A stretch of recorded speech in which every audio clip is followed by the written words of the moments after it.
Okay, so welcome back to another live stream.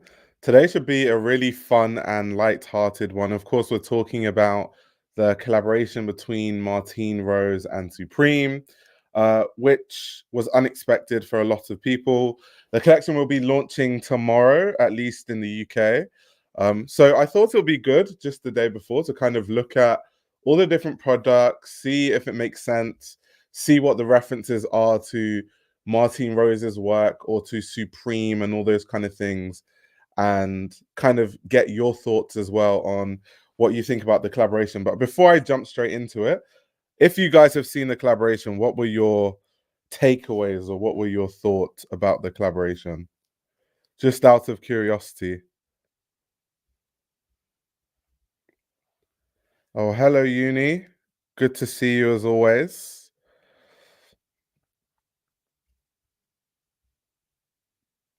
I'm going to cop something. What do you think? What do you think? What do you think?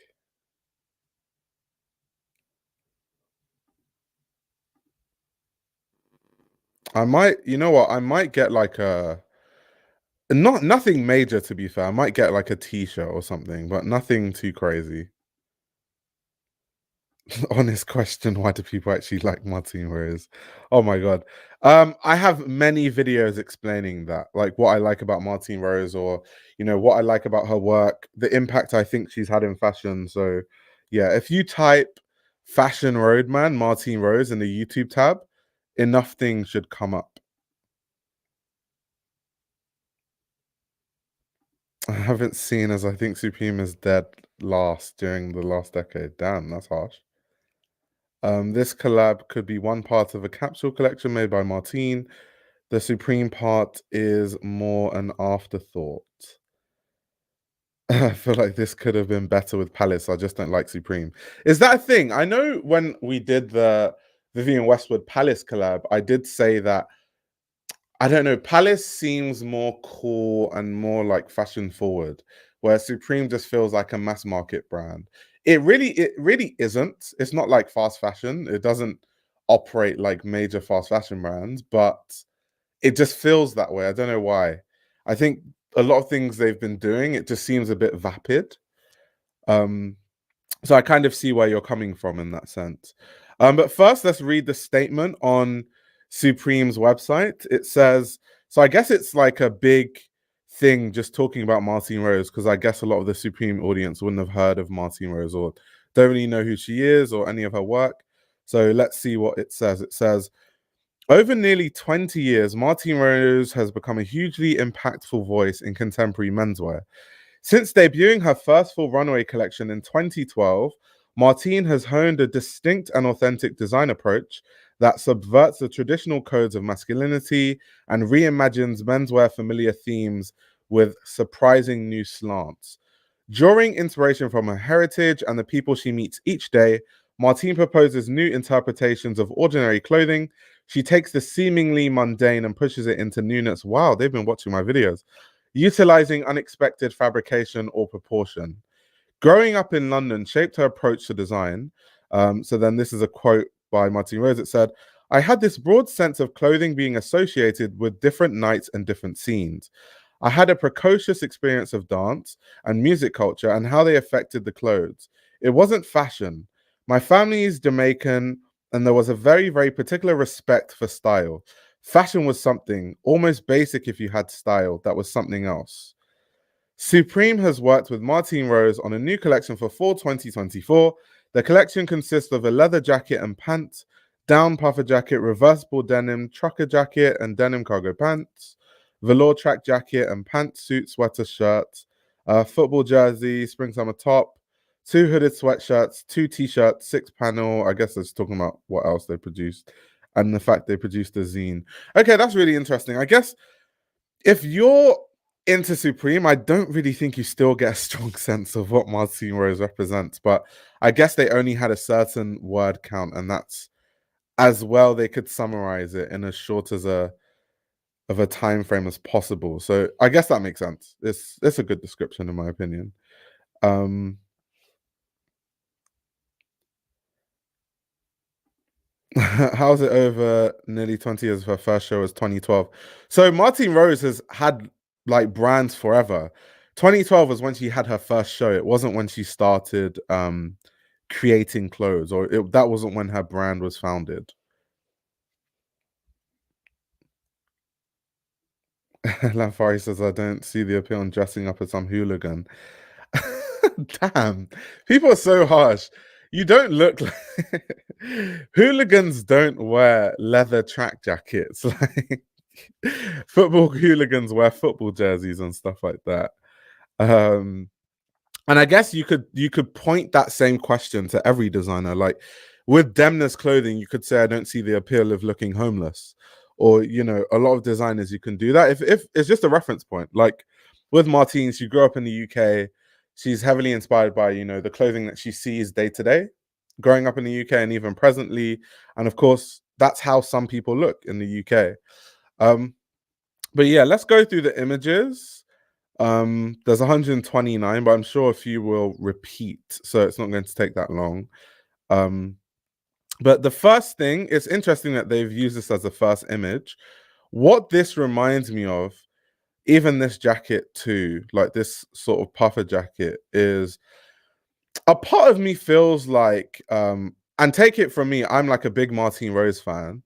A part of me just feels like they just took loads of stuff from the Martine Rose archives and then made it into a Supreme collab. So a good example is with this puffer jacket. It reminds me of a while ago when she had a collaboration with Napa Piri, and she would make these different kind of like track jackets and like puffer jackets and stuff like that. This is the kind of stuff, just in different colors, of course, that she's kind of brought into the Supreme collab. And then it also reminds me, a lot of the pieces remind me of some of the stuff that they've done in collaboration with Kendrick Lamar. Because I don't know how many of you know, we've talked about this in a past stream, but Kendrick Lamar has actually had a collaboration with Martine Rose, and there's like an ongoing relationship that they have. So a lot of pieces that Kendrick Lamar has been wearing recently is one from his collab, and then two from just Martine Rose pieces that he likes. So recently, a lot of people have been finding out about Martine Rose because Kendrick has been wearing it so much. If you look at, track jackets like this that he was wearing in Not Like Us, which is quite literally one of the biggest songs of this year. This is another jacket that he was wearing in it. This is another Martine Rose jacket that he collected an award in.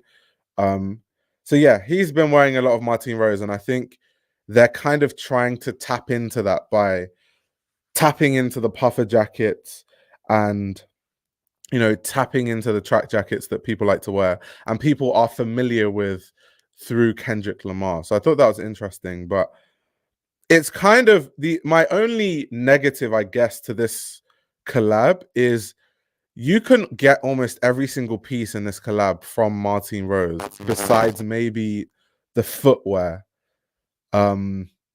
So in that sense, if like you're a Martine Rose customer and you buy a lot of Martine Rose, there's not really any appeal to buying any of this collab, which is why when someone was asking me earlier, are you going to buy anything? There's not really anything for me to buy necessarily because everything just looks like old Martine Rose stuff. Like again, this jacket looks like a Napa Piri jacket I've seen in the past. Yeah, kind of what Polo Baby is saying. It's like Martine Rose staples more commercialized without the weird cuts that Martine is known for. Exactly. Exactly that. So like even these jackets, for example, this is like a blazer, but it looks really boring because Martine Rose, her tailoring normally has really exaggerated shoulders and it's way more boxy than this. And also the fabric looks so thin. I question the quality of that fabric. So it seems like Martine Rose, but extremely watered down. Some of the graphics of things are really cool. Like I really love the Clarks collaboration they've done. For people that aren't too aware, Martine Rose was one of the first like guest creative directors at Clarks, and she's had like a few collaborations with Clarks. I'll put on the screen now a collaboration with Clarks that you can buy that's actually on their website. So this is something that she's familiar with. So it was really cool to see in the Supreme collab, they've kind of tapped into that and they worked with Clarks to make some new footwear. That was really, really cool. I think that was more one of the more interesting parts of this collaboration, to be honest, because like I said, most of it is cool, but it just seems like Martine Rose codes really watered down. And if you're a Martine Rose fan, it's not great. Isn't Clark's where you get school shoes from? Yeah, I mean, it depends what direction you're looking at it from. So, yes, in the UK, a lot of people wear Clark's as school shoes because they look really cool and stuff. However, Clark's are also like really big in Jamaican culture, and we need to remember that Martine Rose is Jamaican. And in Jamaica, there was a point, I don't know if it's still like that now, but there was a point in time in Jamaica when Clarks were seen as a status symbol because, of course, like it was like expensive relatively in Jamaica. And obviously, if you had these like British made shoes, it was like a flex. So Clarks were seen as like how when I was younger in London, you would look at 110s as like this expensive shoe or footwear that only cool kids that were rich had, or cool kids that saved up money had. That was how people view Clarks in Jamaica. So of course that has meant that there's always been a link between Jamaica and the UK, like diaspora in the UK, so when it comes to wearing Clarks. So Clarks is one of those like culturally important brands. And I'm sure Martine Rose understands this. This is why her collaborating with Martine Rose, them collaborating with Martine Rose, sorry, makes so much sense in the world. Honestly. So yeah, I think it just depends how you're looking at it. You can look at it from the framework of school shoes, but I think it's deeper than that. I think there's other conversations to have about Clarks when it comes to Martine Rose and like Jamaican culture in general. Here we have like the velour track jackets, which is cool. I think it's going back into kind of London culture and London, whether it's rave culture, which Martine Rose is really into. Of course, people wear tracksuits. They wear these like matching tracksuits top to bottom.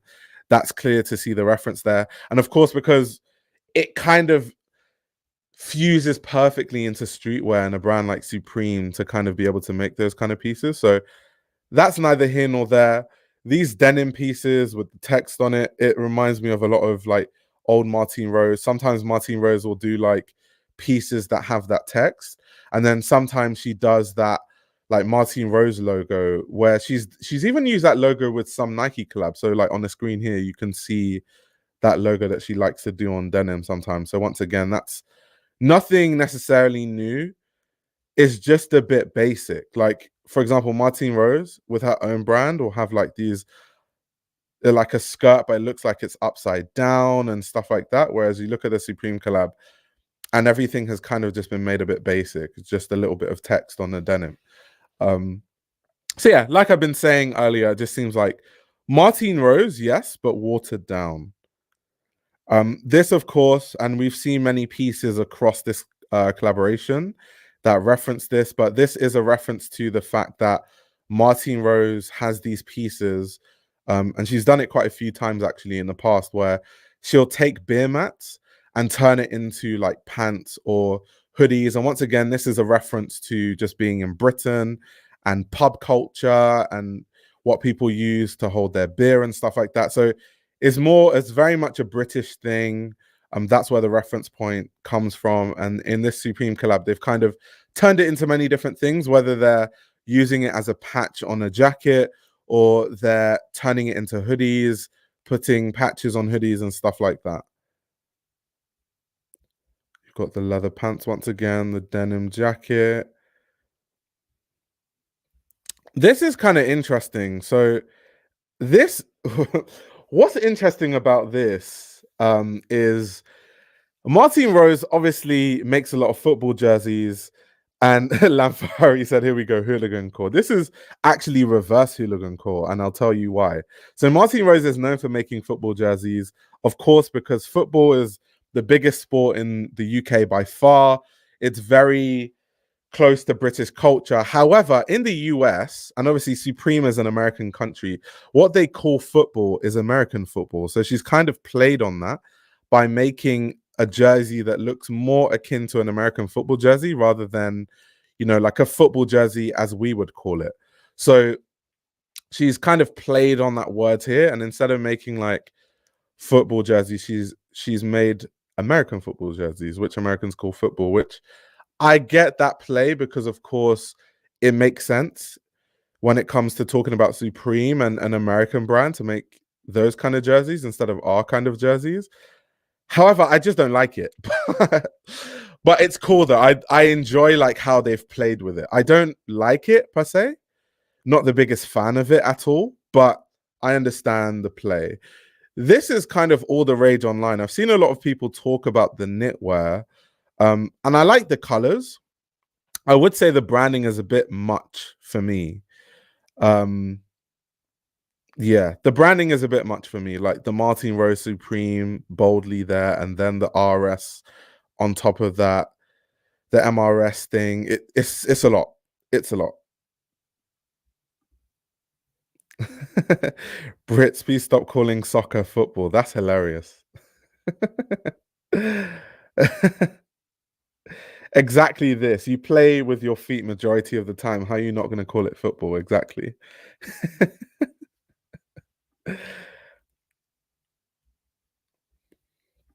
But yeah, going on. At the back it says, "Do yourself a favor."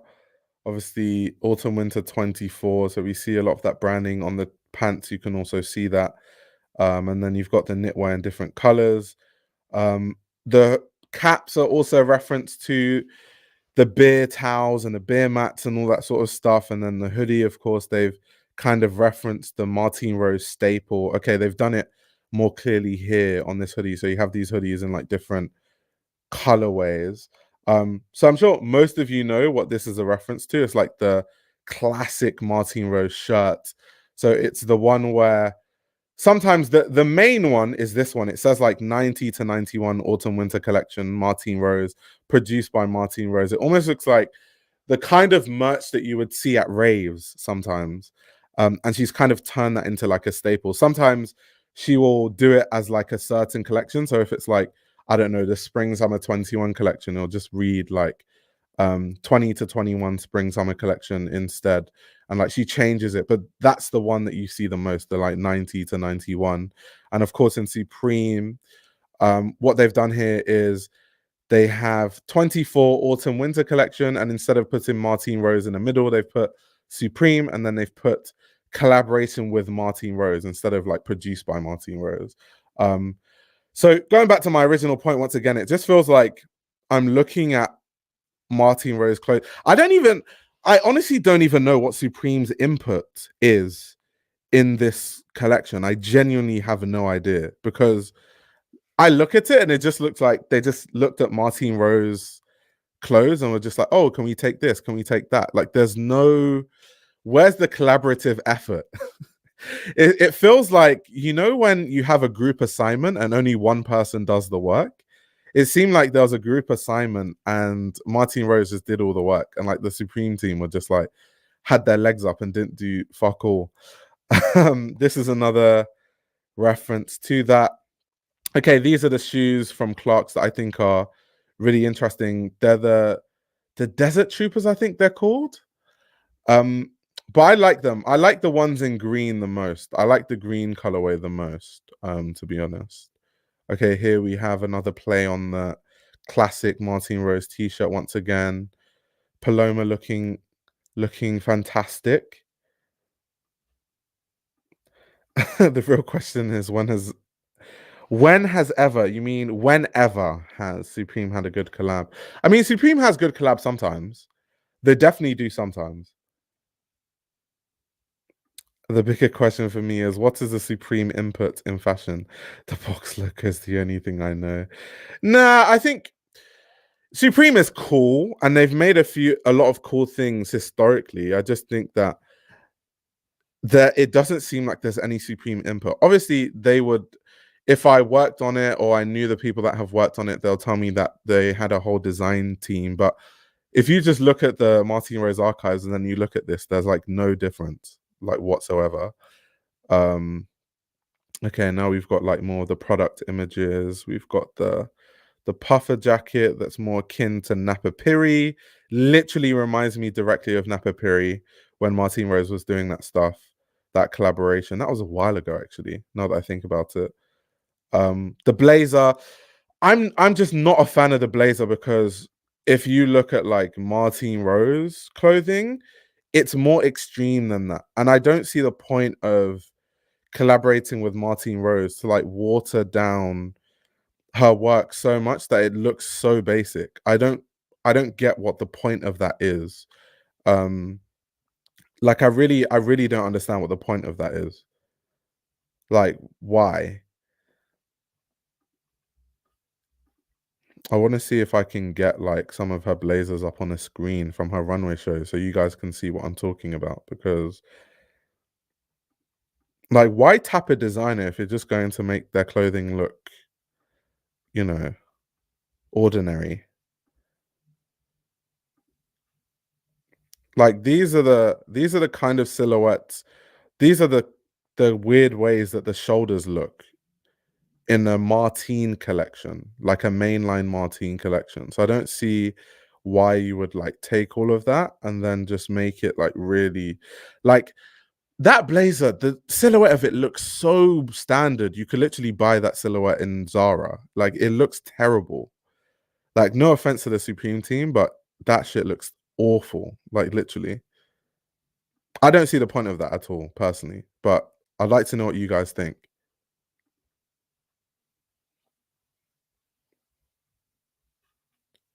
Let's keep going through the looks. Okay, the trousers. Not the biggest fan either way. The denim once again. The reason why I don't like the denim jacket, there's nothing wrong with a denim jacket. Almost every brand makes a denim jacket, but like the silhouette is what is just like annoying me, because Martine Rose silhouettes are weird. They're supposed to be weird. That's what makes it interesting and fun. And it almost doesn't feel like Martine Rose when you have like the silhouette of like any other brand. It's kind of cool though what they've done with the lining, where they've added the beer mat thing to the lining as like a interesting touch. I think that's really cool, but I would have preferred if they kind of switched up the pieces. And obviously it means it's reversible. It's like a reversible jacket, but I'd rather they made a silhouette more interesting than just focusing on the jacket being reversible.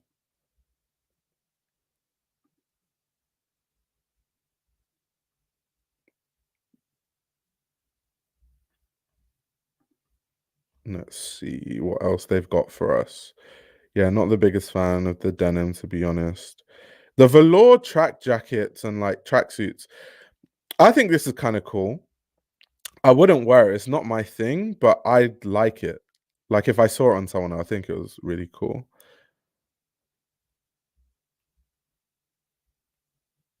Kind of like the weird print. I like that. That's very Martine Rose. The like really weird, annoying print. That's what I love from Martine. That's like one of the more interesting pieces in the collaboration. The knitwear I don't necessarily think is for me. I just think the branding is way too much. But I know that's more akin to like Supreme, akin to what Supreme would do. So yeah, I can understand that. Yeah, I don't think the hoodies are my cup of tea, to be honest.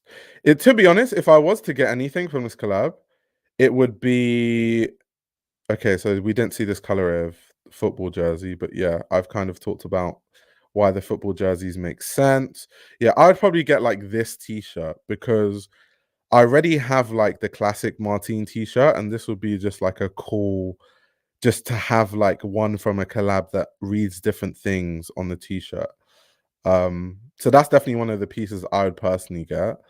But the thing is, because the t-shirts are going to be cheaper, people probably use bots to buy them, and I won't be able to buy them. But I'm not too fast. I'm going to try to buy it. If I can't buy it, I can't buy it. Like the world is going to move on. The world is not going to end. These are also the pieces that I like the most. These shoes in green, these Clarks, I really like these. The other colorways are cool too. Yeah, the Clarks Originals Desert Treks. The other colorways are interesting too, but I like the green colorway the most. I really like those. You even have these scarves, which these scarves actually remind me of, which obviously once again very Martine Rose reference. It reminds me of like the scarves that football fans use, like these kind of like scarves that you associate with football, like the football club scarves. Yeah, exactly. The footy scarves, exactly. Exactly. Lanfari says more hooligan core. Lanfari really isn't a fan of the hooligan stuff. Mancini scarf still undefeated. Facts.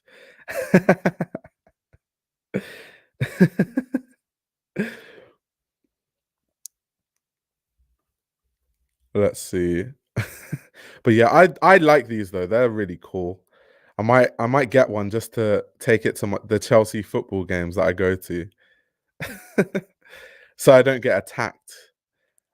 These are cool. Now, everyone knows that I always wear caps.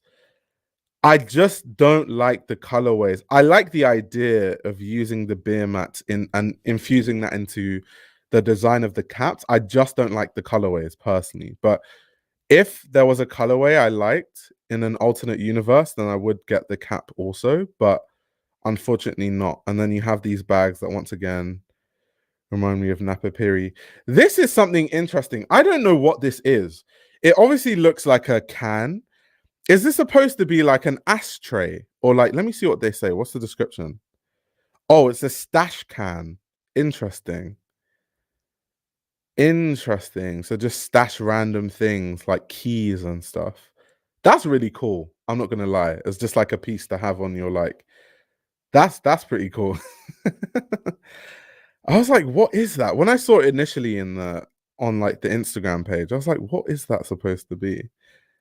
This also is really cool. Like you've got Supreme Martine Rose whistle. Supreme are obviously known for making really outlandish things. You know, in the past, they've made everything from inflatable boats to motorcycles to bricks and all those kind of things. So it wouldn't be a Supreme collaboration if you didn't have some like weird item. And this makes a lot of sense because, you know, Martine Rose is about raving. Martine Rose is about, her Caribbean heritage and, carnivals and stuff like that. So a whistle makes so much damn sense in the context of this collaboration. Micah's having an argument in the comments as to why Supreme is fashion. I don't know how people can say Supreme isn't fashion, though. Of course, Supreme is fashion. It's streetwear, but it's definitely fashion. I think sometimes in fashion, there's this like elitist way of viewing fashion where anything that isn't high fashion is just not even fashion or not considered fashion, which is strange because if we look at fashion from a cultural standpoint, the way most people dress doesn't look like how people look like on a Margiela runway or whatever. So if you're talking about, the way that the day-to-day people dress and the way that most people on this planet dress, I think streetwear is obviously more relevant in that sense. So I think that every time I see people saying that a streetwear brand isn't, fashion or something like that, I think that's definitely rooted in elitism. I don't see how it can't be. So yeah, I definitely think Supreme is fashion. I don't know why we're having discourse around whether Supreme is fashion or not. I think that's a bit crazy. Let me just go back through all the images, see if there's anything I missed out. But yeah, I made a TikTok about this collaboration, sort of pointing out some of the references. But overall, I will say I was really disappointed with this collaboration because when I heard a Martine Rose collab, I thought, first of all, because it's Supreme, there'll be more obscure like items. So I thought, considering the history of Martine Rose, I thought they would make like a Supreme Martine Rose sound system, like just really, really weird shit. Like Supreme Martine Rose sound system, like just odd shit, like a Supreme Martine Rose football, like that kind of stuff. But instead, we just get like knitwear, all stuff that we've seen from Martine Rose before, just that it says Supreme on it this time around. Um, all stuff from her archive that they haven't. It not only did they not really change anything, if they did make any changes, they simplified the silhouette to make it more boring. Um, so I just see the collab as like watered down Martine Rose mainline in silhouette, in fabric, in everything. And knowing Supreme isn't cheap. So Supreme is an expensive brand a lot of the time. So the prices are still going to be like insane. So all in all, especially like this blazer, like a Martine Rose collab with a blazer that looks like that, that's insane to me. So yeah, I was definitely really disappointed with the collab, and I say this as one of the biggest Martine Rose fanboys, as everyone knows. Like, I'm always fighting in Martine Rose's corner, and I wouldn't necessarily say that this is Martine Rose's fault. This is what happens in a collaboration. Sometimes your ideas get watered down to cater to the design team of the other side. I blame Supreme for this because her mainline doesn't look like this, so there's only one place to blame. And I remember talking to someone on Instagram actually who worked on this collaboration, and apparently, this collaboration has been in the works for like a year. And I don't know how. Maybe it's just like with these collabs, I don't know. I'm not behind the scenes. It just takes so long for people to agree what items they're going to make. But it's really confusing on how it could take a year just to basically lift things from Martine Rose's archive. I don't know why it would take so long to do that. So yeah, it's really, really interesting. Because when I did work in fashion, like, and I worked for certain brands, like working in fashion in that perspective, like working for brands under a design team, collabs didn't take that long to make, especially if you're just looking at someone's archive and just referencing it. Like, it wouldn't take long to make. Like, the design would not take long, a week max, and then the rest of the time goes into like production and trying to produce things a certain way and to a certain standard, and like the issues that you might have in production. But yeah, this is another reason why, going back to the initial conversation I was having when we talk about Supreme versus Palace, this is why I always prefer Palace to Supreme, because like I said, Supreme have kind of just watered down her design language. Whereas I think if Palace did a collab with Martine Rose, it would be way more interesting. And I feel like they would make like more interesting things. So yeah, that's the collaboration in a nutshell. What do you guys think about it? So this collab goes back to the Tremaine era. So I'm not too sure, but I saw a very cryptic tweet by Tremaine Emery where he was essentially talking about how, because when the Martine Rose collab came out and people were like ranting and raving, he kind of wanted to insert himself to the conversation as he always does. And he was mentioning to people that, you know, this has been in the works for a really long time. So I'm sure he kind of was involved when they were first having conversations about the collaboration, for sure. I definitely think at the beginning he was definitely involved. Palace being UK based would have more in common culture touchstones. That's very true. That's very true. And they could lean more into the British references where, because yeah, I don't know, like the Martine Rose American football jersey, that just isn't for me, like at all.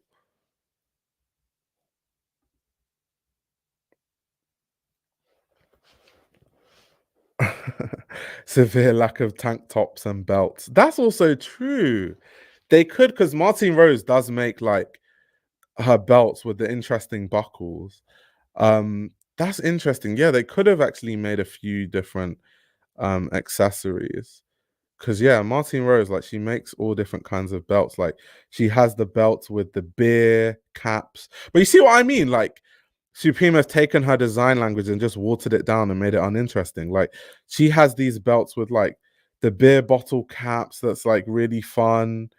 Of course, she has like the big buckle ones. She has like the sex one that a lot of people know. She's had the sex one for a really long time, or like the Martine Rose, the more like sporty logo. Like, she has quite a few cool belts, and the fact that they haven't, leaned into that, yeah, it's really, really crazy. Maybe she's looking to extend into American audiences. Well, yeah, that's obviously the plan, because that's what a Supreme collab does. I do think, like I said earlier, the timing is so key because, of course, you know, like Kendrick Lamar wears it all the time now, and like people are. I remember I remember on Twitter actually, when Not Like Us, the music video came out, and a lot of people obviously that aren't into fashion were like analyzing the music video. And of course, Martine Rose sometimes on her jacket, it might say like spring, summer 24, whatever. And some guy like screenshotted it and was like analyzing what SS24 means. And then fashion people had to be like, no, it just means spring, summer 24. Like there's nothing deep about it. And then people started saying that's a Martine Rose jacket. And then so many people started talking about Martine Rose that never heard about Martine Rose before. So I definitely think that the impact of Kendrick Lamar has been huge. I've literally seen it firsthand on Twitter where people are like, oh, like who's that? Like we've never heard of Martine Rose before. A lot of people are saying that let's see what Micah says. On Twitter, Tremaine claimed that Martine has actually had the Supreme creative director role before him, but allegedly fell out with Supreme for a bit. Oh yeah, she did say that. I can't deny or confirm that, but yeah, apparently, yeah, that was a thing where Tremaine said that she was the creative director, but like she didn't. She like fell out with Supreme because he was kind of trying to use that as a reasoning for why, kind of like to say that Supreme is like a difficult company to work for. That look, even Martine Rose that you guys like are always praising, she also quit because of the same reasons. Like that was kind of the energy that it had. More Martine Rose soccer hooligan references, please. Diluted house codes for a mainstream audience. Supreme doesn't represent counter and fringe culture like it used to. I totally agree, LA. And that's why I gravitate more towards Palace, because Palace still feels like more counterculture. It's veering very mainstream, but it still has that like counterculture edge and energy to it in a way that Supreme just doesn't have anymore. Um, so yeah. How is Supreme hard to work with? I have no idea. I've never worked there. I don't know if it's good or bad to work with, but I'm not sure. Lolba, I'm not sure if you've been following, but Tremaine Emery left Supreme because he said the staff are like really, really racist and like they're anti-black and stuff, which neither can deny or confirm. I'm not there. I wasn't there. But that's what he said, and he's been talking about it a lot in interviews.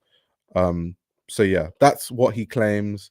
I'm not going to say that he's wrong or right, but that's what he claims. For Martine to extend to America and the USA, you need to start to call football the real football. Oh my gosh, that's funny. Supreme doesn't let creatives work. Is that true? I don't think so. I don't think that's the case, to be honest. I don't think that's the case. If you guys are planning to pick up anything, I'm curious. What do you guys want to get if you are going to get something? But yeah, for me, it's really either the Clark's footwear, like the ones in green, or I'm going to get the t-shirt. And if I miss out on the t-shirt, maybe the hoodie, but that's as far as it goes. But yeah, I feel like this Supreme collab unfortunately like zapped out all of the energy out of like Martine Rose, which is really sad because Martine Rose is very much like, you know, looking at culture, different elements of culture and doing a fun play on that. Even if she wanted, even if they, and let me not say she because it's like a collaboration, if they wanted to lean into like balancing out the American and, you know, British references, like they've done the American football jersey, they could have looked at, you know, cultural things in the US and really reference that in the way that Martine references British culture to kind of, you know, balance things in that sense. Okay, someone said the green football top. The hoodie is a straight cop. Wait, is Supreme all about elitism? Is that how people view Supreme these days?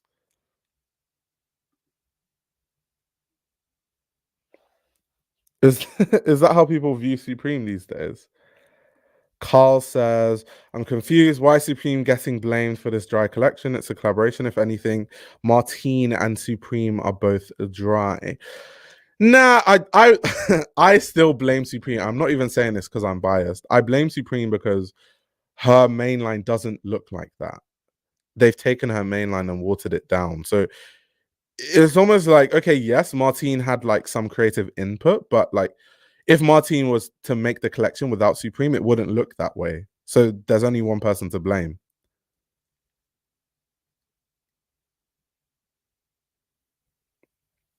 Human You says, I might get something just to say I have a part of the collection. Law, I have to look back though. Interesting. Interesting. They don't care because their stuff will always sell. Hmm. Hmm.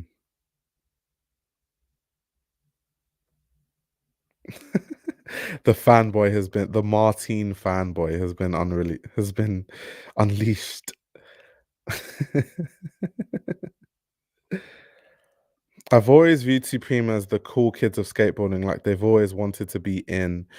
That's how I used to view Supreme, but I don't even think like that many skaters really wear Supreme like that. Like I don't when I was younger, I definitely got a sense that like it was the cool kids of skateboarding that used to wear it, and then other cool kids that were kind of like skateboarding adjacent. That's why in the early years you saw people like Tyler the Creator wearing Supreme, like in the early days, because he was obviously used to skate. His friends used to skate. He was like skate adjacent, but kind of cool too, and also really stylish.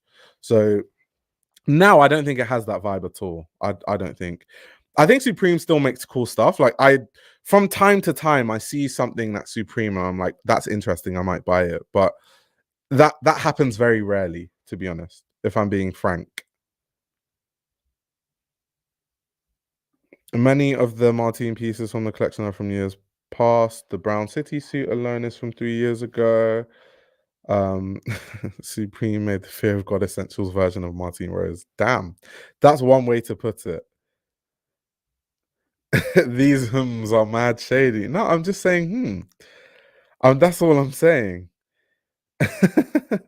Culture says, we never wore Supreme because that stuff was expensive. A board, trucks, and wheels cost plenty. That's facts. I mean, Supreme has always been expensive anyway. So it definitely was like skaters that had more money that were wearing Supreme back then because it was expensive. Although there were ways that you can afford it. Like there were people that weren't rich. Like I didn't grow up rich, but I used to resell clothes when I was younger. So that's how I could afford it if that's what I really wanted. And a lot of kids in like skate that used to skate, because I used to skate when I was younger, you'll just like resell stuff and then use that to buy like boards and use that to buy like Supreme and clothing and Palace and all that stuff. Um, but yeah. Okay, Alex says Supreme is definitely still for skaters. I mean, ultimately, it's still a skate brand, so they always have to hold on to the skate part of their heritage, even if like that's not the reason why most people wear it anymore. It's the same reason why, let's say, a brand like Barber. Barber has a lot of history in motorcycle racing. However, most people, when they want an expensive brand, when they want to wear an expensive brand, um, when they're motorcycling, they'll wear like Dionysi or something. They're not really going to wear Barber like that. Barber is more like a fashionable thing. Or if like you're a hiker and you want to wear something super expensive and fancy for the greater outdoors, then you wear Barber. But you can still say, oh, there's still motorcyclists that wear Barber, which is true. But there you go. Someone's asking Barber for motorcycling. It's not it didn't start as that, but historically, we can go into the history. I've written articles about the history of Barber, but there was a part in their history where they were a lot of people that were doing like really long endurance races were wearing Barber. Stop lying, we know you're a Rothschild.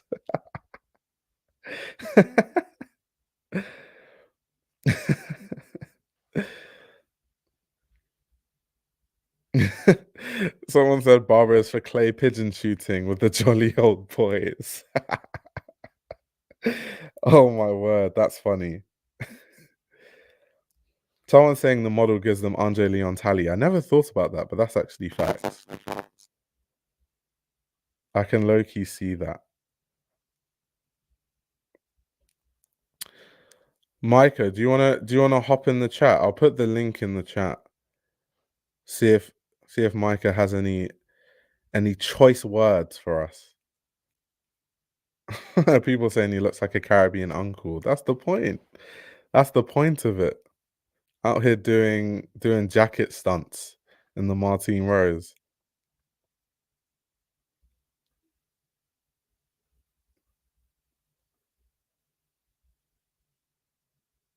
Yeah, I won't tell you only because I want you to go back and watch the live.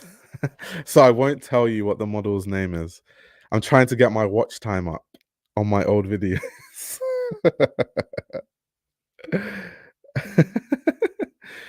Okay, let's see what Alex is saying. Alex says this Martine collection just heightens Supreme's casual clothing, which they desperately need help with. Do they? Because I thought, like, most people go to Supreme, at least is my understanding. I wouldn't say I'm like a Supreme connoisseur, but like, people go to Supreme for box logos and like hoodies and stuff. And so, will this heighten Supreme's casual clothing? Because I don't know if like the average Supreme customer wants like a hoodie with patches of beer mats on it. I don't know if that's something they would want per se. Someone throwing away your canister thinking it's an empty can would be a nightmare. I would like to believe, considering that you're supposed to like stash things in it, that they've actually used like they've made it out of metal that can't just dent easily. So when people carry it, they would understand that it's heavy enough that it's not a normal can.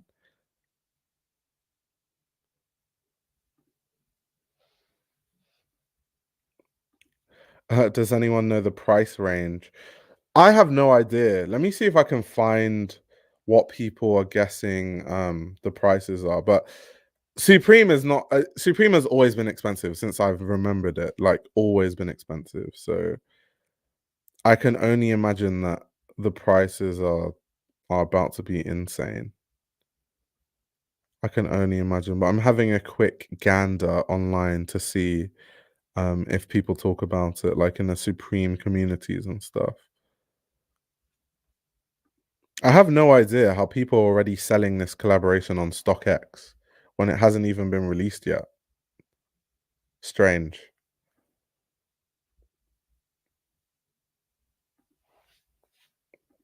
I think Supreme has pretty nice shit outside of the box logo goods. Their clothes are pretty good quality too. Yeah, I guess like so when I was younger, like I really used to like the Gore-Tex like track jackets. I thought they were really cool. They used to like collaborate with the North Face a lot. Those North Face puffers. Some of them are really, really interesting and really cool. So I think those are great. Oh yeah, Nikesh, by the way, if you want to hop on the live, I'll put the link in the chat if you want to hop on, just in case you have some information about the prices. But anyway, going back to Supreme, yeah. So they used to collaborate with the North Face. I thought that stuff was really cool. I'm trying to think. Supreme. The problem is, like, to be honest, when I used to resell Supreme, I never wore any of it. So like it was never even my cup of tea, even back then. Like I never wore it. I only had one piece. There was only one piece that I ever kept from Supreme. And it was a Public Enemy collaboration that they did that I thought was really cool. And I'm a big fan of Public Enemy, of course. And I even sold that because one time I wore it in Nigeria. And of course, the Nigerian military is like really, really corrupt. So they just saw me wearing a Public Enemy t-shirt with obviously the bullet and stuff. And they were like, so you're a public enemy of the state. We are going to arrest you for being a public enemy. And now I have to start begging these soldiers not to arrest me just because I'm wearing a t-shirt. So I was just thinking, oh, this is too much hassle. So I sold that. And that's the only Supreme tee I've actually ever kept for myself. But yeah, that tee almost got me arrested. They're like, you're a public enemy to the state. We are going to arrest you. So I was like, yeah, I can't lie. I'm not I'm not about to be arrested for wearing a public enemy tee. Like you can miss me with that. So for someone like me, and I'm someone that has obviously back then I was really involved in like Supreme because I used to resell it. Yeah, outside of like the North Face stuff and all that sort of stuff, I never really, personally, I wasn't that interested. And I'm not coming from an elitist mindset. Like I'm not the kind of person that thinks that streetwear is not fashion and stuff like that. I used to wear a lot of Palace. I used to wear less so Supreme, but I used to wear a lot of Palace back then. And I still wear Palace even now. Like I even bought some pieces from the Martine Rose, sorry, not the Martine Rose, the Vivienne Westwood Palace collab. So I'm still wearing Palace till today. Literal fashion police. I was about to get arrested for wearing a Supreme t-shirt. It's insane. Did I show them my British passport? I didn't have time for that. I was I was too busy like trying to get out of this situation where some massive soldier with a gun in his hand is trying to arrest me for wearing a Public Enemy t-shirt. But in Nigeria, like people that aren't Nigerian, the reason why they do that is they just try anything to try and get you into trouble so that then you'll be like, oh, okay, how much do you want? And then you pay them money and then they leave you alone. It's just them being corrupt. That's all. They're not actually, well, maybe they would arrest me. Sometimes they do arrest people, like genuinely, but worst case scenario, I would have given them money and they would have left me alone. But they were like, you're a public enemy of the state. You're walking around, you're an enemy of the state. We're going to arrest you. So you don't like the public, you're enemy of the country. I was like, yeah, allow it. They would have called me a British spy. Is hilarious. How much does it cost to be an enemy of the Nigerian state? How much was that Public Enemy t-shirt? Maybe like £65. So yeah, it cost £65 to be an enemy of the state.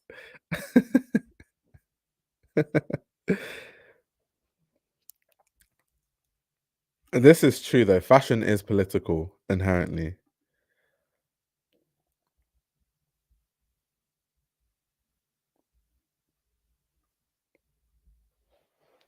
He said I'm not patriotic enough. Oh my word. But yeah, hopefully we'll see tomorrow when the Supreme collaboration drops if I will be able to buy anything. Two, or let me say three main pieces I'm gunning for. If not the t-shirt, then the hoodie, and then if not the hoodie, but I'd rather get the t-shirt to be honest. And then also the Clarks. But the Clarks, I don't think the Clarks are going to sell out. They're weird. So I'm happy that they're weird because I feel like most people won't buy those. So that will be an easy buy. But with the t-shirts, I think I'm going to struggle to buy those. I'm probably going to struggle to get that. Did Micah just say Supreme is my Primark? Are you Micah's flexing on us? Micah's basically telling us he's a millionaire. Supreme is my Primark. That's insane. That is insane. Do you agree with Tremaine about Supreme stealing his style?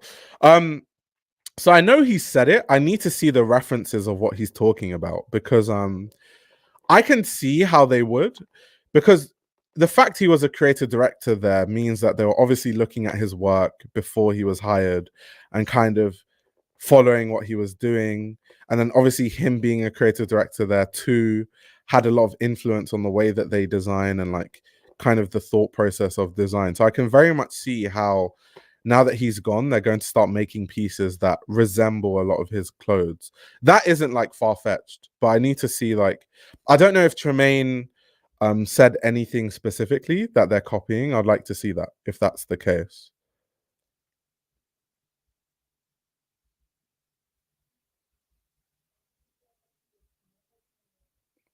Micah says tees are £40 and jeans are 140. These days I find the pricing to be pretty reasonable relative to inflation and general fashion hype.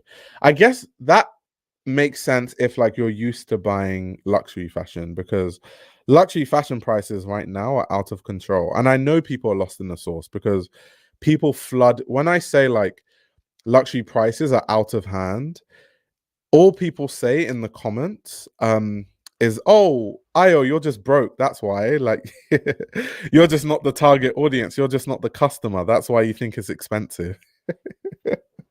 And I'm like okay, if that's how you cope, paying £5,000 for, you know, a jacket that is not even made in Italy or made in all the places that you think, fair enough. Like, I'm trying to help you. I'm trying to save the people money.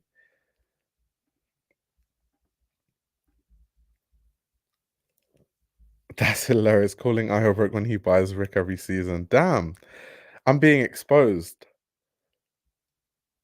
Luxury being able to get away with this is ridiculous. I think they've just brainwashed people, honestly, to just think that certain standards of clothing, certain standards of quality is just okay. Like, even like I always talk about this, we're gonna have the daily Dana Thomas "How Luxury Lost Its Luster" quote. But even like in the book where Dana Thomas says that she bought Prada pants in the 90s and they were really, really good quality, and then she went to buy a pair of pants in the 2000s that cost more, and the quality was so terrible that they ripped into all different pieces after like only a few wears. Like the quality and the standard of clothing in luxury now is so atrocious, and because um the customers don't demand more, the brands will continue doing what they're doing.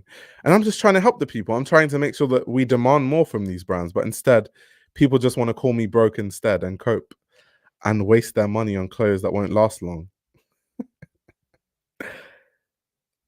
Exactly. Mandatory how how luxury lost its luster reference. People don't know how bad the quality of something is until it breaks or rips months later, me included. But you can kind of tell though, like you can tell how, not every time, but you can tell like if certain fabrics, you can tell like if you feel the fabric, you play around with the fabric a bit, you can tell that, okay, this fabric is going to rip easily. Like if I'm walking and this fabric just gets caught on a door handle, that's the end of this fabric, like it's gone.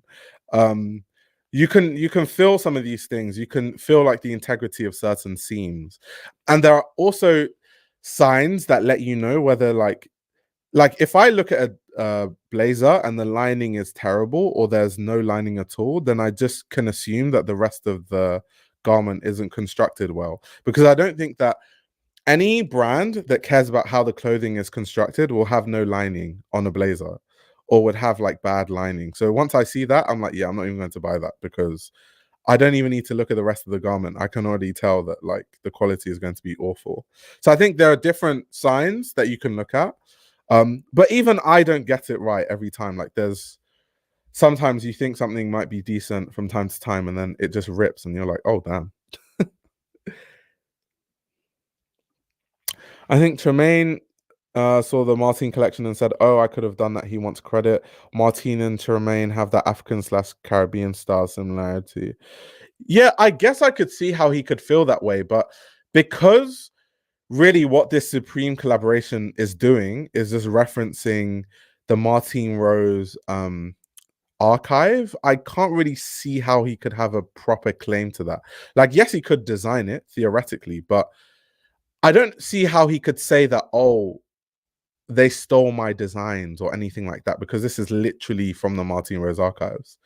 Um, so I don't know how he could possibly argue that, but I definitely see where he's coming from in that sense. Because there's nothing difficult to design in this collection. Like the silhouettes are not, obviously the fact that they're using the beer mat is a very Martine Rose thing, but like if you look at the silhouette of the hoodie or the silhouette of the knitwear, there's nothing hard to make about that. It's not like difficult to make.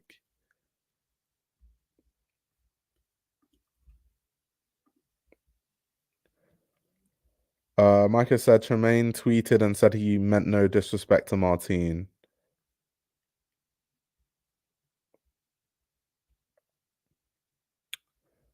Silvertone brass.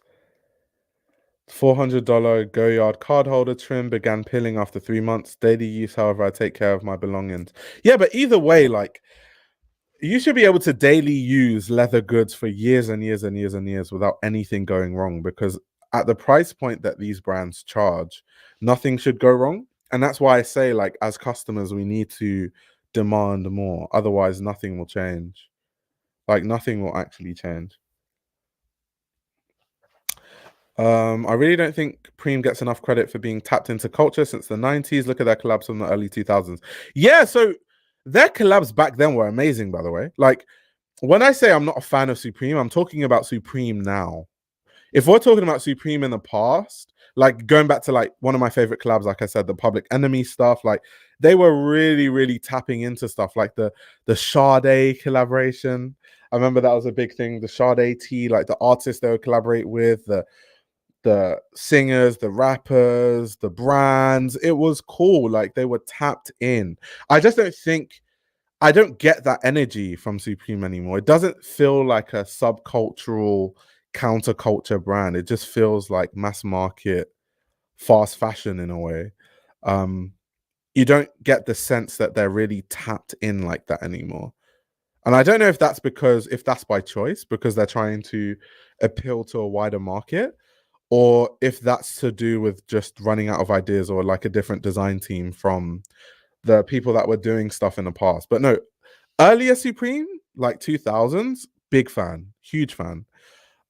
I just don't like Supreme in the current day. I'm not the biggest fan of Supreme in the current day. And someone say Martine is not fast fashion. When did I ever say Martine is fast fashion? We're talking about Supreme. You got to listen to what I say. Exists the archive of Supreme collabs. I need to know the history more. Maybe that's a stream for another day where we can look at some of the more interesting Supreme collaborations. Martine pulls from the British Caribbean diaspora because that's her background. It's insulting to say I could do it. I think the only, like I said, the only perspective where he can say I can do it is maybe in terms of like the silhouette. But in terms of like where the ideas come from, the cultural commentary, he couldn't do it. But I see from a fashion perspective him saying he can do it. Because there isn't like, I mean, most people can do a t-shirt, you know what I mean? It's not revolutionary to do that.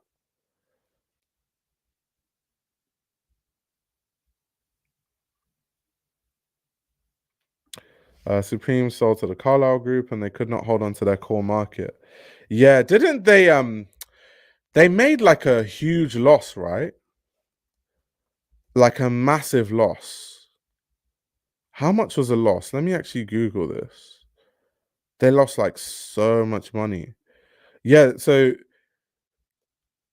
let's see. Yeah, so they were selling Supreme to Luxottica for $1.5 billion. Let me pull up the article, because I was like, yeah, they made like a massive loss. And how much did they buy it for initially? They make a lot of money though. They made $538 million in revenue in March 2024. So the year prior. That's insane that they make like $540 million in revenue. Like, I don't think of Supreme as that big of a brand in my head, but like 540 million in revenue in 1 year. Damn, that's insane. That's actually insane. Oh my god. That's so insane. But I need to, how much did VF Corp buy Supreme for? Yeah, so VF Corp bought Supreme for 2.1 billion in 2020, and now they're selling it for 1.5 billion. So they've lost 600 million. So clearly, whatever their strategy is, it's not necessarily going well, because they made a huge loss. massive, massive loss. Like, that is an insane loss. And they were smart to sell Supreme to VF Corp at the time because they could see that the writing was on the wall and kind of Supreme had peaked. And like the only way down, because that was when it was like hyped, the only way was down. And they sold it for 2.1. And now like the VF Corp sold it for 1.5. That's insane.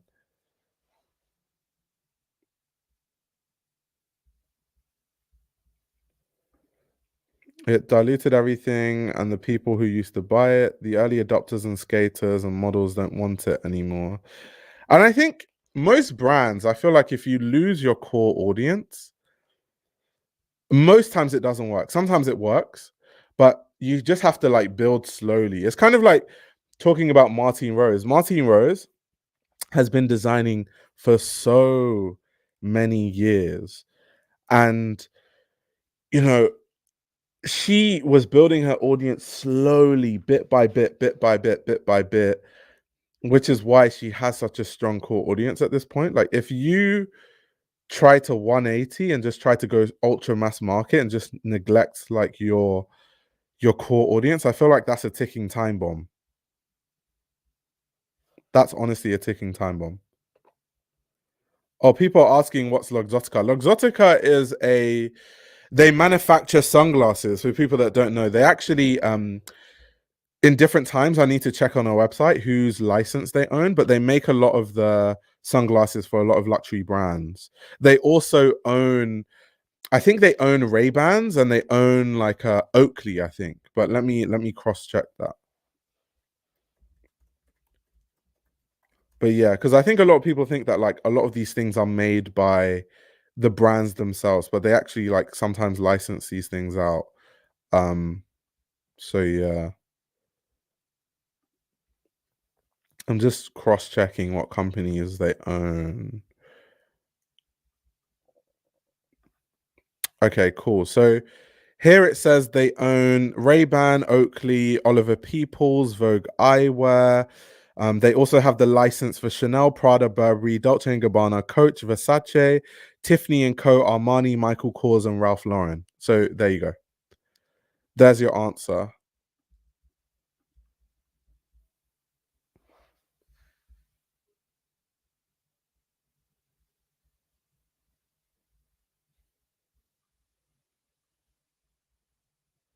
Let's see what Leah says. Supreme are on the trajectory to rehash their greatest hits. We're a few collabs away from Kate Moss. And I guess now, because they have so much money, but that's the problem. You see, when Kate Moss, yeah, you see when they had that like Kate Moss print for Supreme, it was really, really cool because at the time, like Supreme was like this, like maybe not underground because it was bigger than that, but like this, like kind of counterculture brand that was like really cool. And like Kate Moss was always that like nonchalantly cool model. Like if you think of like when Kate Moss came into the scene, she was a different look because she kind of looked like the typical like Brit that like does drugs and like is has been on a bender in the weekend, but also like has a really like different face, but also really attractive. And it was like a different look. So there's like a coolness, it factor, it girl factor that Kate Moss has that no one else really had. And then you mix that with the fact that Supreme was this like really cool brand that the cool kids used to wear. In that time, it just made all the damn sense in the world. Now it's just not going to hit the same. Now Supreme is just like some mass market. It's not the same. It's just not going to work the same way. It's just not the same.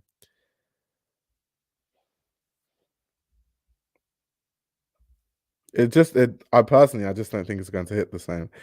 And that's kind of where when I said that Supreme feels like it doesn't feel the same anymore, because them doing another Kate Moss collab, it will feel desperate. It won't feel like how it felt the first time, where you know it was actually like a cool thing and like all these things are done because it's like it just makes sense and it works. How the perception if they do it again is like, oh, they need this because they're struggling. They need this because things aren't going well. And people know that they're struggling because they bought the brand for 2.1 billion and they sold it for 1.5. So we know they're struggling. So it's not going to work the same. I don't think it will be viewed the same either. So yeah, it's not. I think they should not do another Kate Moss collab. They shouldn't. That would be a big mistake. It will honestly be a big mistake. There's an old interview on YouTube where the CEO of Luxottica, with the CEO of Luxottica, and he talks about how they got Oakley. It was very evil. Damn, I don't know how they got that. Actually, I'm going to watch that after I'm done with this stream. That's crazy. What happened? What's the story? Can you summarize? I'm so curious into that.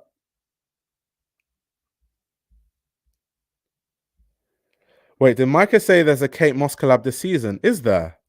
Let's see. He said they slapped her face at the back of a fleece. That's the fact I don't even know there's a Kate Moss collab is like literally part of like how I know. Okay, so this must be the collab. Oh my god, that looks terrible.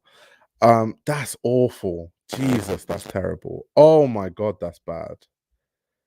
Goodness gracious, that's bad. Is that from this season though? Is that from this season? That's terrible. Oh my god, that's terrible. See what I mean? It's just I knew it wouldn't hit. Like I didn't even know they did another collab, but I already knew it would not hit. Like what the hell is that? Like I don't think this is new. That I don't know. I'd have to cross check that. I have to cross check that, but I don't know if that's new or not. Let me go on their Instagram page and see if they posted it recently. Let's have a look. Okay, that's the Martine stuff. This is the like Nike collab from not too far. Let's see. Yeah, okay. It's quite new because it's here. So yeah, this is new. 3 weeks ago, fall winter 2024. Damn, that's terrible. That's so bad. And like, I come from the school of thought that fashion is subjective. So like, it's very hard to like objectively say that things are like bad per se. However, I'll break my own rules just to say that this is terrible. Like, this is so bad. This is so horrible. Like, why? Just why? Someone said, what are the comments saying? Let me see what the comments are saying. Okay, someone is saying this is a must cop, must cop. Why didn't you drop this yet? Best season in a while. Crazy lookbook. So I guess my opinion is irrelevant because people love it. Queen Kate. Kate is back. Someone is saying why not make Tyler the creator, the creative director, which is interesting. Someone said I'm not what the culture is feeling. I don't know if the culture is feeling Supreme though, because they just lost 600 million. So I don't know about that. I don't know about that. I don't know about all of that. Like they just lost 600 million not too long ago. So I'm not too sure if like Supreme is in touch with the culture. I wouldn't say that. I wouldn't go that far.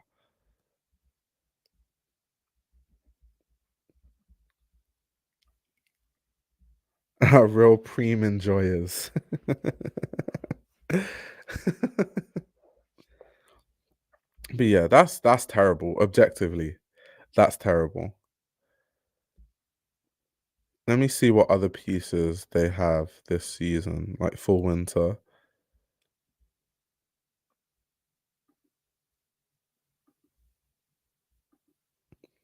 Let's see.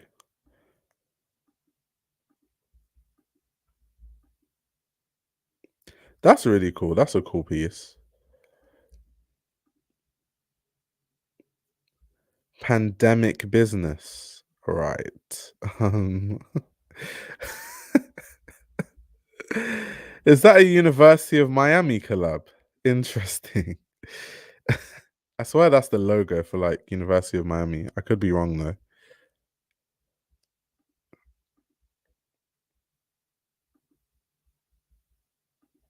Hmm. They've been making these kind of vests forever. Like, literally.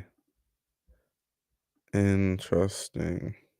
Okay, yeah. So Supreme is just not for me, clearly. Like, a lot of this, but it's not even like I don't like Supreme. Like I said, Supreme in the past, big fan.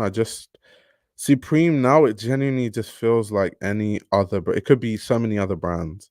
Whereas like before, Supreme was actually really unique and all their drops were really interesting.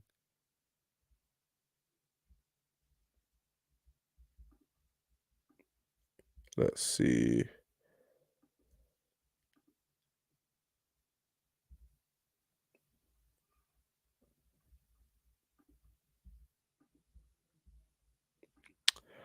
Hmm. Someone said when I say sounds shady. I promise I'm not trying to be shady. I'm just reacting to what I'm seeing.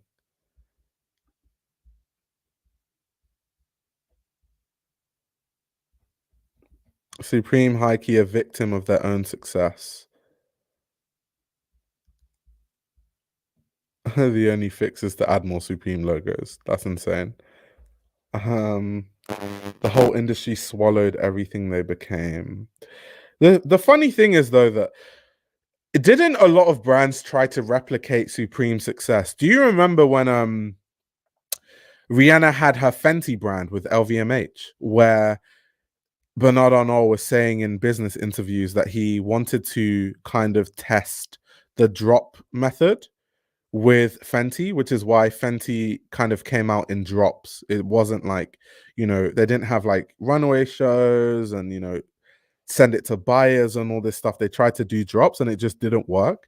So like everyone was trying to like replicate the Supreme success in like many different ways. So when you say like the whole industry swallowed everything they became, I definitely see that because so many brands try to like replicate everything about Supreme, like all the different aspects from the clothing to the drop system and all that sort of stuff.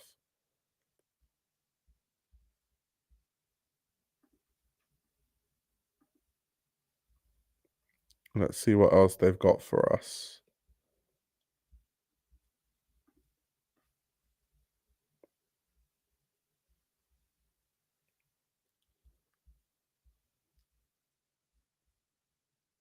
A box cutter. A bedazzled box cutter. Interesting.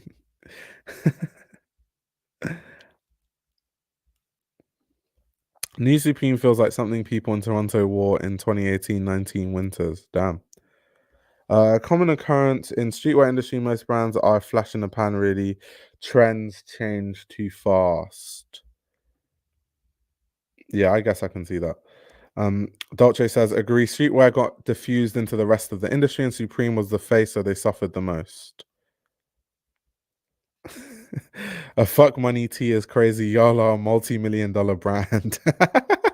It's so true though.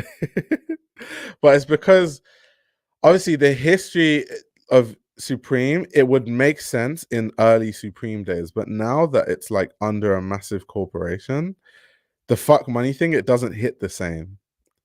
It doesn't connect the same way. Because the kind of people that wear it aren't the kind of fuck money types.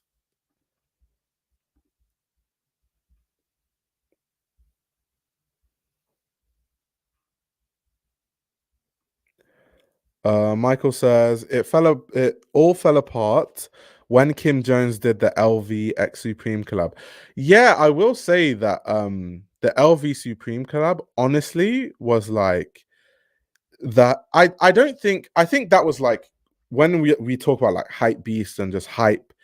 I feel like the hype of Supreme and just hype fashion and all that sort of stuff was like rising and rising and rising. And that was like the peak of it. And then from that point, I wouldn't say it fell apart, but I definitely think that there was nothing else that was really as hyped as the LV Supreme collab. Personally, I can't remember seeing that much hype for clothing ever. And like even not just like hype in terms of like people talking about it and like the sheer amount of views. If like you made a YouTube video about it around that time, everyone that made a YouTube video about it got 1 million views. But also the resale prices were insane. I've never seen resale markups like that in my entire life. Like they were insane. Like you buy like a piece for like 1K and resell it for like 6, 7K. It was insane. It was like wild. It was so crazy. So yeah, in that sense, I haven't seen that level of hype be replicated yet.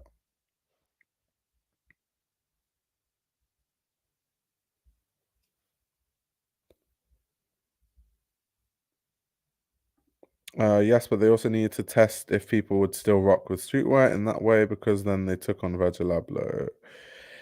Yeah, yeah.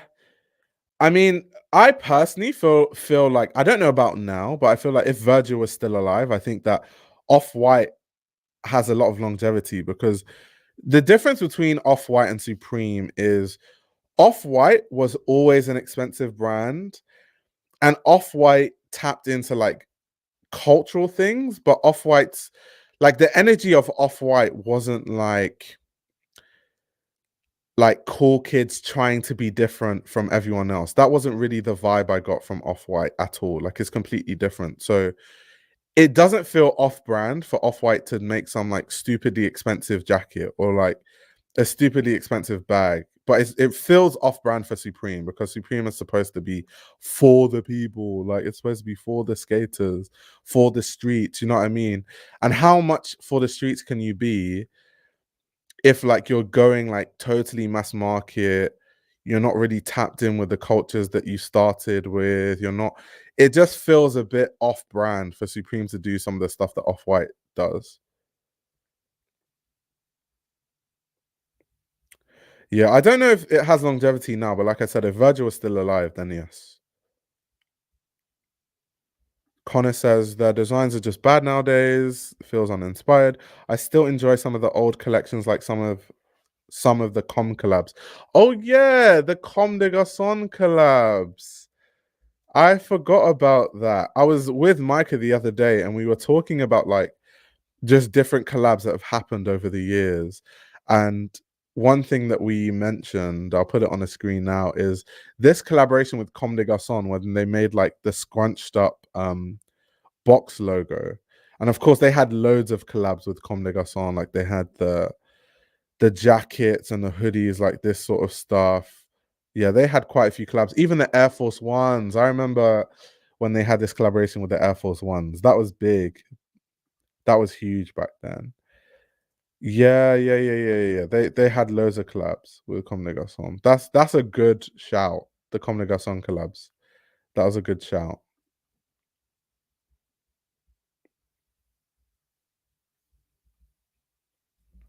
That CDG Supreme was iconic.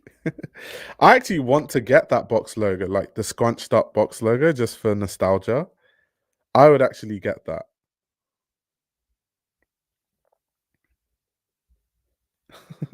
The burger had the streets fighting demons. Now we have Pharrell as a creative director, Tyler the creator as a creative director. When the conglomerate say streetwear, they mean something very specific. The LVX Supreme collab was the test. Yeah, I don't want to go into like obviously a conversation of like what streetwear is because we've kind of done that in a different stream, and that's like a conversation that never gets anywhere. However, I do think that when the industry looks at streetwear, they just think of easy to make, easy to design, easy to sell, high profit margin clothing. Like when they think of it from a business sense, because your profit margins are always going to be higher making like a t-shirt that you can sell for $500 than some complicated jacket that costs like a couple hundred to 1,000 to make, and then you sell it for 6,000 and like no one really buys it apart from rich people, and like your profit margins just aren't as strong with those things. So I think when they think of streetwear, they just think of it as like a product category of certain things where they can, make loads of money. Said I knew Io was secretly a hype beast. I'm not an elitist. I like streetwear brands. Like this is not new news. I'm into streetwear. Like I'm very Supreme Palace, all of that. I would wear that. Like I said, the only Supreme piece I've ever owned for myself that I didn't resell was the Public Enemy tee, and we all know what happened with that. Almost ended up in a Nigerian cell. Oh yeah, the undercover collab. Oh my god, undercover with Supreme. I think they had more than one though. They had quite a few undercover collabs. Oh my god, undercover. Yeah, yeah, yeah, yeah. The funny thing is, wasn't there like a Public Enemy undercover Supreme thing as well? Yeah, like I remember this stuff, like the Supreme undercover stuff. Yeah, this was the Supreme Public Enemy undercover collab. Yeah, this is bringing back so many memories. Like, damn, so many memories. Oh yeah, guys, this is how my Public Enemy tee looked. So it was a t-shirt version of this. Said you're an enemy of the state of Nigeria. We are supposed to arrest you for that. You are supposed to be arrested. Yeah, Micah says the industry looks at streetwear from a face value viewpoint. They forget community is required. I think a lot of brands and companies, they like it's so it's so vapid the way that companies just like dilute things. Like when you go into like meetings with a lot of companies now, they talk about like building a community, like an authentic community and stuff like that. And it's so cringe because it's just like you're a multi-billion-dollar corporation. You're not building a community. Like there's no like LVMH community. Like it doesn't exist. Like it's so weird. Like everyone just wants they want to like tap into what a community is and then they want to commercialize it. Everything, they just see it through like a commercial lens. Whereas like building a very genuine community is not really about money. It's not about like commercializing things. But I don't think they understand that.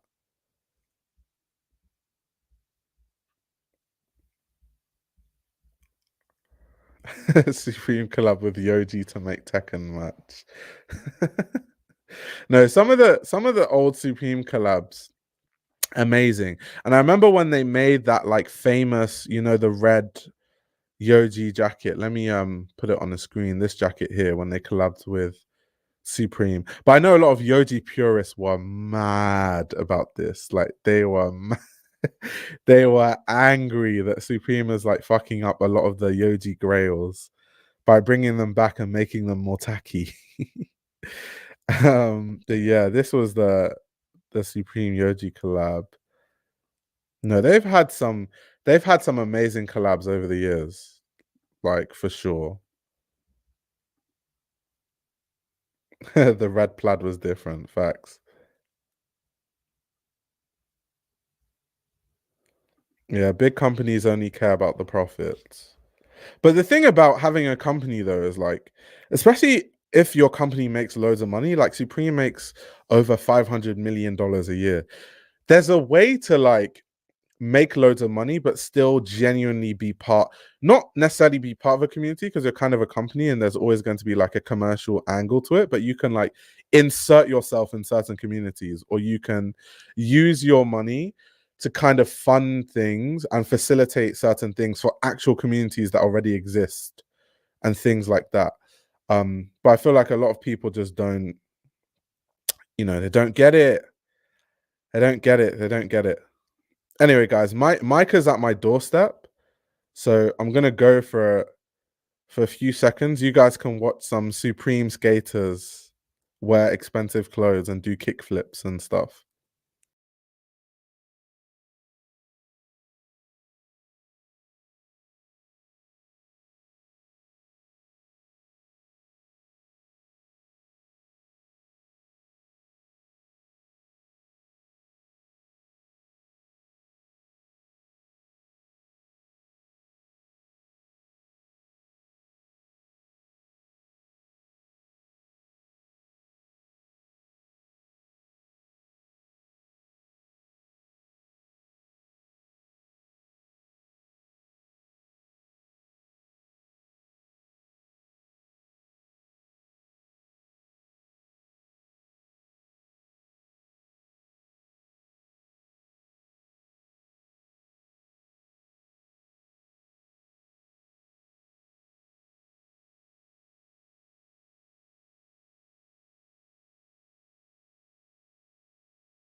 Wait, did you say they told you to wait Yeah, outside? someone said let Micah wake outside. That's insane. Like, how dare you disturb the stream? That's funny. Someone said when Micah comes on the screen, everyone put tomato emojis in the chat. Come on, Micah, come in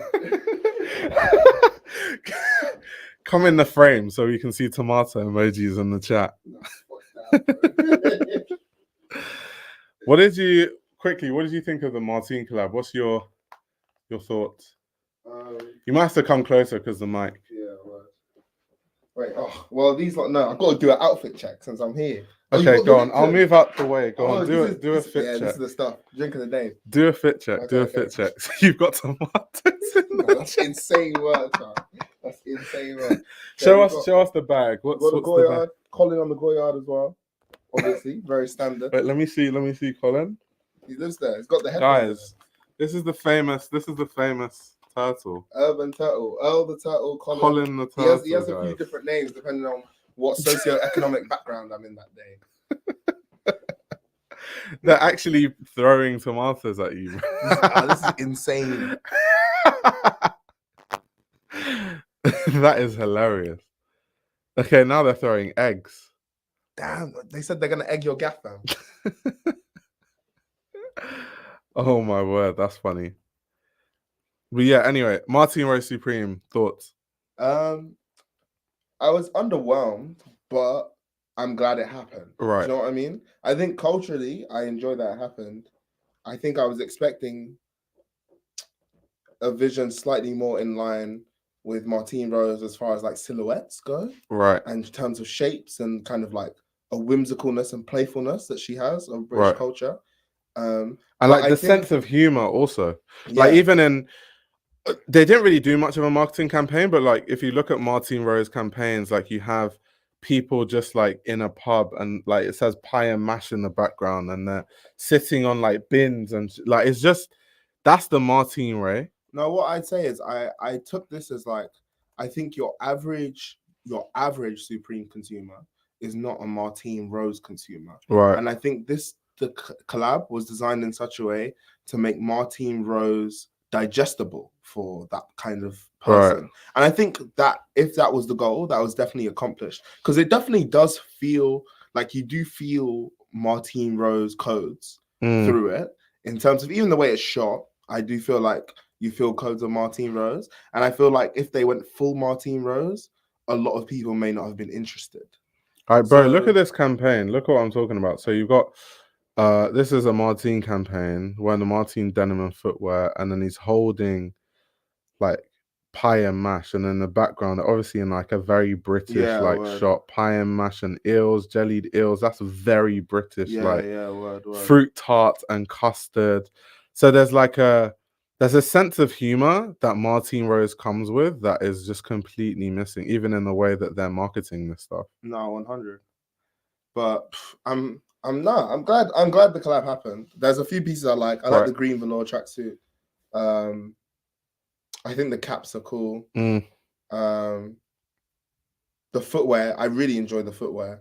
The Clarks. In fact, I'd argue the footwear is the most Martine Rose piece of the entire collection. Yeah, I agree. The footwear and the cap.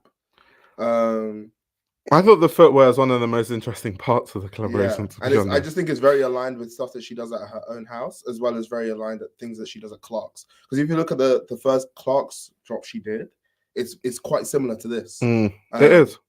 So yeah, the footwear. If I were to grab anything, I'd grab the footwear and the green tracksuit, and maybe a cap.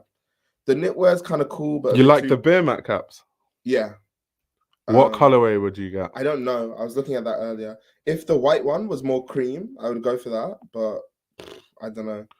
That's the problem. I like the idea of the caps, but the colorways aren't doing it for me personally. Word. Oh, the scarf is cool as well. In fact, yeah, the scarf I might get very the Martine Rose, too, especially because her scarves are really big right now. Like, yeah, her scarves are selling really well right now. The footy scarves. No, the scarf is cool.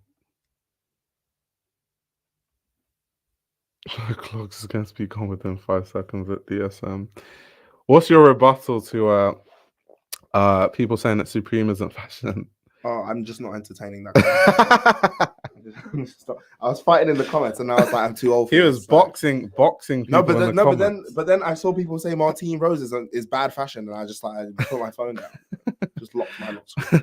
But I did basically say earlier that I think that there is a school of thought that. So the thing about my channel, which makes it confusing sometimes, is I will talk about like a Liar runway show, or I can I can analyze like some John Galliano collection, and then at the same time we can talk about Supreme collab. But what happens is when you come from the school of thought of analyzing runway shows, you might attract certain people that think, because their perspective is all about high fashion, they only think that that's what real clothing is. Yeah, but that's an L. There's a lot of obviously people I don't agree with that, but it means that's what happens. So then I think people as well, see streetwear as like, and maybe I'm biased, but I feel like if you haven't lived in a city or like some sort of like fashion hub or cultural hub, it's very difficult to conceptualize streetwear because you just don't see it the way we see it. Like literally, like I saw someone say in the comments like, "Oh, this real skaters even wear Supreme anymore," and I was like, "Bro, just head to South Bank in London, and I promise you, everyone there skating is wearing Supreme." Like, are they actually? I don't know. Oh yeah, everyone there, because that's where you know how Atlantic skates Supreme. Yeah. So whenever Atlantic posts videos skating, bro, everyone's wearing. Do you know how many like skaters they have on their roster? Not many. I know it's not that many. It's not an insane number. Is it as many as before? Because I remember early how many days did they of have Supreme. Before? Like 5. They had quite a few. More than 12. Maybe not more than 12, but there were quite a few. Okay, then a similar number to before if it was not more than 12. Yeah. But it's only a handful of people. Right. And like it's a proper contract. Like my friend who signed to them, he can't wear Adidas. Like because obviously Supreme is aligned with Nike. So it's literally stuff. I was thinking, why would a sportswear company be like, yeah? That's really strange. Apparently they have a huge team now. Killian says real Preem enjoyers will like it. I love that. Preem enjoyers. I love that phrase. Yeah, I'm obviously coming at it from a Martine Rose stand perspective. Yeah, well, I'm the same. I would have liked to see more Martine silhouettes. Yeah.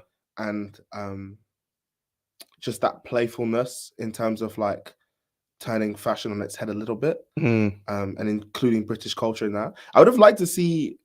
I wish that. What do you think about her play on like football? Yeah, that's what I was gonna say. I wish it was just a football. I wish it was just football. That would have been so hard. Do you know how hard that would have been?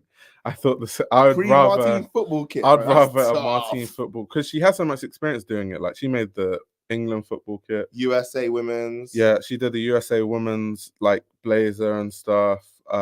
She's done like countless kits on her own. Brand. Like she made the celebration kit that everyone's like ranting and raving about. Wait, which one's the celebration kit? That's the one with the Balotelli that references the Balotelli thing. But this is the England kit stuff that she did with Nike. Yeah.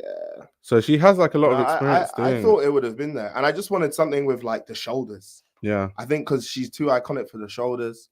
Because I'm even thinking back as far as like Balenciaga days. Yeah. That's what she was doing as well. So, and I think it would have been really cool to see Preem take on a silhouette like that. Because it's rare these days that you get really interesting construction from Supreme. Right. So it's fun. I'm always really happy when that happens because it's just interesting. Yeah. They did it a little bit with the MM6 collaboration. Like, did you see that like double vested vest? Yeah. Stuff like that, where it's like, I to be honest, I have no clue how they even put that together. And I don't know how, I haven't seen someone wear it before, but just stuff like that where I'm like, by themselves, Preem would never make this. That's what I like in a collaboration where it feels like it can't exist without the two people coming together.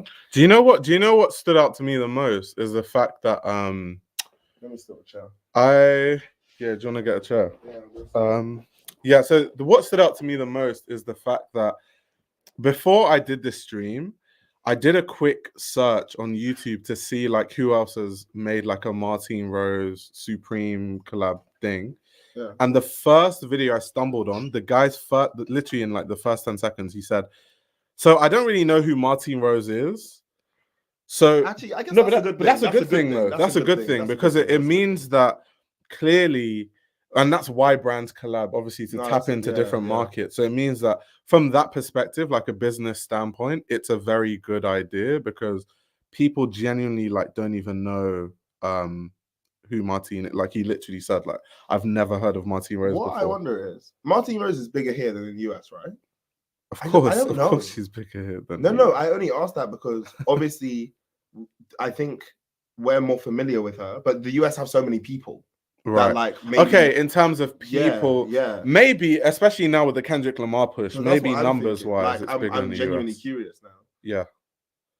Numbers wise, probably bigger in the US, yes. Easily, because like the US is because huge, I feel bro. like it's the UK is not as big as California. Like a lot of Brits know who Martine Rose is. Like, even if you're just slightly aligned with fashion. I think Martine Rose is more of a London thing. I think outside of London, it might be a bit harder to know people who people who know who Martine Rose is.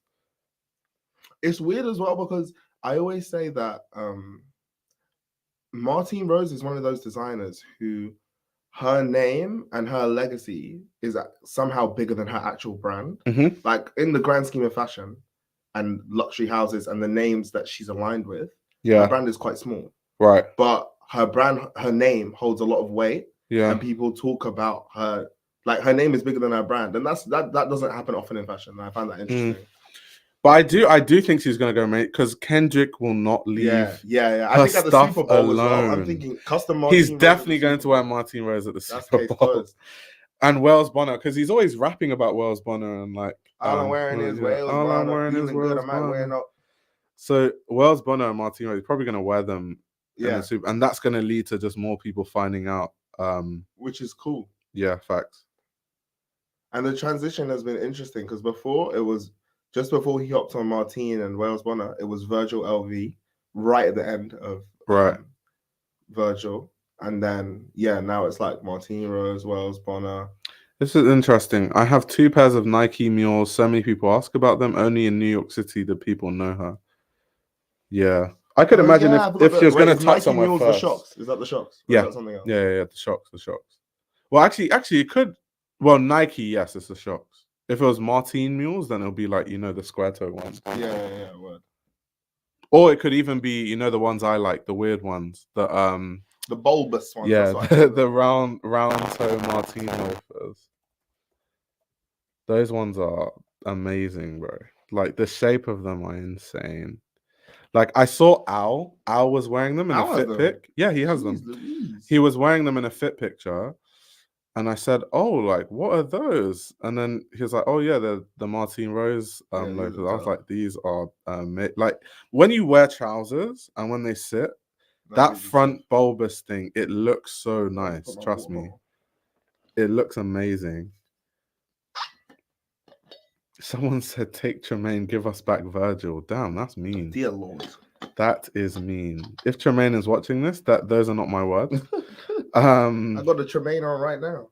What are you wearing? Denim tears with the underneath my jacket. What are your thoughts on Tremaine? Like what he's been doing at Denim? Do you want to plead the fifth?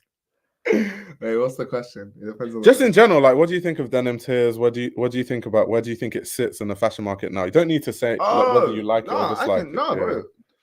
Denim tears is really cool. I think Denim tears is in a place where, I mean, I could be wrong. I could be wrong, but I think Denim tears is in a place where the brand just blew up way quicker and at a higher velocity than I think he thought it would. Really? Okay. Because the brand's really big. Yeah. I see people wear it all the time. Obviously, they've had collaborations with like Offset and things like that, like for whole album releases and stuff that like a lot of people buy. So it feels like every celebrity wears Denim tears. Like you get like Cardi B and her kids pull up in full Denim tears, stuff like that. I don't think, because I remember.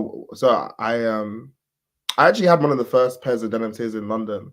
Like, and it was like at the time he was using recycled Levi's. So he had a collaboration with Levi's where they provided him like old used denim. So it was all genuine vintage, tattered, worn. Every pair was different. And then he printed the print on it himself. And the vibe I got at the time was that it was going to be kind of like a smaller capsule, it was like an idea that he was just experimenting with, playing out with. I didn't think it was going to develop into a brand at the size it is right now. That you have because he has a brick and mortar store now in New York, which is insane. in terms of like the rent alone on the store in Soho Must be insane. It must cost so much money. So I assume he's like, making a lot of money. There's good money in there. Collaborations with Off-White, collaborations with Virgil, collaborations with Dior.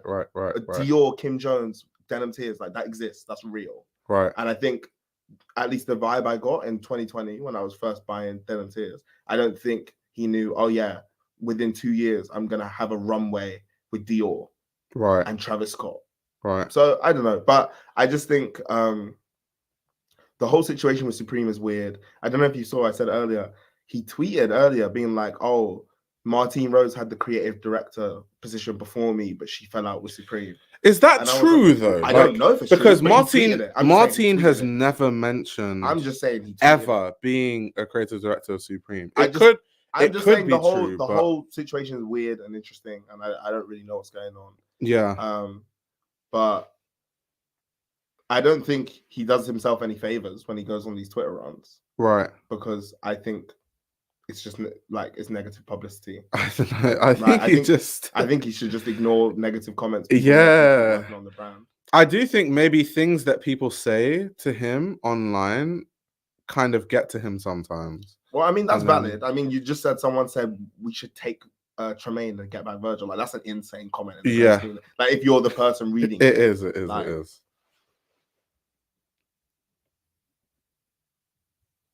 Someone saying Martine Rose is going to do a Trap Star collab. That's insane.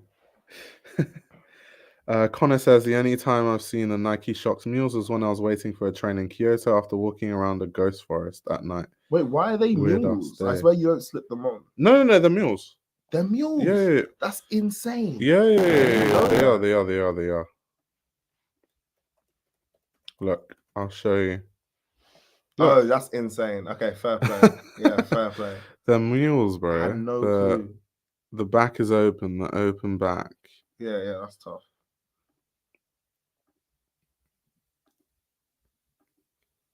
Oh, that's tough. Okay, but that's interesting though. Like in London, I swear I see them all the time. Like honestly, I do see them a lot. I see them so much. If you just go off the resale price alone, you can tell that they're hard to find now. Because when they first came out, I remember people thought they were weird. Yeah. And then now, I think if you want to pay, you're looking at spending 400 quid. Like really? Yeah, maybe even more. Oh my god. They're hard to acquire now. Damn, I didn't even know they were that hard to acquire.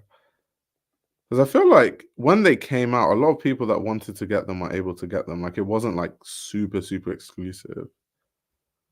But no, in London, and this is why I feel like it's such a big brand in London, because I see people wearing Martine Rose, like genuinely, like. Oh my gosh! Remember the Martine Monarchs? Yeah, the Air Monarchs, the ones that look like the brain tumor, in line with those bulbous loafers you like. That's true. Although they put the weird part at the front, yeah, so it's rather than on the sides, rather than random parts on the side, look like random tumors coming out of a shoe. Those Air Monarchs are horrible. Nah, bro, I swear. Wait, what are we talking about? I swear people ate them up at the time. No, people did like them, not me though. I thought it was fun. I thought it was interesting. I thought it started really interesting conversations, but it wasn't my cup of tea at all. But yeah, I think sometimes people assume because I'm such a big fan of Martine Rose and I have a lot of her clothes, I'm just going to automatically like everything she does, which isn't the case. I'm sure fair, I do a lot of the time though. I'm sure most designers that people love, they don't love absolutely every single tiny aspect of everything that person But designs. I think that goes both ways, because I think people get confused that like, okay, a lot of the brands I don't like, for example, these days, brands put out hundreds to thousands of pieces a year. Yeah. Of course, in the midst of 2,000 pieces, there's going to be 5 pieces I like. So just because I own it doesn't mean I like that brand. Yeah. It just means the brand happened to make a piece that fits in my wardrobe and goes well with my aesthetic. Like, yeah. Because I think that's a misconception from people as well now, that like, oh, just because you wore like one pair of Amiri jeans, you're in love with Amiri and it's your favorite brand. I don't. Isn't that weird? So like, I don't have this perspective that like one brand is just across the board like horrible. Like, you know what people do to like, let's say Off-White. Yeah. Like I used to hate that. No. Remember what so I can to Off-White 2018, 2019. Oh, that used to I can imagine because I wear Rick Owens and Andy Willemista, people just automatically assume that I think I'm above Off-White, or like the kind of people that wear those brands probably think they're above Off-White. However, I don't really care about the brand name. I just care about if I see an item of clothing that I like, it's like I like that item of clothing. It could be made by Supreme. It could be made by Palace. It could be made by Off-White. And if you want to one up that, oh, okay, let's say you've made 10 items I like. Oh, now make that 20. Now I've looked at your lookbook and I enjoy the entire lookbook. Okay, I'm probably gonna like fall in love with the design language and the codes of your brand and be more attracted. I'm gonna spend more time reading up about the things you do. Yeah. But it doesn't mean that I can't go to a brand that I don't like and they've made a nice piece that fits in with my stuff as well. Exactly. Like, it goes both ways. Because they used to do that to Off-White a lot, because there was this period where when Off-White was really, really blowing up and taking off, and everyone just had the stripes. They had some stuff that was cool. On the runway. No, every runway was heat, bro. On the like, runway, actual runway pieces were tough. They did. But because the most commercial pieces were just like industrial belts. Yeah, industrial belts and hoodies. Everyone was like, Off-White's trash. And we were like, I remember it clearly at the time because we used to talk about it. We were like, bro. We did used to talk about it. Oh, good. Especially the women's wear. There was this period where Off-White women's wear was just that's true. Season on season on season. So that's true. It is what it is. People in fashion do. So two things that people do that confuses me is anything that isn't high fashion is not relevant. One, and two is like, it's not just about whether you like the piece or not. It has to be from the right brand. It has to be from a very like high fashion brand. It has to be Saint Laurent, not like Rude or whatever. But Rude can literally make something that I like, and I'll get it if it makes sense or if I can afford it or whatever. So, and I think it makes people puts their style in a box because they only look at. Not only does it put their style in a box, it just puts their conception and understanding of fashion in a box. Right. Because obviously, especially now that we have the internet, you do get these brands that start off as streetwear brands, slowly transition into lifestyle brands, slowly transition. This is the conversation we have about A Cold War. Yeah. Because A Cold War, for people that don't know, because unlike most kids that go to fashion school, and most people that go to fashion school are rich, by the way. When I was at CSM, most of the people in that school are rich as fuck. So these guys can afford to just start their own brand and go to a factory and do like a whole damn collection. Most people can't afford that. So at the start of A Cold War, he was making like t-shirts and hoodies, right? T-shirts, hoodies, Air Forces that he spray painted on. Yeah, exactly. And then as he built his revenue and the money got back, he started producing in Italy. Do you remember exactly when? I remember exactly when he started producing in Italy. Man started making insane leather pieces, like French creating new fabrics, the technical fabrics. It was insane. I remember one time, I can't even remember if you came or not. He had a showcasing in London just to show off. I wasn't there. I remember. Just to show off like new fabrics he'd like created and made. He made a bunch of M65 military jackets, right, in different materials. So the people who are invited pull up, you tell them, oh, what material you want your jacket. Right. Man just gave me a jacket, gave me a bag. Was that the beige one? Yeah, my one's a beige one. And it like in sunlight, it's the jacket's a different color. Right. And then in the dark is a different color. That is so cool. And like on display, he had all these different jackets of different materials and you could feel them. And like that step up that you're literally inventing materials and like creating like different adhesives and different ways to even mount materials onto each other. Going from that to where before you were spray painting Air Force Ones and selling them, like clearly you can transition. Yeah. So I think it's silly to even try and box brands and people in when we're in this internet age where you can just be transitioning from level to level. Yeah, people don't give you that grace of like, if you start as one thing, they already brand you as like a certain thing and you can't really come out of that branding. It's weird.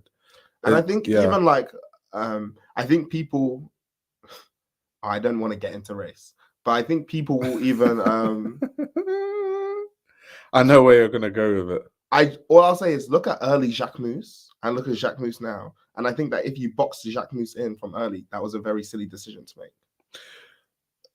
Yeah, but then Jacquemus won't get boxed early because Like, he's French. I know. I'm just saying that. It's not. I'm just saying that the concept of boxing someone early is very silly because you never know where the brand's going to go, and you never know. Do you know what it is? Do you know what it is? Do you know what it is? Most luxury consumers are not from France. Like, most luxury consumers, because France is a tiny ass country. Asia. Oh yeah. Asia. Okay, sorry, yeah, China. Like, Japan, like France is Korea. a tiny ass country. Like, most luxury consumers are from the USA and Japan and China and stuff, right?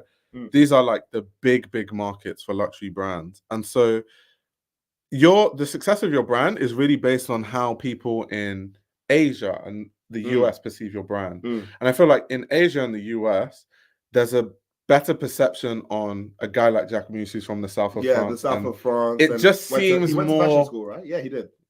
I think so. But yeah, it just seems more luxury. Yeah, you know what I mean? It's just the subconscious thing, I feel like. I'm just saying, if you tried to box in Jacquemus early on, no one would have guessed that Jacquemus would be arguably the biggest independent brand in the world today. Yeah. Which is insane. Like, you have huge conglomerates looking Is it the biggest? There's a few, like, would you call Comme des Garçons independent? No. And it's also from a very different generation. Okay. If you're saying modern generation, yes. At least publicly, Jacquemus owns 100% of Jacquemus. Right. There's no, I've sold 20% to VF Corp, I've sold 15% to LVMH. Publicly, at least. Yeah. I wanted to cross-check his situation with school because I know that he dropped out or something, but it says he went to S-Mod and then I'd read that and then he dropped out. Oh, I didn't know he dropped out. Yeah, I just knew he dropped out. He dropped enrolled. Out. He dropped out. Yeah, he went to S-Mod and then dropped out. But yeah, no, it's. But I do think perception matters though with these things as well. The size is absolutely bonkers. Yeah, like, yeah. Frankie says I sound like a bot. I'm not. Why? Oh. This is true though. I guess it's similar to how all African Americans music gets put in the R&B and hip hop category for awards. Yeah, so this is something that Thames has an issue with because any music that comes from Africa, they just say it's Afrobeats, even if you're literally making rock. Like there's literally like people like Odunsi the Engine that makes like damn near like techno and alternative music. And they just say it's Afrobeats because they're just like, well, African making music, you know what I mean? So it's just what people do. It's not like, I don't know how you really change that, but I think the bigger conversation to have is like perception does matter with a lot of people. What is it from the recent interview? I need to watch it. What's that? What Tam said. It was a recent interview I watched not too long ago where she was talking about her frustrations. Maybe 2 days ago, 3 days ago. She was talking about her frustrations with just being put in Afrobeats when her music is more akin to like pop or like R&B. No word. So she should be in like R&B categories. We're just putting like, you know, like Afrobeats categories because it is what it is. It's what they do. Shout out Thames. I met her recently. Calm little flex on stream. Don't you see them dancing? Clearly it's Afrobeats. Sam Ross's contribution and methodology and way of thought and his creativity is so important. His fashion is unfortunately not suited for how fast the industry and system is, but he seldom disappoints. I totally agree, and I've like done years and years and years ago. I'd like reviewed his Spring Summer 20 collection like really deeply actually. So you guys definitely check that out. And what I like about Sam Ross is that he's a designer in the sense of like he's able to apply his methodology and his codes to any product. Right. So that's why he can meet up with Apple and Beats and make a pair of Beat Studios that now are sold in every single Apple store in the world. Or make like a Hublot watch. Or turn around and make chairs and furniture. Like we've been to his exhibitions. Yeah. Where he's made like chairs, furniture, furniture. And that are all like, there are genuine consumers for these things who are interested in purchasing it. So I really like that about him personally. That it's not just. But you know, because Sam is obviously more than a fashion designer. He's like he's a product designer also. Yeah, 100%. Because remember, he was making like concrete objects. Yeah. Oh my gosh. Yeah. What, the brand or literal concrete objects? Well, both. He had both. Well, yeah. So he was making. It was like obviously inspired by brutalism, but he was making like concrete objects where he'll make like furniture and like different pieces of stuff. Oh, bro, look at the Sui Cokes as well. I forgot about yeah. concrete object Sui Cokes. Yeah, I remember that. So like, he's always been good at making products, which is why when he started making like furniture and like art, and it made so much sense to me. It made so much sense. And it's what I like about him is when you speak to him, he really knows what he's talking about. Yeah. In regard to like his process, yeah, he genuinely really understands. It's not like go into a room, throw shit at a wall, and just hope you get a product that you can sell because you've got a big name. There's an actual process to it that he understands and goes through on every single product he approaches. 100%. His work with Converse and mentorship to product is great. His work with furniture, his openness with the way of work is necessary. Also, every time I think of Converse, I just think of like what Converse like to do, where they bring in a designer. Bro, Nike do it too. I know, it's just funny. It's just funny. But Nike own Converse. Yeah, anyway. So it's the same company. Yeah, bro, they'll let you design a shoe and you'll be gassed, and then 2 months later they'll just be selling your shoe with like your logo. Remember when Jonathan Anderson went off on them on Twitter, on Instagram? Like, JW Anderson was mad about that because they just like... They mocked it though, to be fair. They mocked it because they actually catted his whole shoe. They took all his collabs and just made it the mainstream shit. Like, and they still sell it to this day. They do.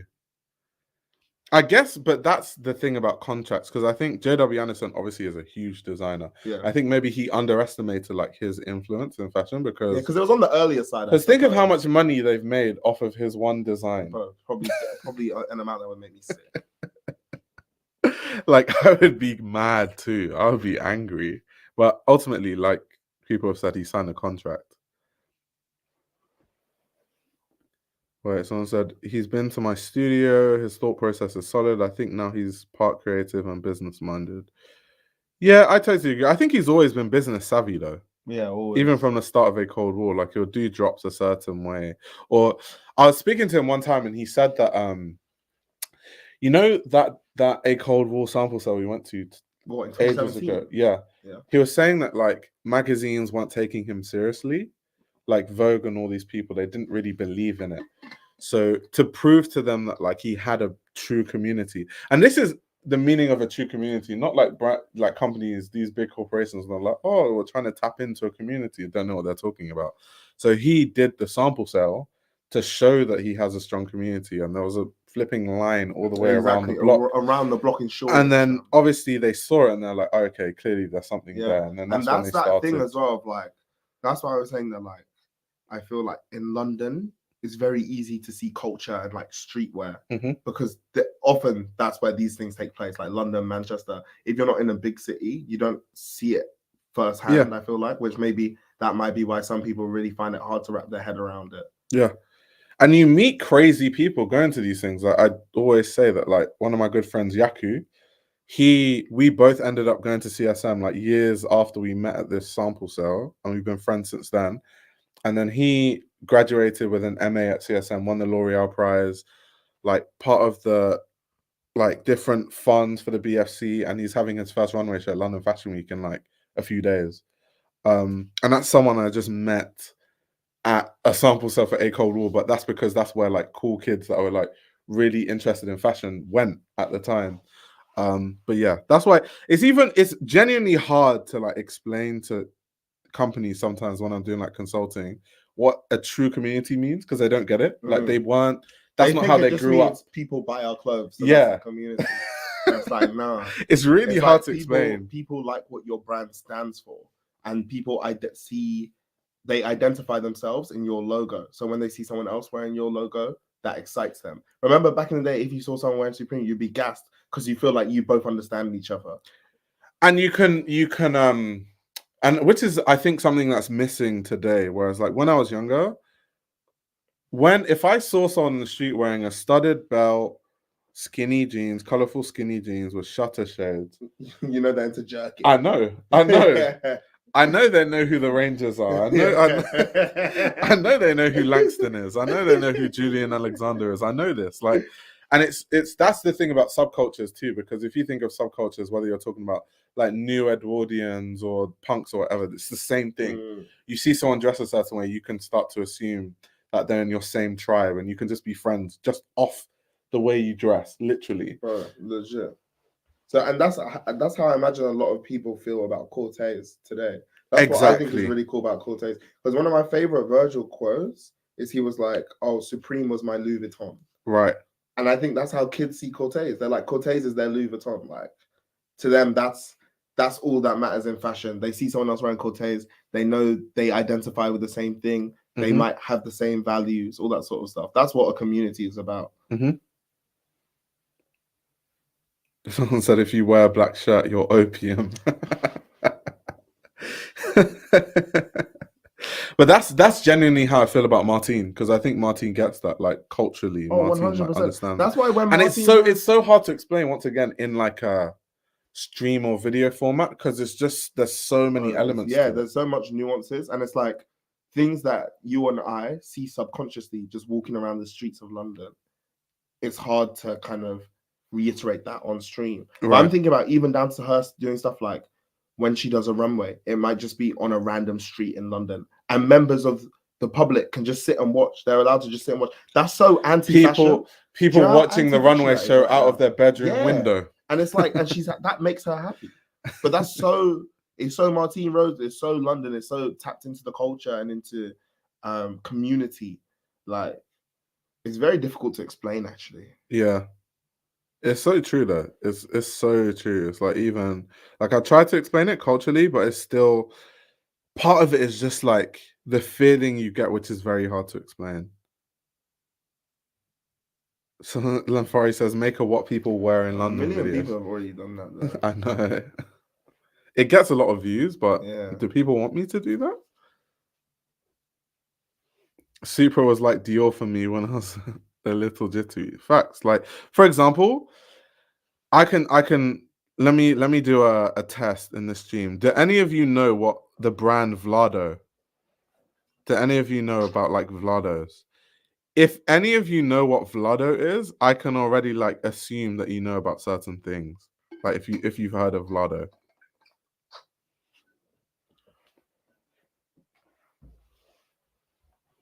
Right, so people are saying me to do it. Yes, do it, because you'll choose outfits that aren't lame as fuck. Damn, that's harsh. Someone wants me to roast. I'm not about to roast people's outfits. I'm not mean like that. Like, that's just crazy word. That's just being unnecessarily that's mean. For off stream. That's for the Instagram DMs. Hating in the DM. Yeah, Vlado is the sneakers, exactly, the shoes. I think some people Googled it, but if you genuinely knew what Vlados are, like, let me put them on this screen. Okay, not even those ones. That's not what I'm looking for. So these, if you know about these, I know that you know about certain things. Like, if you've seen these shoes before, like, I know that you're from that era.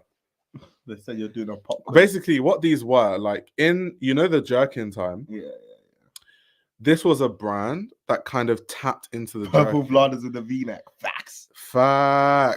Because they tapped into the whole jerkin scene. So they started making, because people wore Vans in jerkin, but Vans at the time didn't have really weird colorways. Yeah. So Vlado were kind of making shoes that looked like Vans, but they had the weird colorways, and then they also made the front of the shoe harder. Exactly. So because when you're doing your footwork, when you're doing your footwork on your toes, or you're like pin dropping and stuff, you'll be able to like do it a lot more effectively on these shoes. So a lot of the jerk crews and all those kind of guys back then used to wear them and endorse them, and they were sponsored by Vlado. So, but that's what I mean about like a subcultural thing and like streetwear. So like, this shoe is more than just a shoe. You got what I mean? It's more than, it's like a very deep cultural thing. And you, like, if you think of a certain time period, that's like what it reminds you of. And that's what streetwear is. It's not just about like just getting a hoodie and like putting a print on a tee. It's like, you have to like, streetwear always has like a cultural element where it's like, this clothing is embedded into a certain culture or subculture. Someone said, no idea. Thanks for the visuals. Wearing V-necks is an act of violence, especially if it's a sweater V-neck and you have nothing under. No, sweater V-neck. That's funny. That's hilarious. But because, for example, this was such like a California thing, like no, but we're acting. All joking videos back then were going viral. I know, like, but it was there were people all over the world doing it, but it was mainly a California thing. But what I'm saying is, because in London it was so niche. If I saw someone wearing Vlados, it's so niche that like I already know you're in, like I know you're into jerking. Yeah. I know you watch the Power Rangers on YouTube. Like I know, like I just know just from wearing those shoes because it's so niche. Like, how are you wearing Vlados in London? No. Like, how? They didn't even sell. Like, they were so hard to buy because it was only based in the US. They didn't ship worldwide, so you'd have to like proxy it to London or something. So how the hell do you have Vlados in London? Get a reshipper. Exactly. Reshipper, or you just went to the US to buy it, and then so it's like it's just stuff like that.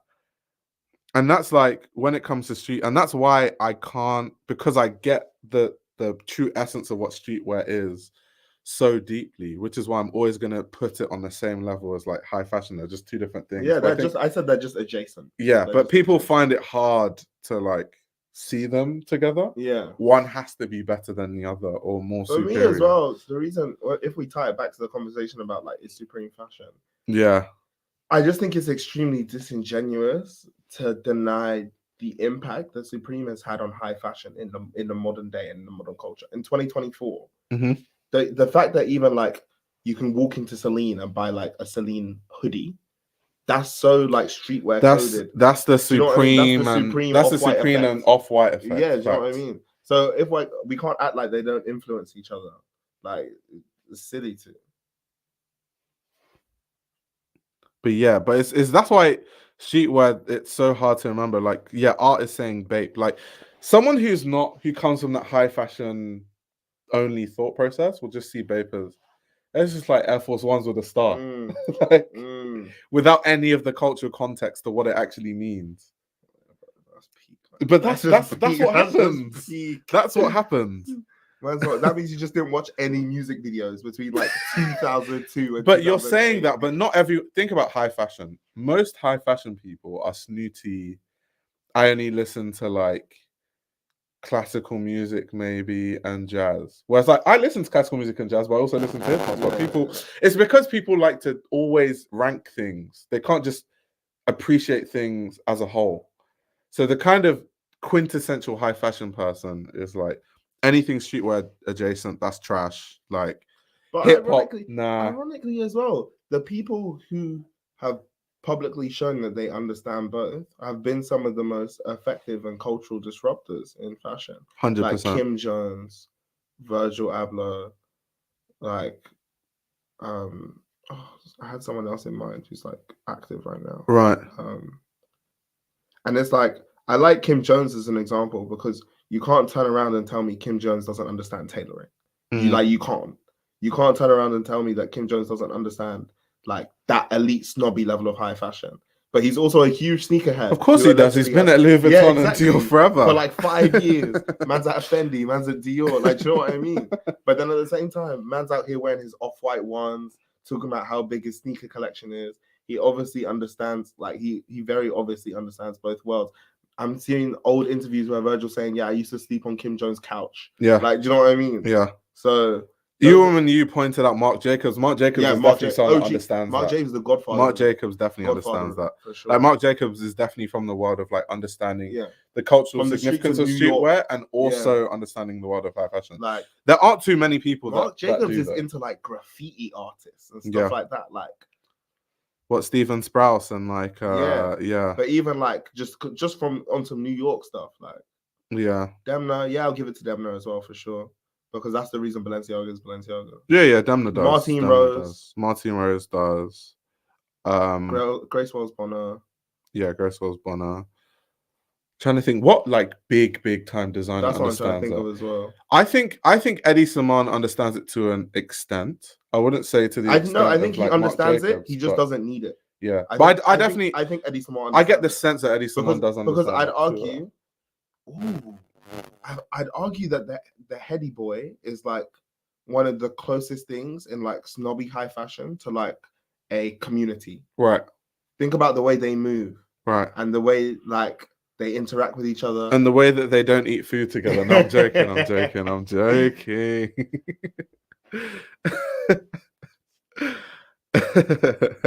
Oh yeah, Rick Owens does too. He does. Yeah, Rick Owens does. Me personally, off the top of my head, I haven't seen many instances of Rick directly interacting or like observing streetwear culture. But maybe it's happening. But from stuff I've seen him design, I get a sense that he does. First. And from people that he's worked with also, I get a sense that he does. But it's hard because, like, once again, like I'm just thinking of like times when I was in fashion school. I could not. There's only one guy, you know, Jotaro. Yeah. He's the only guy. I swear to you, in that whole our school, and that was like the whole journalism course, like MA, BA. Like Jotaro was the only person who understood the world of streetwear and the world of high fashion together. But it makes you a better journalist because it does. Because as a journalist, you need to understand fashion in its totality. You can't just do like what these old journalists do. I'm not going to mention some of their names, where they just dismiss things because they don't even understand the culture around it or where it goes. How can you truly understand like fashion from all angles if you only care about one subsector and it's that of fashion? Thing I say all the time of like, I'm someone that believes art should be measured by what the art was trying to achieve. Yeah. And the problem with those people who can't really understand streetwear is that they'll try and measure streetwear to a standard that it was never trying to achieve. Right.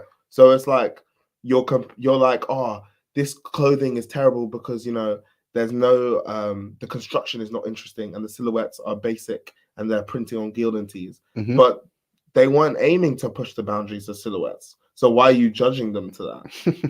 like, and also they don't even have the means to do what people are expecting. So people are expecting them to like do what Louis Vuitton does. Like Louis Vuitton is literally a multi-billion-dollar brand. What? Like this is some guy printing Gildan tees in his room. Exactly.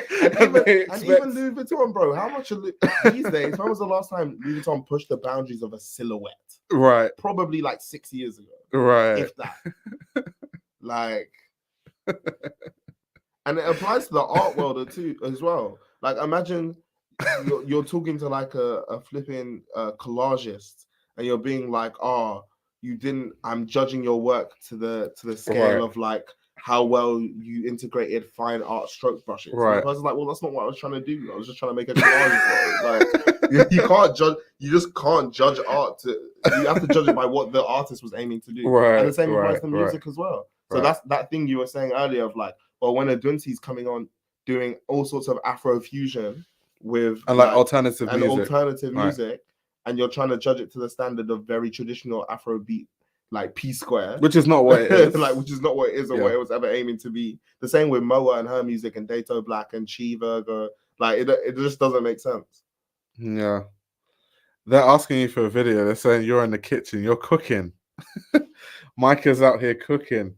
But it's funny because we have these conversations with each other all the time. But I don't think we have this conversation. Yeah, probably the only reason we're having this conversation is because you're here now. This is literally the kind of conversation we would have if there was no camera. So honestly, that's probably why we're having this conversation now. But yeah, guys, we literally talk about this stuff all the time. But apparently you hate fashion. No, I stand by. I'll stand by that statement. I'll. You know what? One day I will go into it in detail. But it's just I care more about artistic expression than fashion itself. And fashion as a structure and what fashion stands for. Yeah. So I care more about like personal style, and because I care about personal style, that results in me reading into brands like Martine Rose, reading into the history of Balenciaga. But it's not because like me personally. I just don't care about. Some people are really interested in like materials and really interested in pattern making. And that's just where their passion lies. I don't care about that. I care about, the way this sits on a body and the way this person was able to express their feeling is so interesting.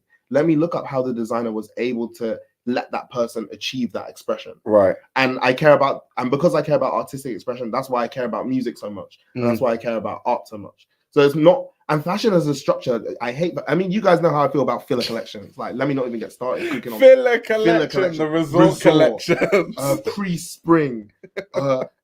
Every time I get a text from Louis Vuitton being like, "Oh yeah, our pre-spring collection," I almost block the guy every single time. I'm like, what am I gonna do with this? You're showing me some sailing boat ass J Balvin collection. Like, for what? Like, what are we doing here? The last one was a dog collection, bro. I don't even have a dog. Why are you sending this to me? Like, what are we doing? Like, I don't like fashion as an infrastructure. If it would all just slow down, everyone should just drop one collection a year, like Mainz, London, Skepta. Right.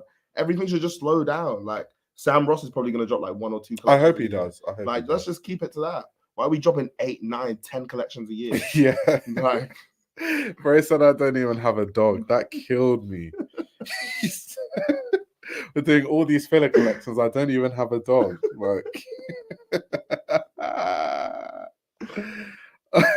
it's the fact. What I don't like about it is as well is that these sales associates and some of these designers will look you in the eye and try and convince you that genuine thought has gone into this collection that you made in 3 weeks. But that's why I always make fun of. That's why I always make fun of it. What are we doing? That's why when I read the show notes, I just make fun of it because like, what are they talking about? What are we doing it? I know damn well you didn't spend up to 4 weeks on this collection.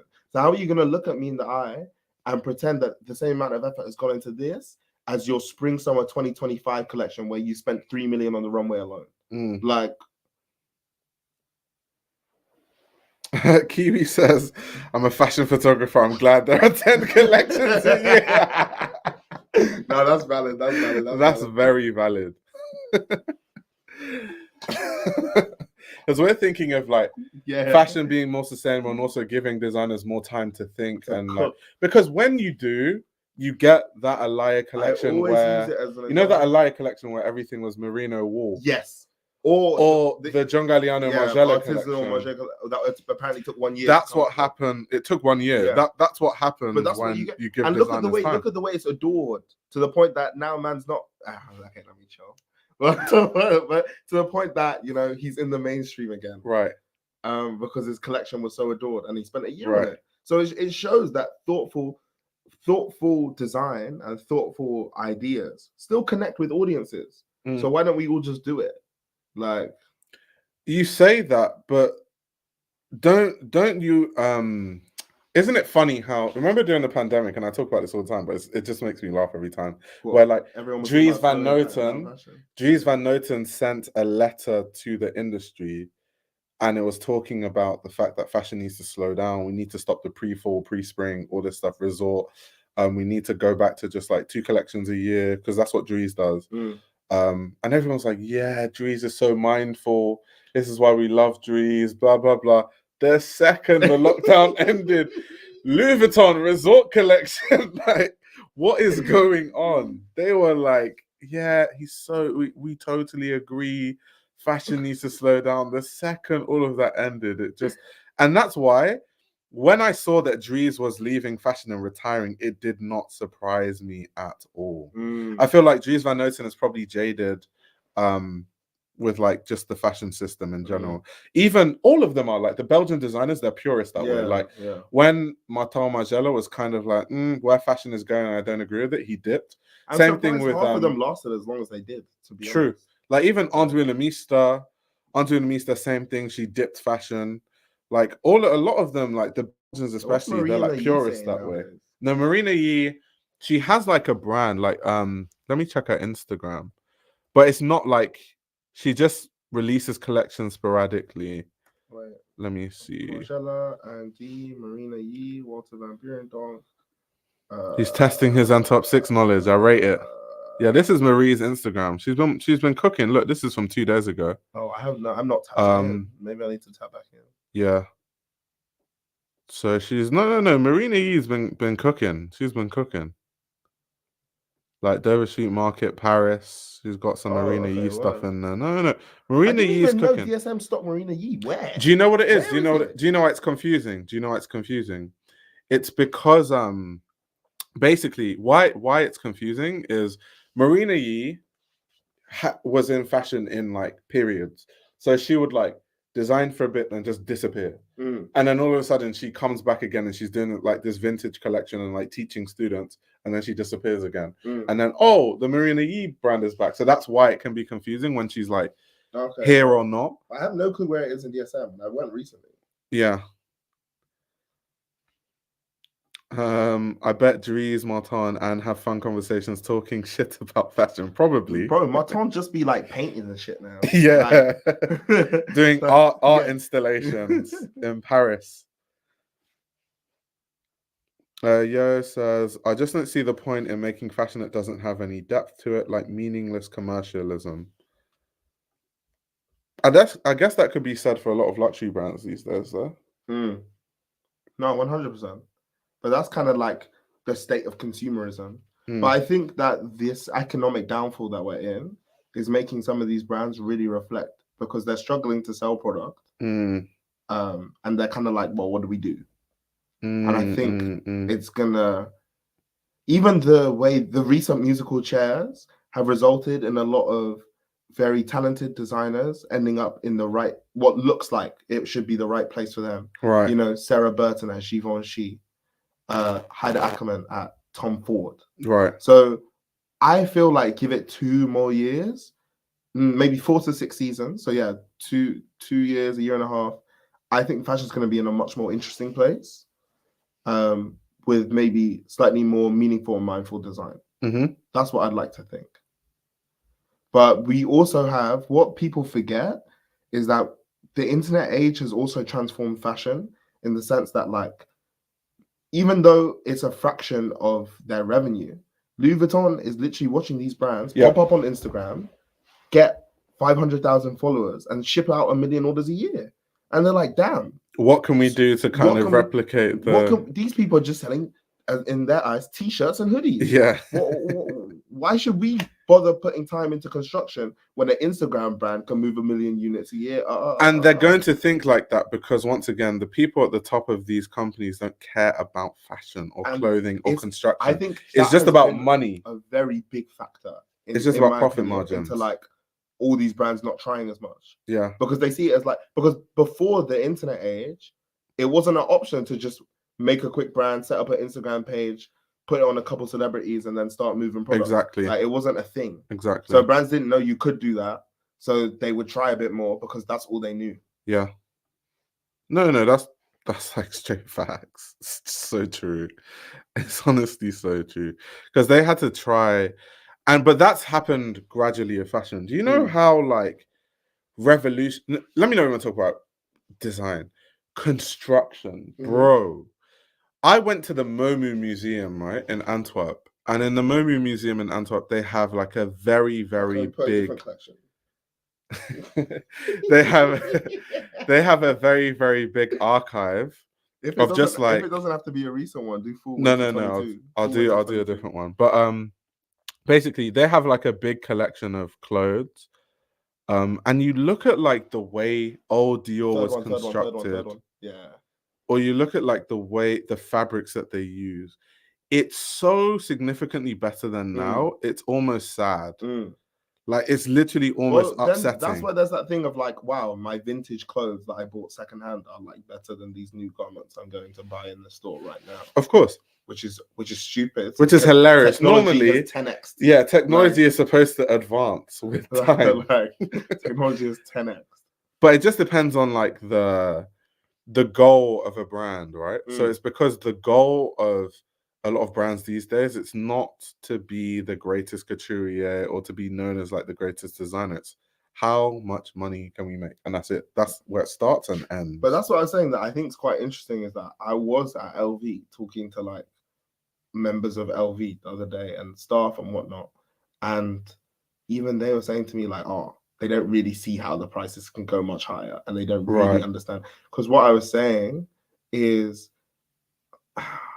I think it's going to be in a weird place where the prices get so high that, you know, they're just not moving the units they used to. I'm curious what they'll do in regard to Pharrell, because these brands sometimes like to put a blame on someone, but also, like, I think when things economically slow down, I kind of think they might look at Pharrell and be like, well, what else can he offer us now? Right. And my question was, I was like, well, I was speaking with some people there, and I was like, well, what do you guys think will happen? Because who can they pick after him? Are they gonna then just go back to like, you know, some very traditionally trained designer? But then after you've kind of had someone with that kind of star power, what do you do? But then at the same time, if you're not moving products, the way these brands work, especially LVMH, they're quick to just cut the head off the dragon and be like, okay, let's bring someone new in. But then with Louis Vuitton, because I feel like their strategy, especially with their menswear designers like Virgil and then Pharrell, is they're really trying to find the most hyped and like famous designer. At the time, Virgil was huge. But they're doing it. The eras that we're just in a very different era. So but how do they top Pharrell? Like, who is more famous than Pharrell it's not as also, a designer? So it's a game of who is more famous than Pharrell, but also we've picked a famous designer, and right now we're not moving product. What do we do next? Mm-hmm. And I'm curious to see what happens when that conversation comes. I think that conversation is going to be in about 2 years, but we're going to see. Because I'm just genuinely curious. Because if the people whose job is to sell these garments are saying, I don't really know what we're going to do when the prices go higher, and the prices are definitely going to go higher, and I think it's stupid. That's what people whose job it is are telling me. Right. So I'm like, yeah, and this is already what I think. So I'm like, yeah, I am curious what's going to happen. Like, it is very interesting. And that's a reflection of the whole state of like all those big conglomerate luxury brands, you know, your LVs, your Dior's, your Pradas, your all of them, the prices are just getting like outrageous. So it's kind of like facts. I'm curious to see what happens. Or does there become like a middle ground or middle class of brand that kind of emerge? Your Jacques Mousses, do they just eat up more market share? Because the pricing of like a Jacques Mousse is 100 times more reasonable these days than way more reasonable than like a Louis Vuitton or whatever. And you still have like a household name. Well, what soon may be a household name. Yeah. Sorry. So I don't know. It's weird. It's weird. Luke hating as always. Yeah, that's valid though, to be fair. It's actually valid hate. Luke, did you find out about Standing Ground from the LVMH prize, or did you know about it before? I'm just curious.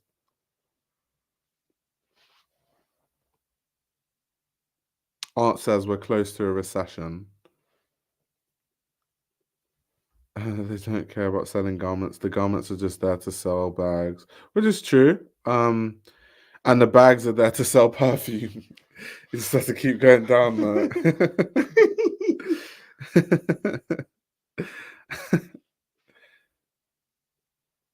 Imani says, close, we there.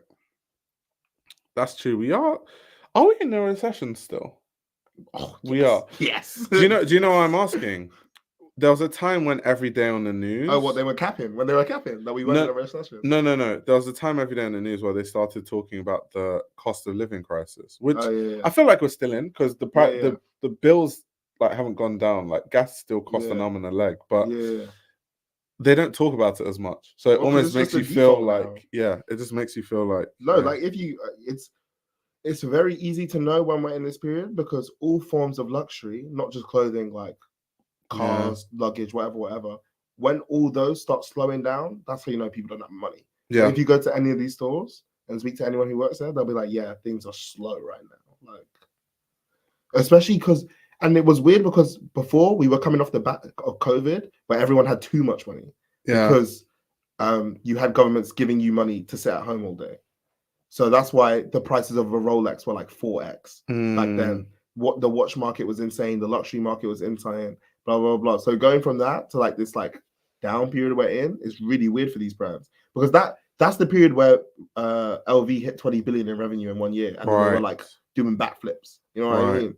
But now they have to turn around and say, not only has our old creative director passed away, we now aren't making the money we used to. We need to pivot our strategy. Rukop says, and the charms are there to sell the bags.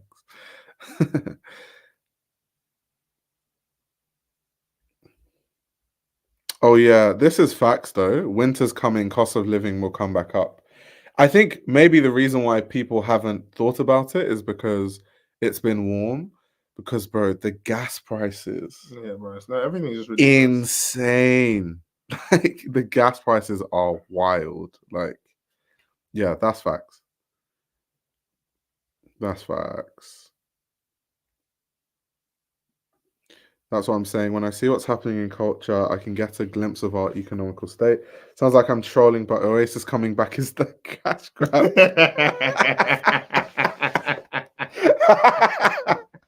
It's so funny because people have had discourse about that. Like, people have been asking, are Oasis broke? That what the hell brought them together? Like, people have been begging for them to come together. The way those guys split up as well, bro.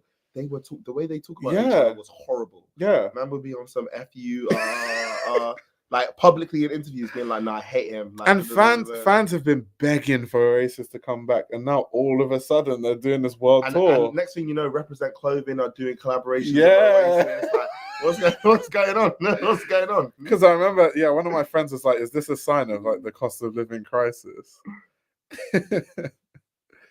Like, Oasis coming back is a big sign of an economic downturn.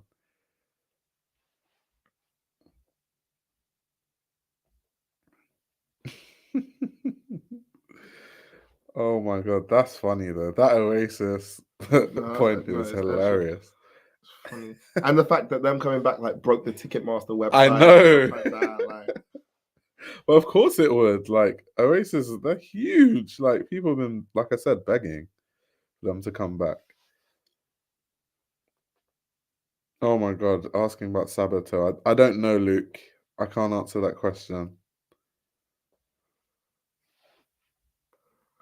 Go on. So, Micah, what do you love about this collection specifically? Oh, so much. So I could talk about this collection for hours. I love how dreamy and whimsical it is. I love like, okay, we don't have the music right now, but like even before we even talk about clothes, the set design, the whole concept of these people, like the way they you have that like those trampolines, because I remember when I first watched the show, you I think if I remember correctly, you couldn't see the trampolines. So it was like these people were like jumping off a building, almost like just jumping into their dreams, jumping like not thinking about a way back up. They jump, boom, they're coming back up, blah blah blah blah blah. You have all these dancers, then you have this idea of like time stopping in a dream to do with the way, like, look at the way people are moving. They'd fall over, stop a bit, get back up, blah blah blah blah blah. And we're not even in the clothes yet. Just the set design alone, like I love. You got the huge bed in the middle, whatever. But then I just really enjoy the clothes in this collection as well. Like the stuff as well. Even back to like I kind of include it in set design since I imagine they didn't sell it, but like that. Some looks were like super angelic. So like I think it was Kai had like wings. I don't remember anyone wearing those. Yeah, they were like. Yeah, I assume it was just for the runway. Like just adding to like the dream like state of everything. Like it feels so surreal. Like just visually. And then a fair few of my favorite Virgil pieces happen to be in this collection. I really enjoyed. Like, was this the collection with the sky print stuff? No. And what collection was that? Yeah, that's spring summer 21. I was just trying to remember. Spring summer fall winter 20. Okay.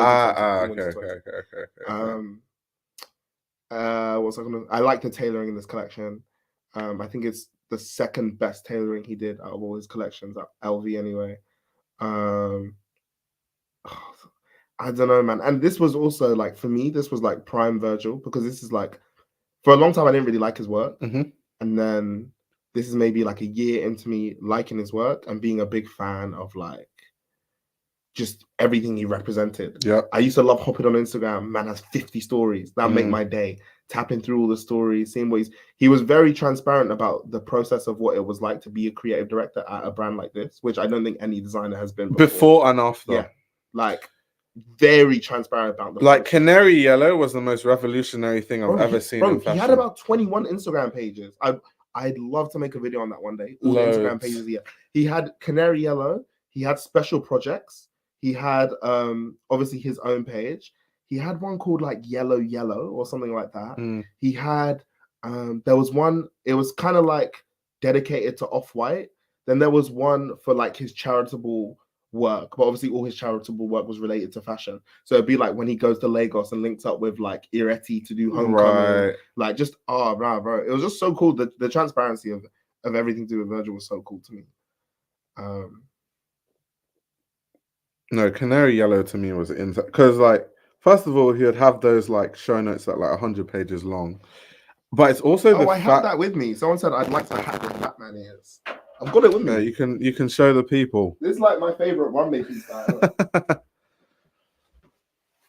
But for guys that don't know, Virgil Abloh had a website called Canary Yellow where he would post like loads of things about his design process. Here's Micah flexing again. It's not flex. No, it's a runway piece. To be fair, there's like I don't think there's many of them in the world. But like even the construction of it is just. Cool. I've never seen anyone wear it though, apart from you. I think there's. Maybe, when you bought it, did you have to like request? No, I had to do backflips about it. Like I had to do like. He said he had to do backflips. Oh my word! But yeah. Anyway, sorry, I was talking about Canary Yellow.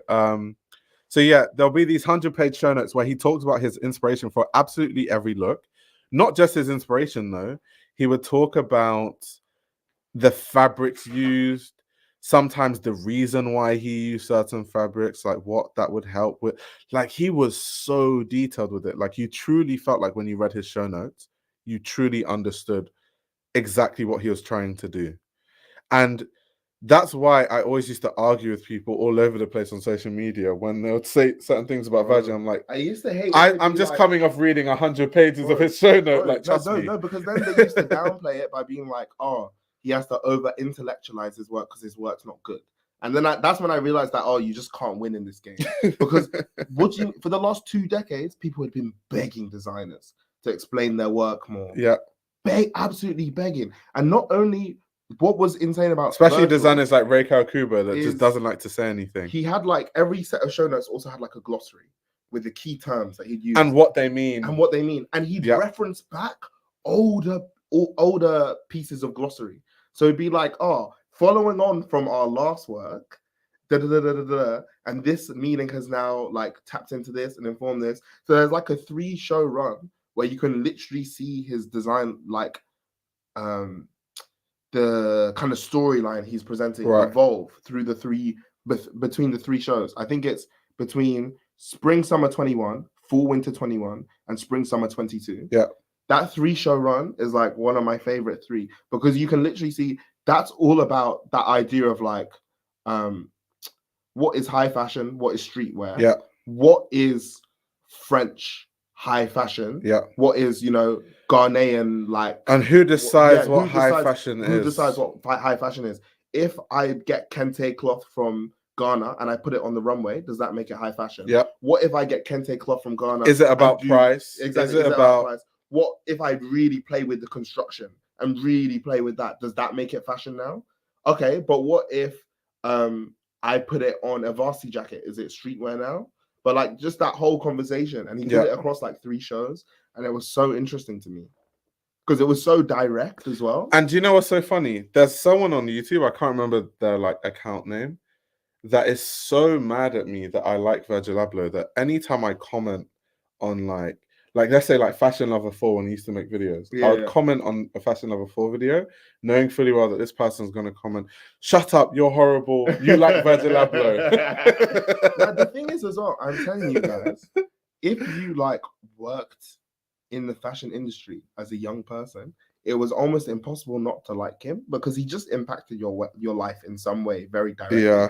Whether it be like he showed you that things maybe you didn't know were possible in the fashion industry were possible, or whether it be like giving opportunities to individuals or yourself. Yeah. So like so many people in my direct life that I used to interact with all the time and still do, like Virgil changed their life in one way or another. Even weird stuff like, Clubhouse. Remember when Clubhouse was popular on Instagram? He sent us the invitation to Clubhouse. Yeah. Like, do you know what I mean? Like, just weird stuff like that, just on an Instagram DM. And Virgil was so tapped in. Like, there's no way, bro. Like, at that time, I was such a small YouTuber.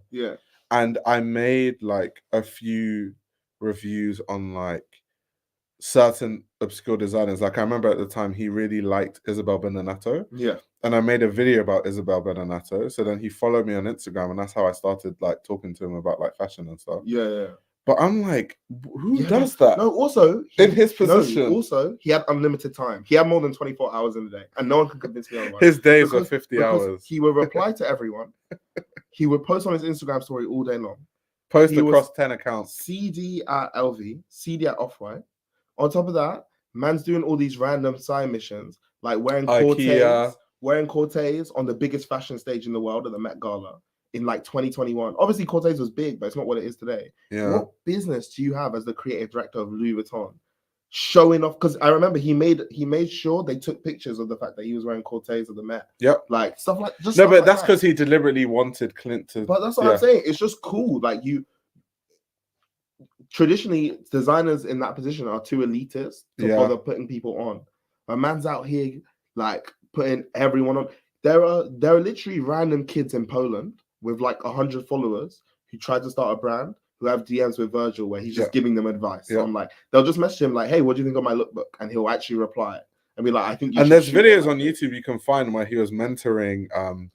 Kids also. And then those people went on to like sell their brands for like tons and tons of money because like his advice was actually useful. So just stuff like that. He was just very impactful, like even on like a cultural scale in the sense of like helping people achieve their dreams or like stuff like that. Yeah. And that's not even including designs. I genuinely just believe a lot of the conversation that he used his work to have is very important. I just genuinely feel that way. Yeah. But why do you think that despite all these things, he gets so much hate? Like, why do people just refuse? He's not traditionally trained. He's black. But so many designers are not traditionally trained though. No, but he's the first that I can think of at a major house that wasn't traditionally trained in the sense that didn't go to school or didn't train under someone like fucking Margiela, bro. Right. Like, right. I can't think of anyone off the top of my head that's been at like a conglomerate major house post 2010. And then he happened to be the biggest one. And he was black. And he's from fashion elitism is very anti-hip hop. And that's facts. And Virgil is as hip hop as it gets. Because that's another thing. Like, okay, so like that 3 collection run that I really like, he taps into the root of hip hop is in like the Amen break, which is basically like one of the most used like drum breaks in the world and like the basis of a lot of old OG hip hop beats and stuff like that. And he was basically just talking about how like the idea of like, if I take something new, old and remix it, at what point does it become new? Yeah. And stuff like that. But that's because then he was bringing the conversation of like, sampling. Yeah, exactly. That's what it was about. Hip hop sampling. That's what it was fashion about. Is crackhead behavior. Yeah, I was so impressed because they were having that conversation where like when hip hop first started, they were sampling like crazy. Yeah, exactly. And then a lot of like companies started to get mad at like how they're sampling. Yeah. And then over time, there started to be laws on at what point is this like your original work versus someone else's? Or what point is it old? And that's when sampling stopped because you had to pay so much money to clear stuff, and also you can't even clear because sometimes you have to find the person that owns it, and you can't even they don't exist. Yeah. Sometimes they just don't exist. Because these guys were sampling like 70s soul songs, 60s soul songs. But like I think that's an important conversation to have in fashion because as we know in fashion, it's very rare. Nothing is new. Yeah. Everything is old and it's been recycled and packaged and presented in a new way. So I think it's a very important conversation to have because a lot of the accusations that were thrown at him were not thrown at other people when there was a real reason to. Right. So just stuff like that was, if you read the show notes, man, the show notes were just good. I don't know why people are bugging. But the problem is because people don't read it, but people just want to have like hot takes for the sake of having hot takes without even like reading it. Because I think being a fashion critic, at least from my perspective, is like, I have to understand the designer's work before I can say it's good or bad. So like, I can't come on a live stream and just be like, I've never known about any of the work of this designer. I don't know anything about this designer. I've never heard of this designer before, but it's trash. But that's what people do online. They haven't read the show notes. They don't really know what his design philosophy is, but it's like, it's trash. that's not really a critique. That's just hating. You can say you don't like the way it looks. You're free to say that. But You says read the show notes. like literally. Yeah, he did always reference his influences. He did. Like, bro, He and honestly what I did. really liked as well is that because what people like to quickly say is they used to always be like, Virgil Abloh is not a designer. Cap. That's false. Virgil Abloh was a designer. Man studied architecture. Like, Yep. like he was a designer. And you he can was say a wasn't product fashion designer before fashion You too. can say he was not a traditionally trained fashion designer, but he was objectively a designer. So I really liked that academic approach he took to design as well, because I hadn't really seen that in recent memory before, especially because at the time I was looking at his work, I was like 16, 17. Yeah. Like that academic approach of like, man would reference his sources, bro. Like what? In fashion, like it's such an academic approach to it that in fashion, like people don't really bother to do. These days, did you even see what just happened with was it Philip Lim? They put some t-shirts on the runway that were similar to Verdi, you know, the guy that worked on the Ego. Yeah. And then Verdi called them out like, hey, you've just catted my entire design, but like, okay. And then now Philip Lim are making statements like, oh, we've heard that our recent designs look very similar to Verdi's. We're in open communication with Verdi to resolve this. Bro, if you know you didn't cut the design, you wouldn't say anything. Yeah. Why are you going to be like, oh, we've heard our designs are similar? What do you mean? It's either, like, you know you stole it. like, what are we doing here? Just say you referenced it. But at least sometimes they own up to it. Like the craziest one to me, honestly, the craziest one to me is what Gucci did with Dapper Dan. Oh yeah, no, that shit was insane. Like, that shit was insane. As much as I'm a fan of Alessandro Michele, that thing rubbed me the wrong way. Bro, no, that was bro. Now, Gucci and Louis Vuitton are well within their rights to say that he's cutting their IP because he doesn't legally own the IP to the clothing. So technically what he's doing by taking their fabrics and like turning them into something else that they didn't approve is basically like affecting whatever image they want to push, whatever that is. I don't believe in that personally. I don't, but I'm just saying. If I buy something, do I not own it? I know, but I'm just saying legally. So what they did was they were like, okay, we don't want our clothes to be represented that way. So they would always go to his studios in Harlem and just raid it and like cause mayhem. To do that, because back then it's because like hip hop was just a no-no in fashion. I remember there was I don't know if it's still on Netflix, but there was a documentary called like Remix Hip Hop and Fashion in the 90s or whatever. And it talks about Dapper Dan and it talks about like people like Lil Kim and all these people, how they had to fight to get into high fashion. Like literally, like magazines, like Ebony magazine would be begging these brands to like have an editorial, send us clothes. They'll be like, nah, we don't want to be anything to do with hip hop. Nah. Now, the second that they've seen the money, how many fans are there, how many streams these hip hop people get, now they want to be aligned with it. And one of the first things they do is take Dapper Dan's design without any like bringing him onto it, and just thought that they could just take his whole designs and just put it on the runway.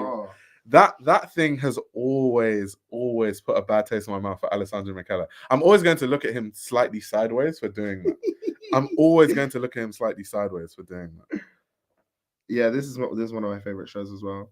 And if you like, again, read the show notes and look into like the imagery in the show, this is this entire short film, because this came out during COVID, so it had to be a short film rather than a runway. Is about kind of like the concept of like Virgil and other disruptors entering the Paris fashion scene and kind of disrupting Paris. So you'll notice there's like a bunch of people who have these briefcases which act as keys, and the people who have the briefcases are in traditional suiting, so they reflect like the traditional stance on fashion, the traditional approach to fashion. Then eventually someone who is in non-traditional suiting manages to kind of break into this area that everyone who has the briefcases and the traditional suiting has. And then once that person breaks in, they kind of open the door and let everyone else in. So if you watch the film as like we're talking and stuff, you'll be able to catch that.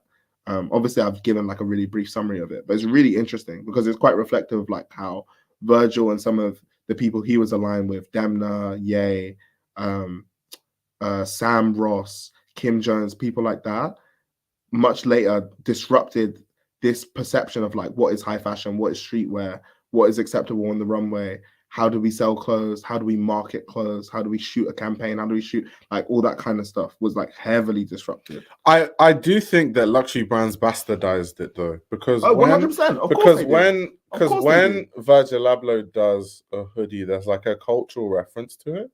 Whereas when brands do the hoodie, there's no cultural reference. It's just coming from a place of, we've seen that Virgil Abloh sells this, and the profit margins are high. Literally. So let's tap into whatever's going on this side. That's kind of the point I was making earlier when I was like saying, how can we not call Supreme fashion when Celine sell a hoodie, like a essentially a logo hoodie? Because bro, in 2013. 2012, 2011, what business do you have strolling into a Celine store and copying that dead hoodie that like these men are all shot in now, post 2017, post Off-White hoodie? Like every brand now sells sweatpants. Do you know how frowned upon sweatpants were in fashion like a decade and a half ago? On, bro. What are we doing here? If you wore sweatpants out of your house, people would look at you like. And now I can own a full Celine sweatsuit, tracksuit, whatever it's called. Like I don't know what's going on. But that's why I always say that luxury brands, they bastardize the whole thing because they just take any element of like community or culture out of things a lot of times. Oh, and another aspect of this show that I really like is that he made an effort to show that the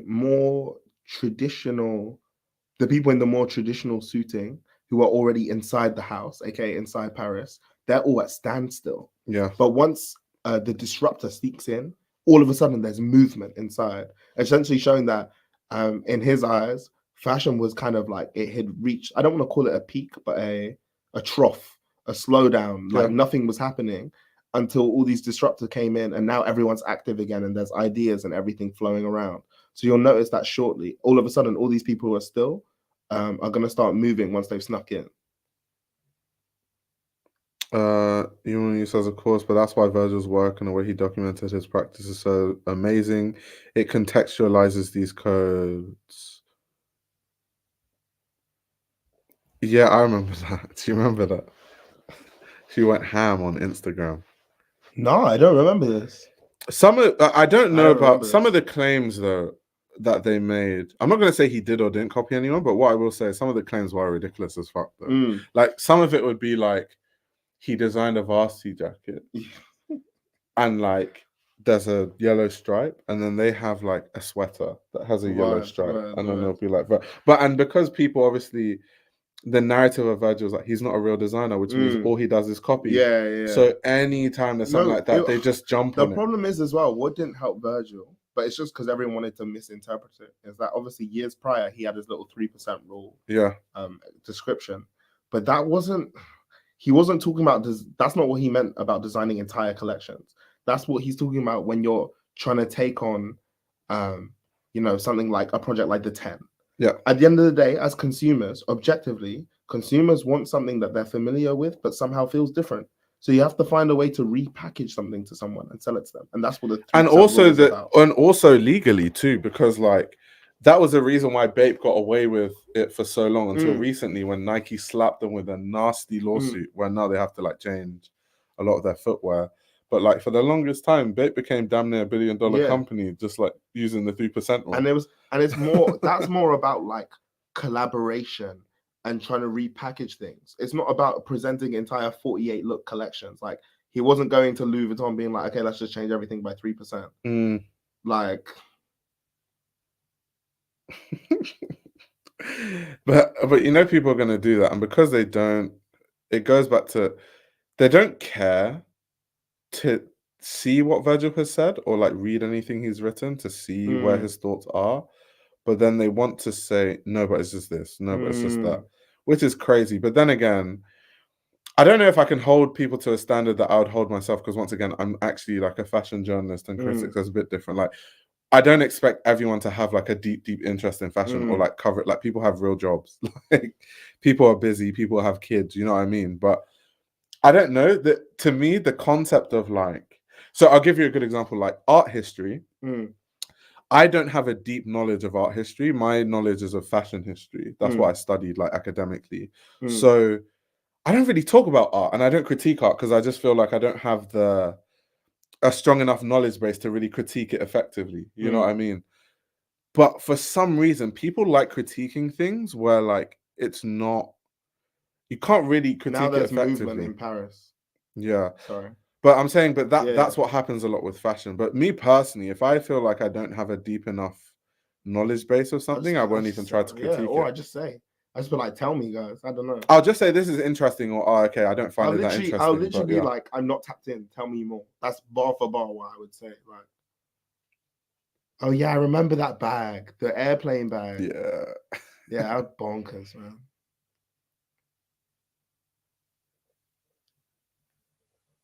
I think the cowboy boots from this collection were fire, insane. bro, fire, yeah, insane.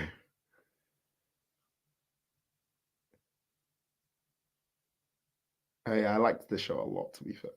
This is one of my favorite. This is one of my favorite Virgil shows. Okay, formerly known as Mos Def, out here rapping, bro. And then even Mos Def rapping is a play on that whole idea of new and old and sampling, because he doesn't rap his own bars to start with. He raps MF Doom bars and then switches into a verse that he wrote.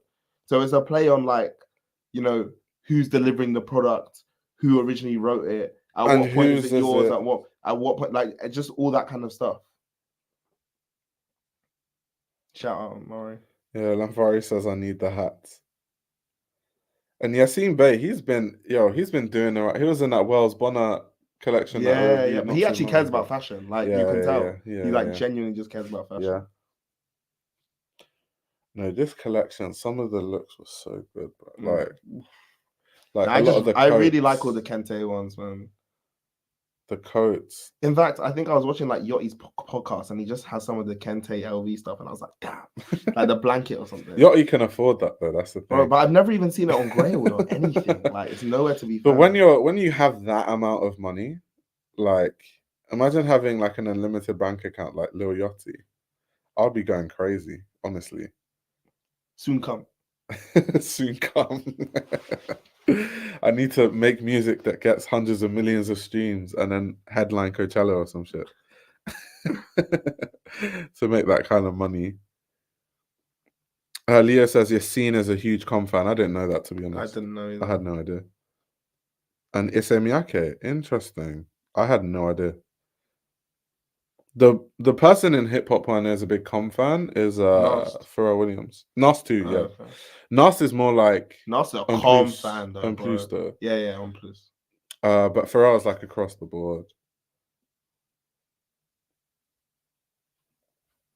Yeah, Yassine Bey is goated. Facts. Mathematics, classic. Do you know about that? Is that before your time? Might be a bit before my time. Might need to do a research on that one. You don't know mathematics? Come on, bro. I'm still getting through some of my older music, mate. I'm getting to it. I need to introduce you to the I think I've listened to more of his stuff under the name, like, once he switched names, than stuff from before. Yeah. No, don't worry. One day I'll show you some of the hip hop classics. You says I just added mathematics to a playlist. Hey, she knows. Oh yeah, these looks were some of my favorites. She knows. Jay Dilla. Yo says I got mad respect for Aya right now. They think I'm not tapped in. That's crazy. I'm not the typical fashion journalist. I actually, like, know about cultural things outside of, like, Man said he touches grass. It's like I touch grass. You don't just touch private penthouses that you've lived in your whole life. I don't just touch penthouses.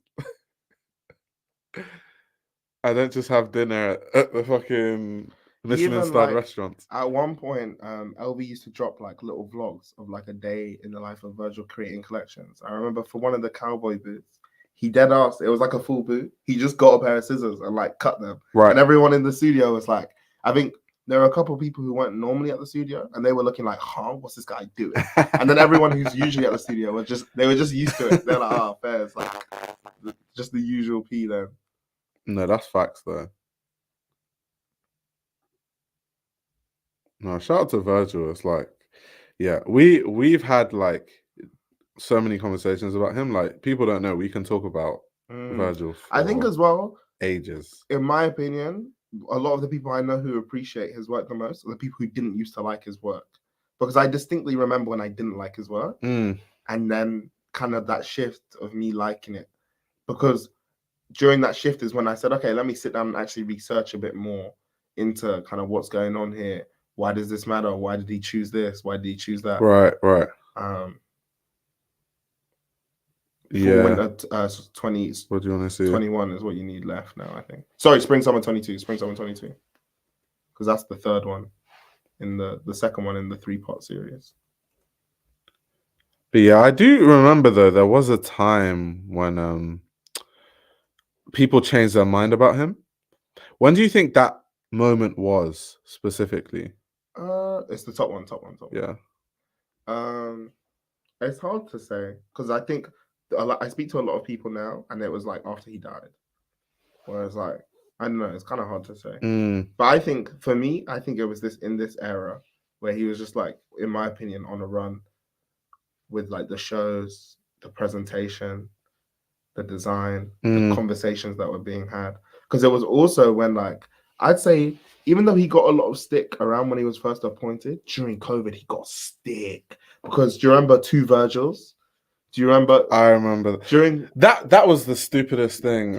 Like during COVID was also the Walter Van Buren doc stuff. It was so dumb. Like during the COVID period in general, he was getting a lot of stick. During COVID is also when that picture of the design team came out and they were all white, and they were like, I remember that. You promote, like empowering blackness, which kind of didn't make sense because my understanding was that was his design team in Italy, which also, like, the factory and stuff was based in a very obscure part of Italy, which if you've been to Italy, you would know that there aren't many black people. Yeah, if I'm honest, I can't remember the details. So he would have to bring people from like far and like go out of his way to get like people visas, which is a bit weird to do. But the 2 Virgils thing was I just remember that run he had in COVID, that was like when I up on Twitter and he's getting was when I understood that people don't do any research because it was literally he was starting a donation bro. The Black Lives Matter thing, right? He donated a lot of money on the side on his own, like privately, and then he donated $50 because he put on his story, let's start a chain of people matching it. Yeah. So it has someone had already tagged him in the chain. So he was just continuing the chain, if I remember correctly. Yeah. So it has to be a like just match what they donate. Yeah, but it has to be an amount of money that like, people can match. Afford, he can't donate 100K and then tag me exactly and expect me to match. If he donates $500,000, how am I going to match that? And I think people just saw $50, rich person, how dare you, and just like ate him up, and it was just like crazy. Like don't get me wrong, the memes were funny. Yeah, but it was peak because man was just getting cooked left. Yeah, and then the Walter stuff, peak as well. Rugob says there are black people in Italy. I'm not saying there aren't black people in Italy.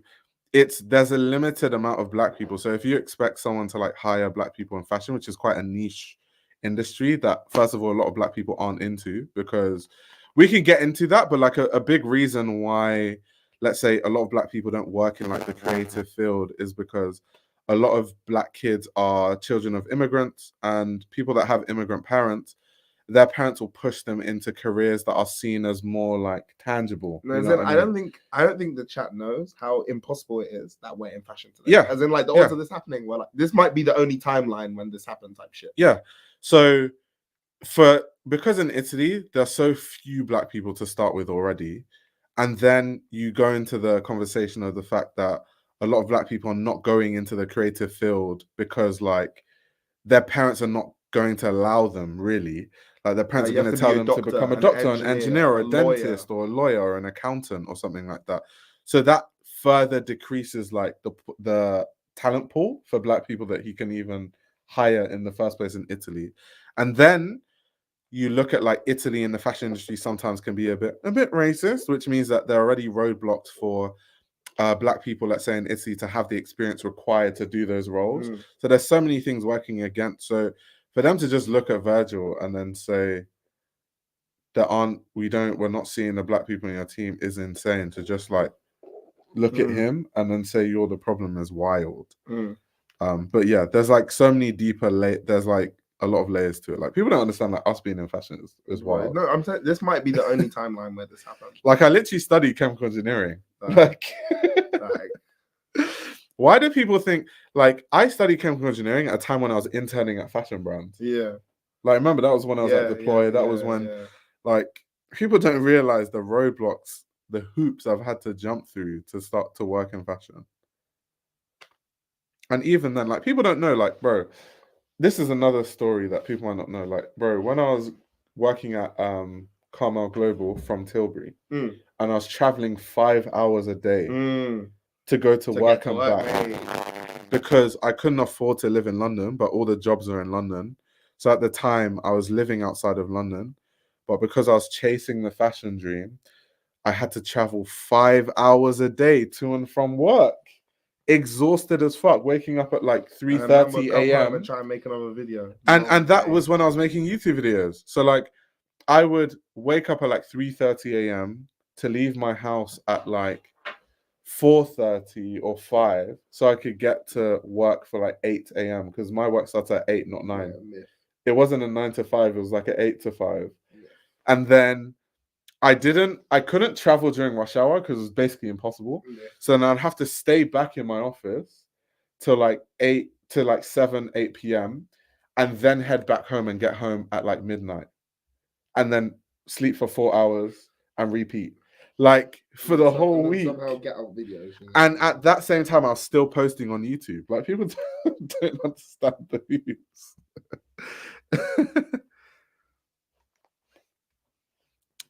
Yeah, exactly. Lots of black stylists or assistants. Journalism is difficult as hell, fashion or not. Facts. It's facts though. Culture says Black/African American kids in the US do fashion, but Europe is a whole beast. But you also need to remember that like there's a lot of black people in America though. Like, what's the percentage of black people in the UK? 3%? I think 3% in the UK, 13% in London, maybe. Yeah. So in the whole UK, there's 3% of black people. What's the percentage of black people in the US? Black. I remember the population of the US is like huge. Like the population of like there's like I say, California is bigger than the whole UK. So like if we're talking population, like an 11% of the whole US is way more than like fucking 3% of like. But let's see, black people also, in USA. It's not just black percentage. Don't forget the out of this 3% of black people that are in the UK. Yeah. That how much of them are like children. So 14.4% of the US population is. Think is about black. how That's many a lot of people here are immigrants from parents from like straight from Africa, whatever. Yeah. Whereas in the US culture, it's more like Black American culture. Yeah. So maybe chasing fashion is a lot more normalized than my mum who's just moved from Nigeria and had to like work however hard to even get here. She doesn't want you even thinking about fashion. Right? She doesn't even want you thinking about fashion.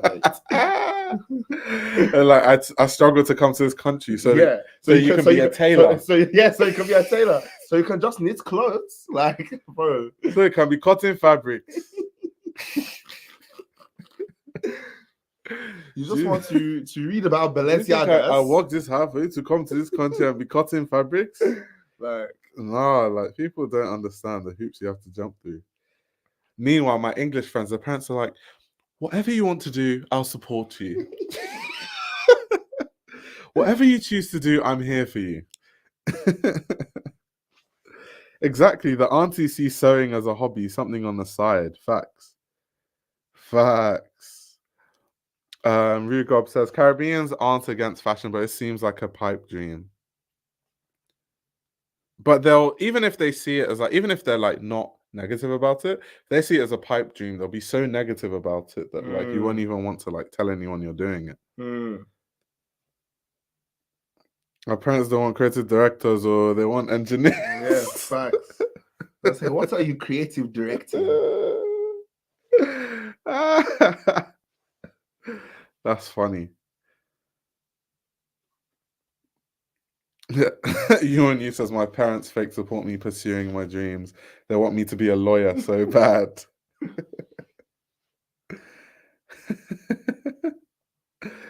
Oh my god. Yeah, it says no, I think there are a lot of Caribbean Americans and African Americans and African Americans in the fashion industry, but yes, many of us are poor in the US. But once again, I've said the numbers in the US are just way bigger. So first of all, the percentage of black people in the US is already higher than the UK. And then the population overall of the US is way bigger than the UK. So like the numbers will be insane. Like the numbers of black people in the US will literally be like 20x the black people in the UK. Probably more.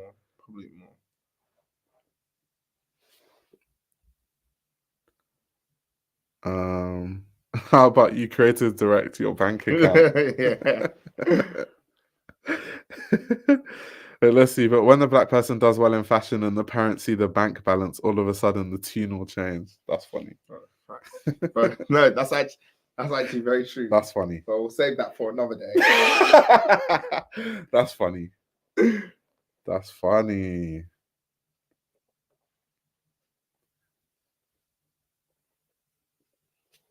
Yo, not the Elena Velez stray. That's crazy. I remember talking about that in the video. Selling our childhood homes to fund our edgelord brand. Yeah, Chi. Yeah. I did a stream where I talked about Elena Velez because I gave her some tough love because she was acting a bit spoiled. When? Ages ago. Like Elena Velez is like basically she's like this really cool New York-based designer. Do you know about it? Yeah. So an article came out in, was it the New York Times? I think it was, where they were talking about like why she's in financial issues, basically. And they were going through like talking with her, interviewing her about like all the financial decisions she's made to get there. And all the financial decisions just made no sense. They were terrible. Like she got her parents to like sell their like house and shit to invest in her. But it just imagine convincing. No, wait. Imagine convincing your mom or my mom. It's not going to happen though. It's not going to happen. It's not going to happen. It's not going to happen. The thought of the conversation makes me laugh. It's not going to happen. I don't see a world where it flies even slightly. Exactly. And she wasn't paying models, asking people to volunteer. Like the whole thing was the fact she even like did that interview and gave that interview thinking that people would feel sorry for her or like things would be in her favor is wild.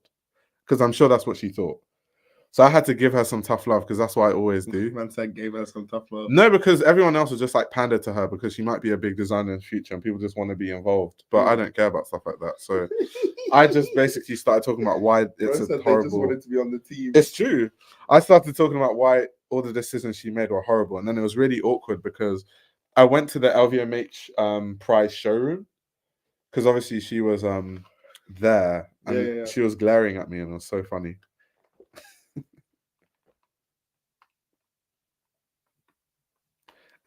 Killian says I'd evaporate before even asking.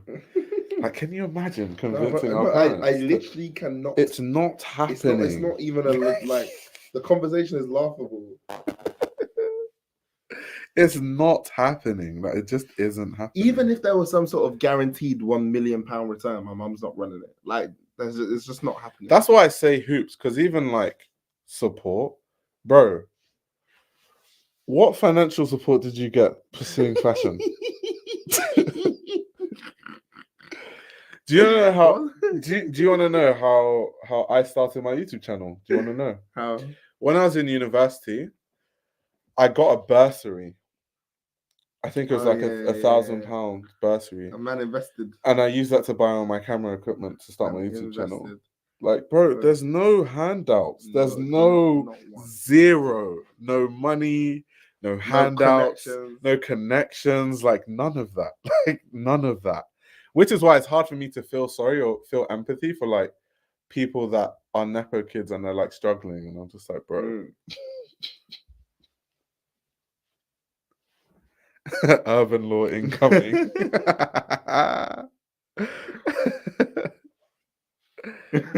They said you misappropriated your funding.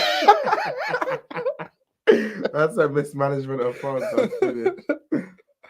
Oh my god, that's funny. Creative industries might look like a money tree on the outside, but money does not grow on trees, sadly. Facts. Very, very true. Very extremely true. Not you and you says, if I ask my parents to sell anything they own to fund my art practice, they would stomp me out.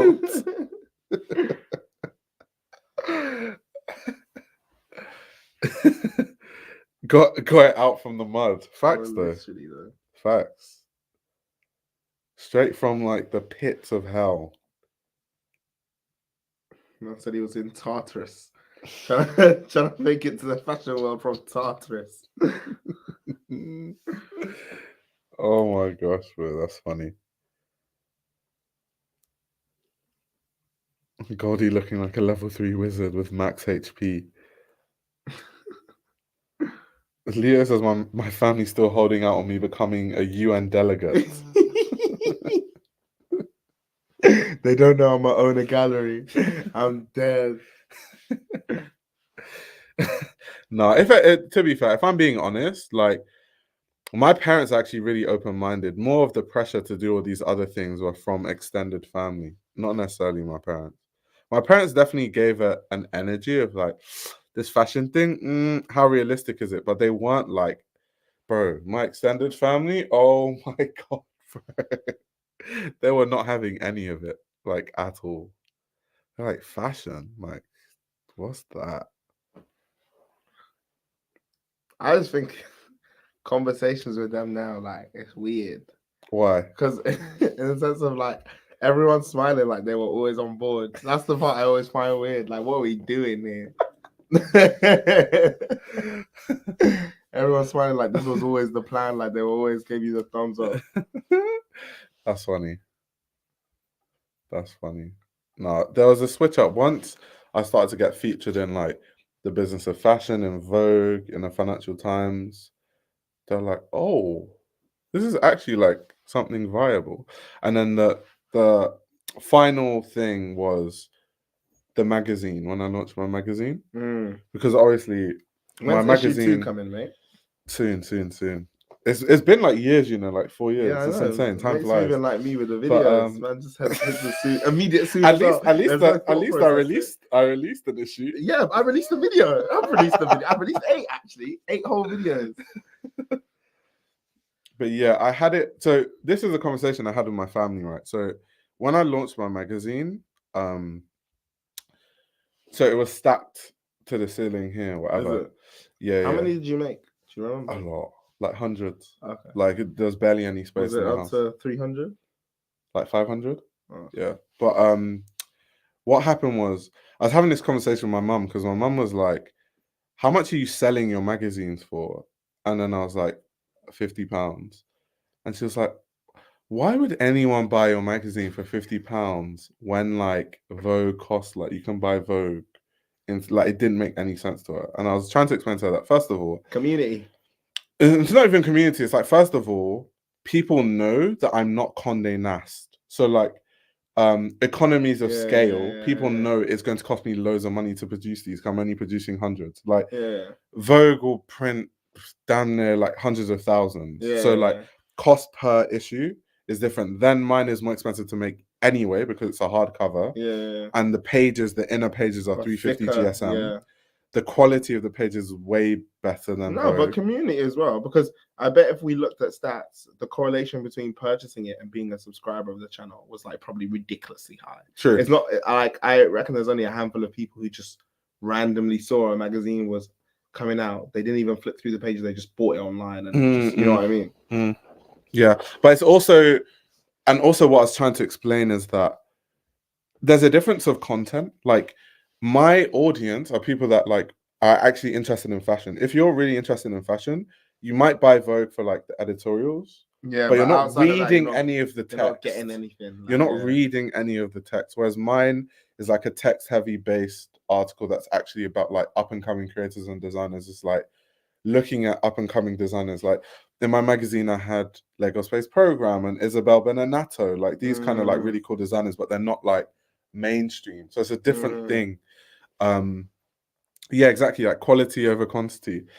But bro, my mum did not get it. She just and then it sold out. She was scratching her head. It. And then when it sold out, she was like, really? It sold out? Really? This guy, oh, I remember this guy was going to the post office every day for like 2 weeks. And you were beefing with the post office. You had beef with the post office. I had beef with the post office because they were like misplacing all my orders. So there were people who were like, I felt so bad because there's a German professor guy on Instagram who's really cool. Like he's like a German professor, but he dresses like, he wears Raf Simons and stuff. Yeah. And like I was a big fan of him, and I knew he bought my magazine because obviously I did all the postal orders, so I could see everyone's name. And he sent me a message like 2 weeks later, like, oh, like I really like what you do and I really wanted to support you, but I haven't received my magazine. And I was stressed because I'm like, bro, I sent this like how long ago? I remember, bro, this guy was on the phone. I was mad. I was beef with the post office. But then didn't you start going to some other post office? You weren't going to your closest one. Yeah. I stopped. Like, bro, I reported my post office to like the main because they were fucking about. I literally like basically my local post office, they're supposed to offer services, but they were being lazy. So because obviously I had so many magazines, they didn't want to handle it. So they started like lying that they don't handle those things. And I called the company and I literally said, what services is every branch supposed to offer? Like what are they? And then they told me no, that they must be lying, that we were not sure that. So I went back and they still tried to tell me that, oh, we don't offer those services. Bro, I called them and said, your post office in this area, they don't want to render services. You need to look into them, literally. And they got a warning, and then that's when they started handling my stuff, literally.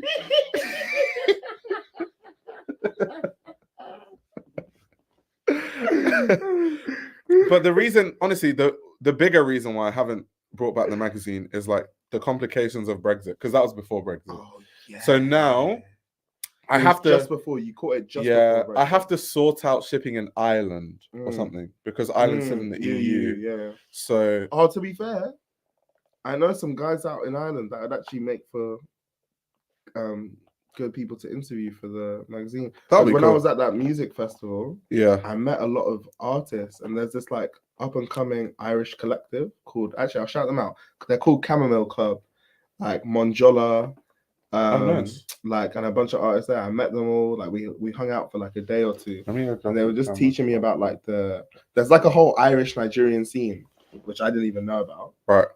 But they're all doing really cool stuff, making really cool music. Obviously, you're performing at festivals, so you know what I mean. Like, the stuff's going up. Right. But yeah, we can shout them because they were telling me come Ireland, like they're showing me around. So Micah the socialite.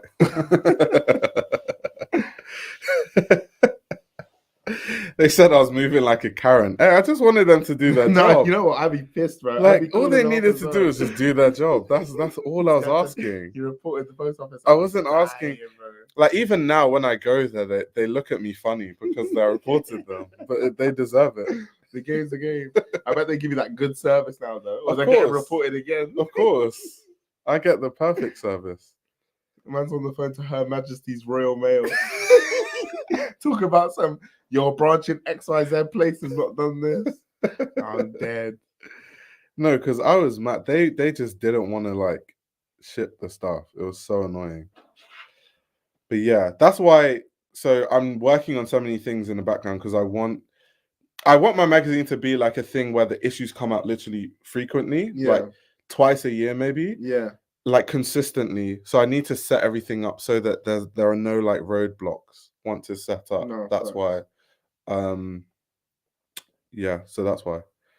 Did the German professor get his magazine? Oh yeah, he did. So because I didn't know what was going on with like the shipping, I literally made sure that I sent him another one through like a different company that would get to him like immediately. So yeah, he definitely got it in the end. Biannual is about right unless you're minted. Facts, because doing a magazine is not cheap. I'll be the first to tell you. And because in the first one I didn't have sponsors, I think in the future ones I'll have sponsors, but it will be limited. I'd never want to be like ID Magazine or Vogue, where like half the pages are like sponsors, and like you just feel like you're reading like an ad catalog. Yeah, in Vogue it's bait though. They don't even hide it these days. It's literally just an ad book. Like it's not even. It's not a magazine anymore. It's like, you know, in Argos when you used to go in and they'll have those catalogs. That's basically what Vogue is. I actually kind of miss that era of Argos though. Argos catalogs. Should I ask Soho House Sauna if they'll sponsor it? Go on.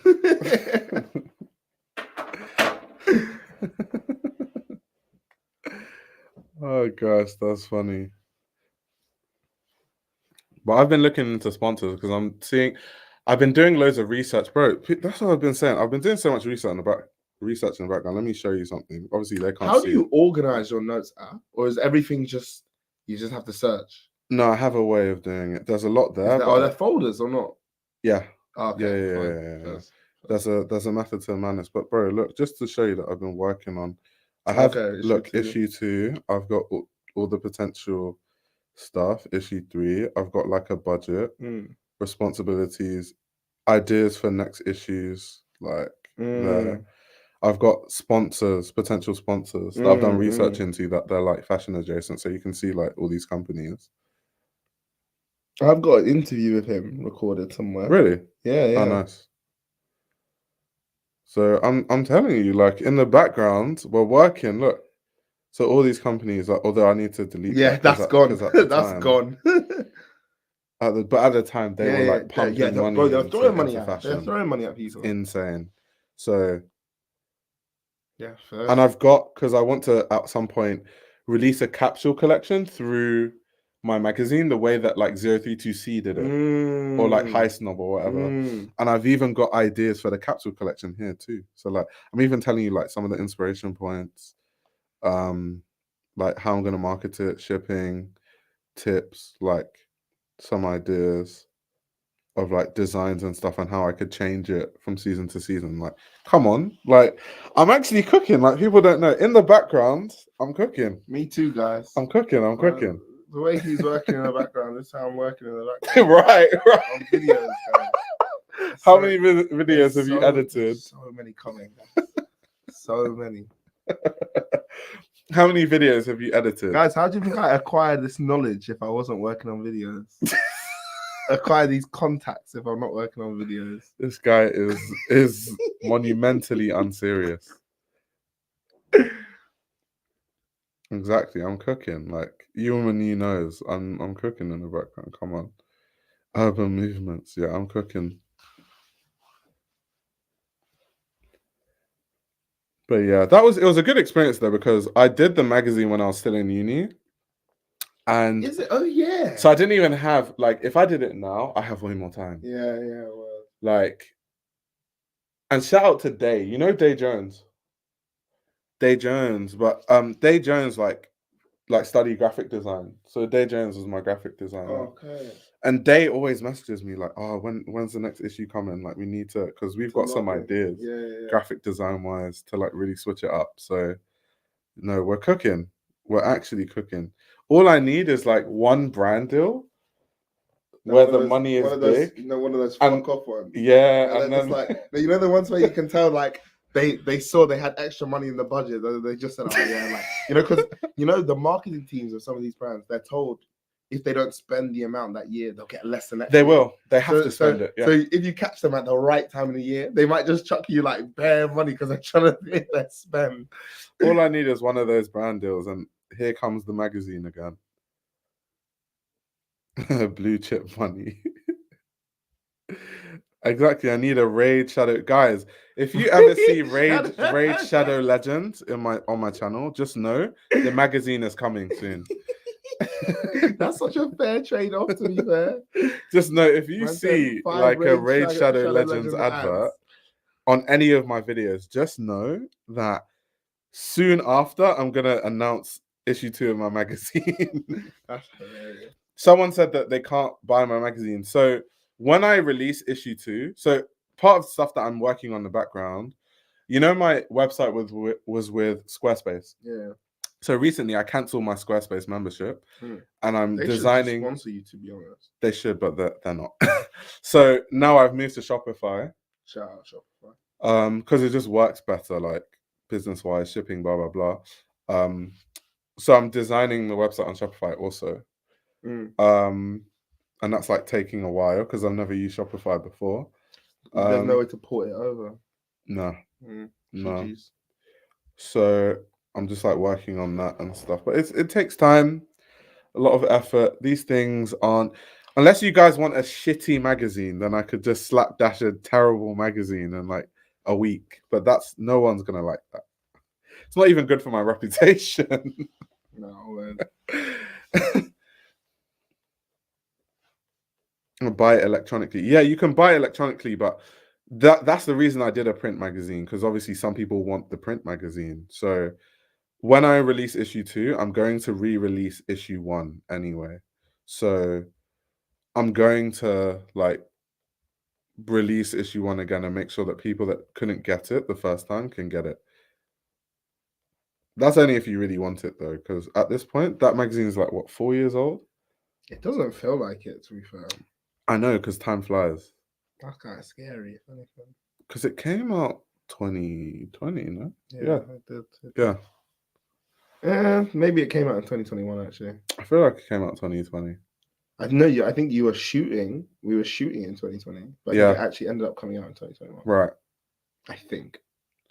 Yeah. Maya is saying pre-orders. So the reason why I didn't do pre-orders the first time, you guys can let me know if like pre-orders make sense. But the reason why I didn't do it is because I just feel like marketing-wise, can you build a buzz doing pre-orders? You can, but I think it's more fun. I like there being a set number. Yeah. I think it's cool. I think it's really cool. Right. Especially later down the line.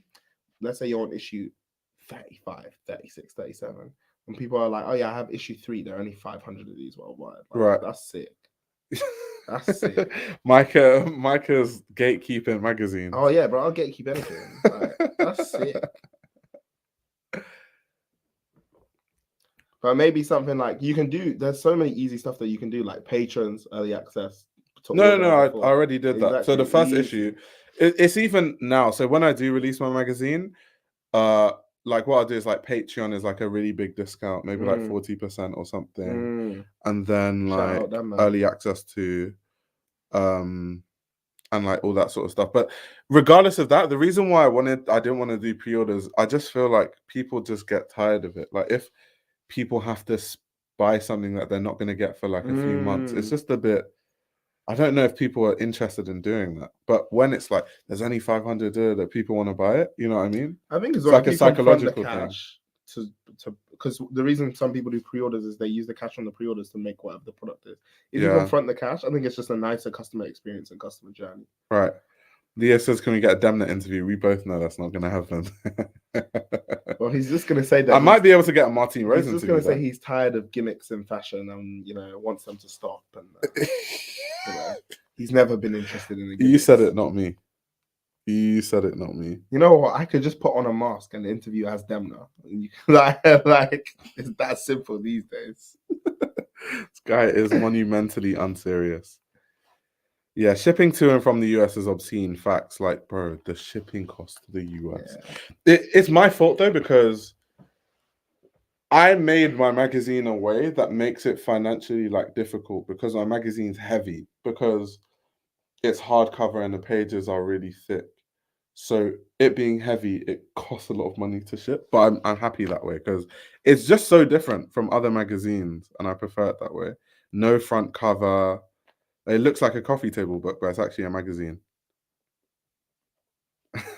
You says move to the US and it'll be cheaper. To be fair. New York, guys. What about the cost of moving to the US? New York pending. If you factor that in. Puts it in idea books. Yeah, so that's something I'm working on with future issues, like where I can actually like stock it. So like what bookstores, I'd love to stock my magazine in DSM. I feel like DSM would totally understand what I'm trying to do. And that little corner shop in Soho. Yeah. And you know that where I also want to stock my magazine is, that place in Carnaby Street. Do you know what I'm talking about? around the corner from Carnaby Street, where you find the most obscure magazines. Oh, that's the one swear I'm you know talking that about. shop. Oh, is that the one you're talking? Yeah. Oh yeah, it is around the corner. Oh Yeah. yeah, that's the one I was talking Yeah. about. Yeah, because that place, the Bro, craziest they have every magazine. magazine. They have every magazine. Every magazine that has to do with fashion magazine. worldwide. And I don't know why, because the owners don't even look like they're interested in fashion. Yeah. Like they look like just regular, like it's literally the ultimate. Just to be in, I don't care if anyone buys it. It's just the fact, like it's literally the ultimate fashion magazine place. It's so insane. Leo said he'll interview me for the next mag. I'm down, Leo. No, that's funny. Yeah, DSM, but it's gonna be a long one to stock it in DSM. But I feel like they'll get it. That's actually because my favorite magazines were in there. Like you find System there, also, Luncheon. You're saying it like we don't know people at DSM. Well, at least I know some pretty. I know quite a few people. DSM these days. Like, yeah. So you know people can just message someone. Like, see how it goes. They probably watch the channel, mate. Yeah, what's the magazine? Do you know what's funny? I don't know the name. Do you know what's funny, Courtney? Like, I need to find out the name. Couldn't tell you the name. I genuinely don't know. We just know where it is. I know because exactly we always where walk past there. They have every magazine. I can find it on a map, actually. If you yeah, really, easily. If you're like just really Carnaby Street and then just find the end of it. Because you know Dr. Martin's is that direction past Dr. Martin. Know exactly where it is. Just couldn't tell you the name. Let me see. Article: How to never upload and still be an influencer. I.e., I'm going to a barbecue. Micah, they're cooking you in this chat. They're actually cooking you. That's crazy.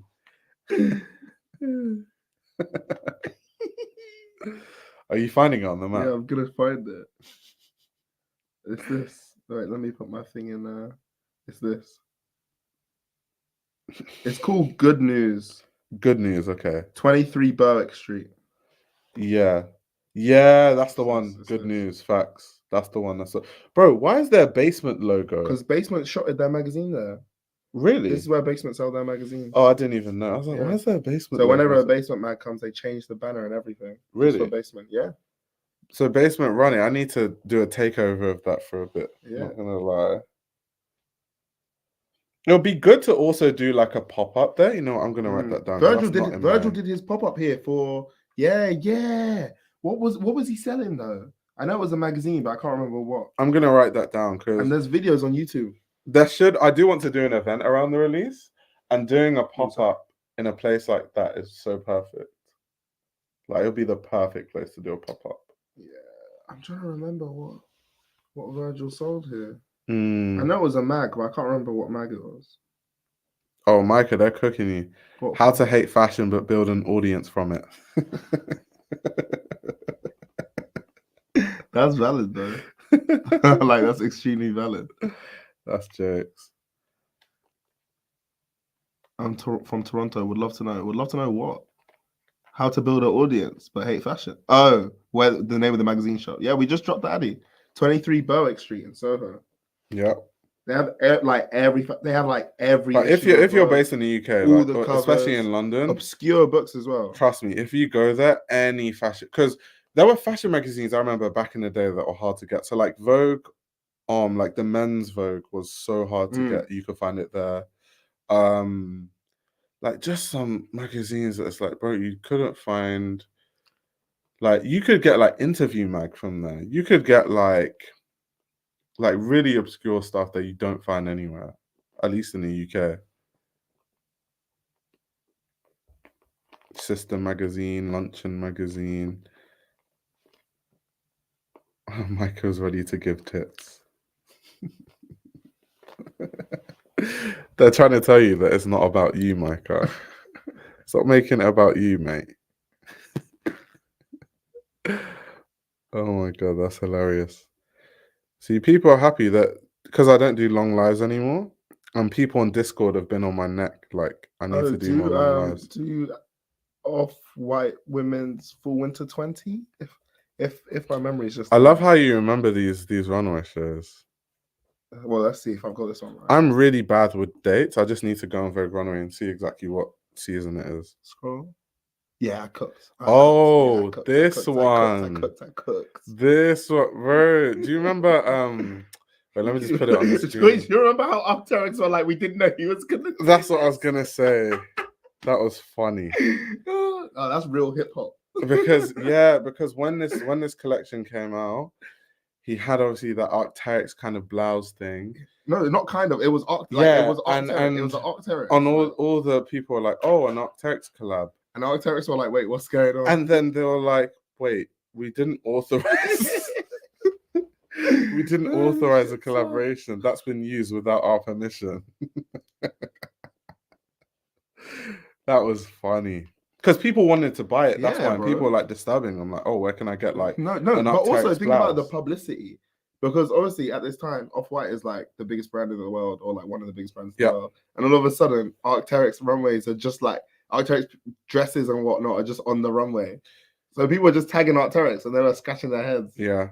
But what's funny is Arc'teryx are low-key full of shit because at the start, anytime people ask them if like when it's starting to get big in fashion, they were like, we're all about tech wear and functionality. Like we appreciate, like, I remember the CEO at the time was like, we appreciate like the interest from fashion, but we're never really going to like veer in that direction. Bro, tell me why all of a sudden I'm seeing Palace collab. To be fair, they pivoted once they saw the money. Once they saw the dollar signs, they pivoted so quickly.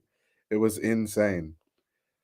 Like, it was actually insane how quickly they pivoted. That's why I feel like all these CEOs, they need to be careful when they give these statements because they always contradict themselves. Yeah, Jill Sander collab. Like, they've done so many collaborations. I need to like Google like all the collaborations they've done. There's bears because they even do like they've done bears. Okay, the first one that came up is Palace, which I mentioned. No, but they have. I know they've done because I saw one literally the other day. Beams. Oh yeah, I saw one literally the other day where I was like, I didn't even know they'd collabed with them. I blame Tola Folla personally. That song did go insane. No, to be fair, do you know how many Arc'teryx jackets that nigga must have sold, bro? Like for the brand, must be unreal. Loads. Because they sent him like 10 jackets to give away, or like 15 jackets, and obviously these are like £500 jackets just to give away on Instagram. Something I love about Arc'teryx though is like, it's like how fashion brands should be. Like, if my Arc'teryx jacket has like issues with like the waterproofing or whatever, I can take it to the store and they can treat it. Like most fashion brands. Is it? I didn't know that. To be fair. Yeah. Most fashion brands. Is it an arm and a leg? What do you mean? Do they charge? I swear it's free. I don't know. It's a sustainable thing. So it's like, whereas a lot of these fashion brands, once your stuff rips, you're on your own, and it's like, yeah, bro, GGs. Even stuff like, I mean, I get it, but it's a bit annoying that like I'll buy something from a brand and I'll be like, oh, I can see from the wash tag you guys recommend to dry clean it. We're in London.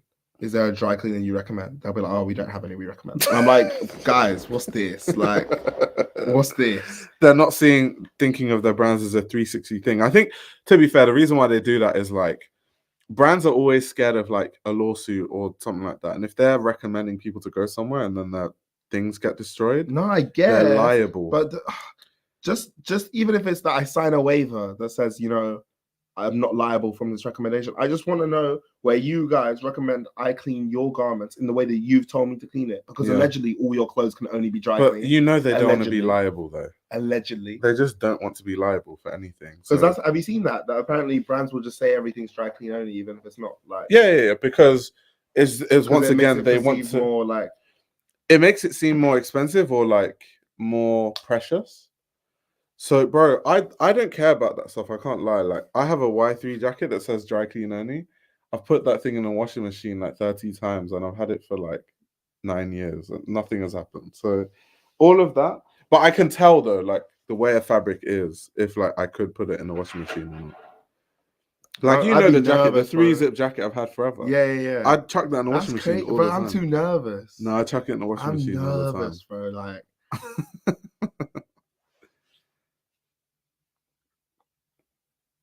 It just depends what it is. If it's a coat, obviously I'm not chucking it in the washing machine. I think it just depends. Micah, so when are you posting a video? I said I'm posting in the next 8 days. I'm posting in the next 8 days, bro. Even if it's old, like something old. I really want to believe you, but I don't believe you. Nah, I'm posting in the next 8 days, bro. I'll post before I leave here. Yeah. I'll post before I leave here for sure. You and you said I fucked up my JW Anderson sweater, ignoring the dry clean only label. Damn. Oh, damn. R.I.P. to the That's rough. sweater. What piece was it? Tell us and we'll look it up.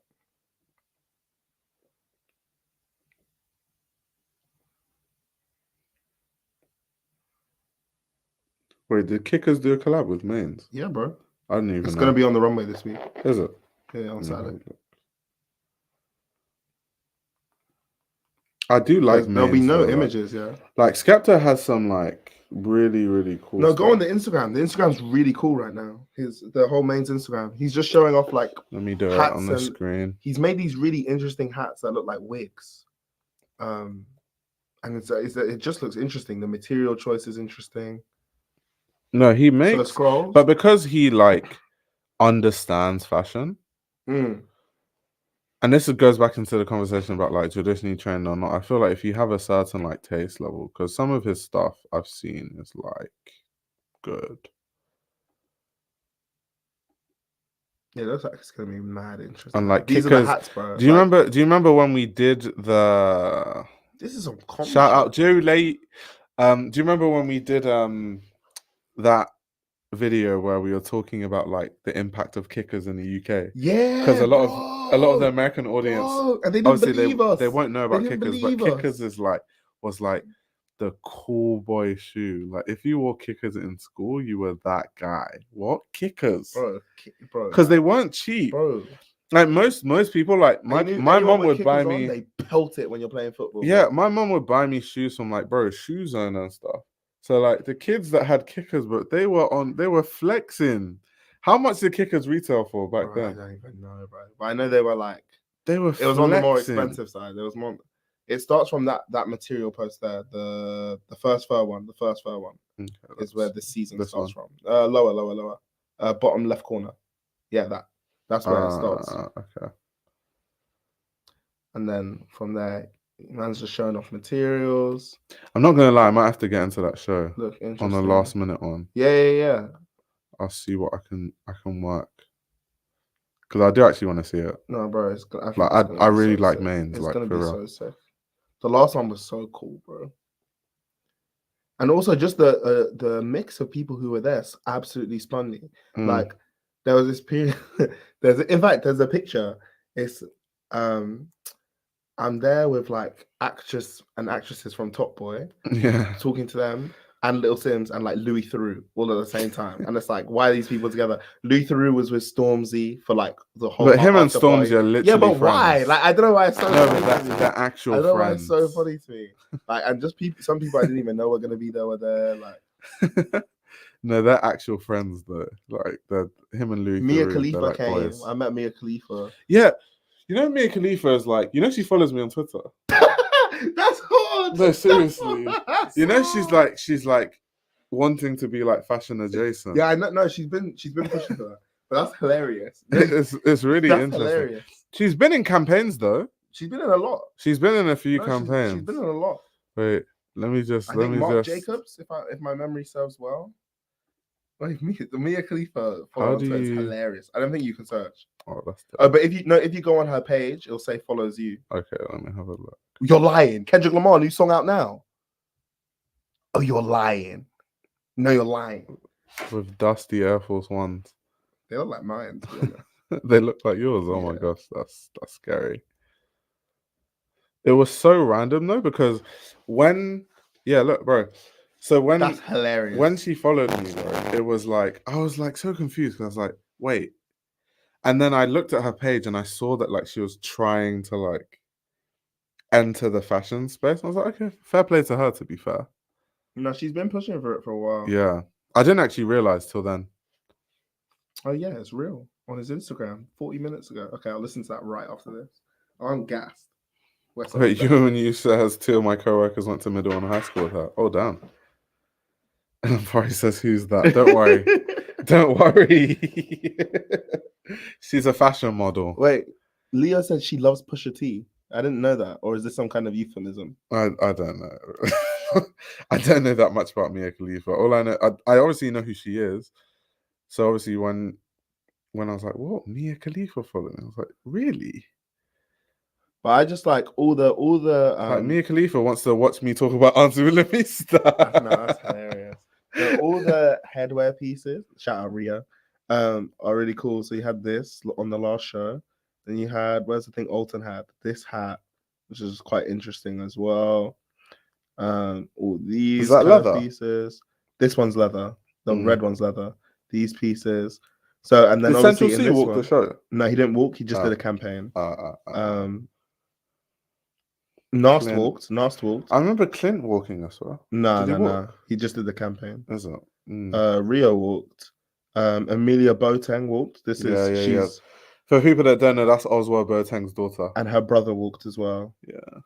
Alton walked. This is Dex. I think that's Amelia's brother. I can't remember what he looks like. I don't know him. No, that's not okay. Brother. I don't know him. I know her. Jeremy. I've met both of them. I wouldn't say I know them personally. Like, we're not friends, but I've met them, so I know what they look like. She went to uni with me. Did she? Yeah. Really? She went to us? Yeah. Wow. Do you know what she studied? African studies.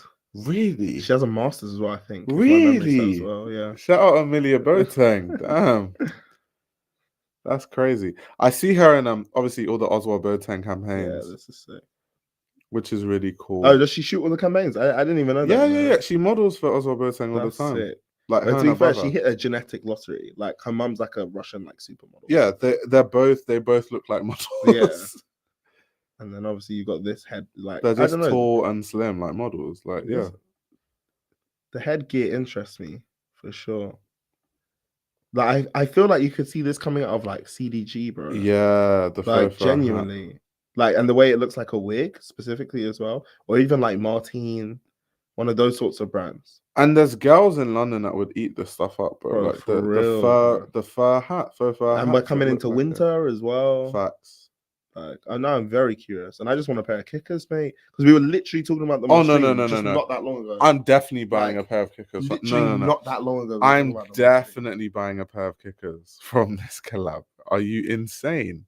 Kickers, like classics. That is such a classic. It's giving updated cross colors. Shout out cross colors though, iconic streetwear brand. That's that, you know, when people sell like cross colors, Kalkanai, like all those brands. Her culture says that hair hat is tough. Nice. It's hard, tough as hell. But those but I'm telling you, those kickers are. And the first thing I'm going to do is play football in them. I see kickers as like a rich kid shoe because that was when I was wearing shoes on, bro. Even though they're now relatively. I feel like we used to have more like I don't know the word for it, low income shoe stores back then. Yeah. I feel like there were way more. It's because even like JD was more geared towards like lower economic. It's because kids these days, I don't know where they're getting money from. Like, they're buying luxury at young ages. Bro, how do the kids these days? Why do I see 14-year-olds in full retail Balenci fits? I don't know where they get. I don't know where they get this money from. I don't understand how this has happened. Like, I have no idea where this money's coming from. Because, bro, back when I was young, 110s were expensive. Bro, £110 on a pair of shoes was well, that's why they were named after the price. 110s, because like that they were like, that's an expensive shoe. Even that's why I never owned Air Force Ones, because when I was younger, Air Force Ones were too expensive, and then when I got older and I could afford it, I never had a white pair of Air Force Ones. I've just never had Air Force Ones ever. I had a black pair like in like 2018, but they're really beat up. Someone said they're fake or they're just scamming. Yeah, because I'm like, where did these kids like? Nah, bro, I don't know. Times have changed, man. Like, these kids on TikTok be out here wearing like head to toe like Balenciaga, and you're thinking, what? Bro, house way. But even fakes be like recent releases. Even fakes though, I swear fakes, like good fakes, aren't even that cheap. They're cheaper, but they're not. Bro, the kids I'm thinking of have like the newest shit. Like, I don't know. Like, they've paid retail for it. Oh, I need to set up my healthcare. Got Bupa healthcare now. Okay, sorry, big flex. Killian says they're selling houses. Can you imagine being like a 14-year-old estate agent? Also, you can rock some If 6 Was 9, Dirk Bickenberg's on the feet. For the Americans in the chat, what is it about New York and like If 6 Was 9? Like, people in New York love that brand. And I don't really see it anywhere else but New York. Like, If 6 Was 9. Like, people love that stuff. Like, I want to know if there's like a cultural thing that I'm missing.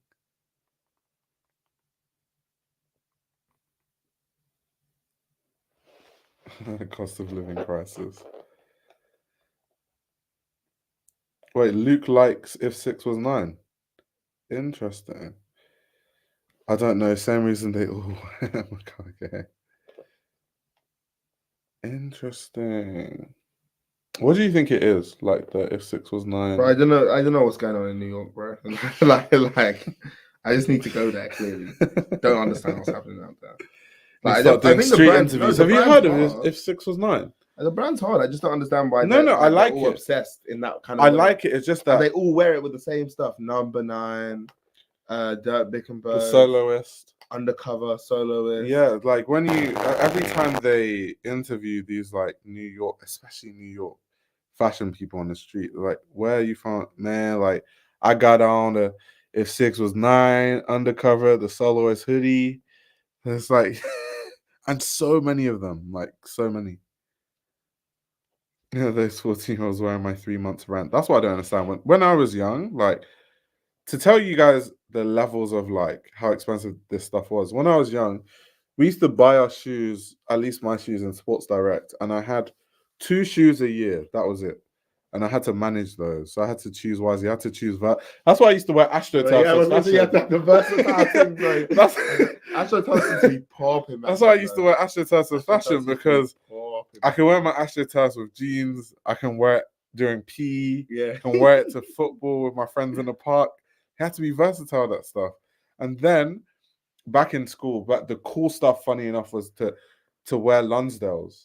Yeah, word. In primary school, it was cool to wear. Because the silhouette is kind of tough. Yeah, Lonsdales with the strap, because they're basically like much cheaper Stan Smiths, and no one was buying. Back then, no one had money to buy Stan Smith. So really, if you wore Lonsdales, you were like cool. But I didn't even have Lonsdales, and then I remember when I was in like year 5.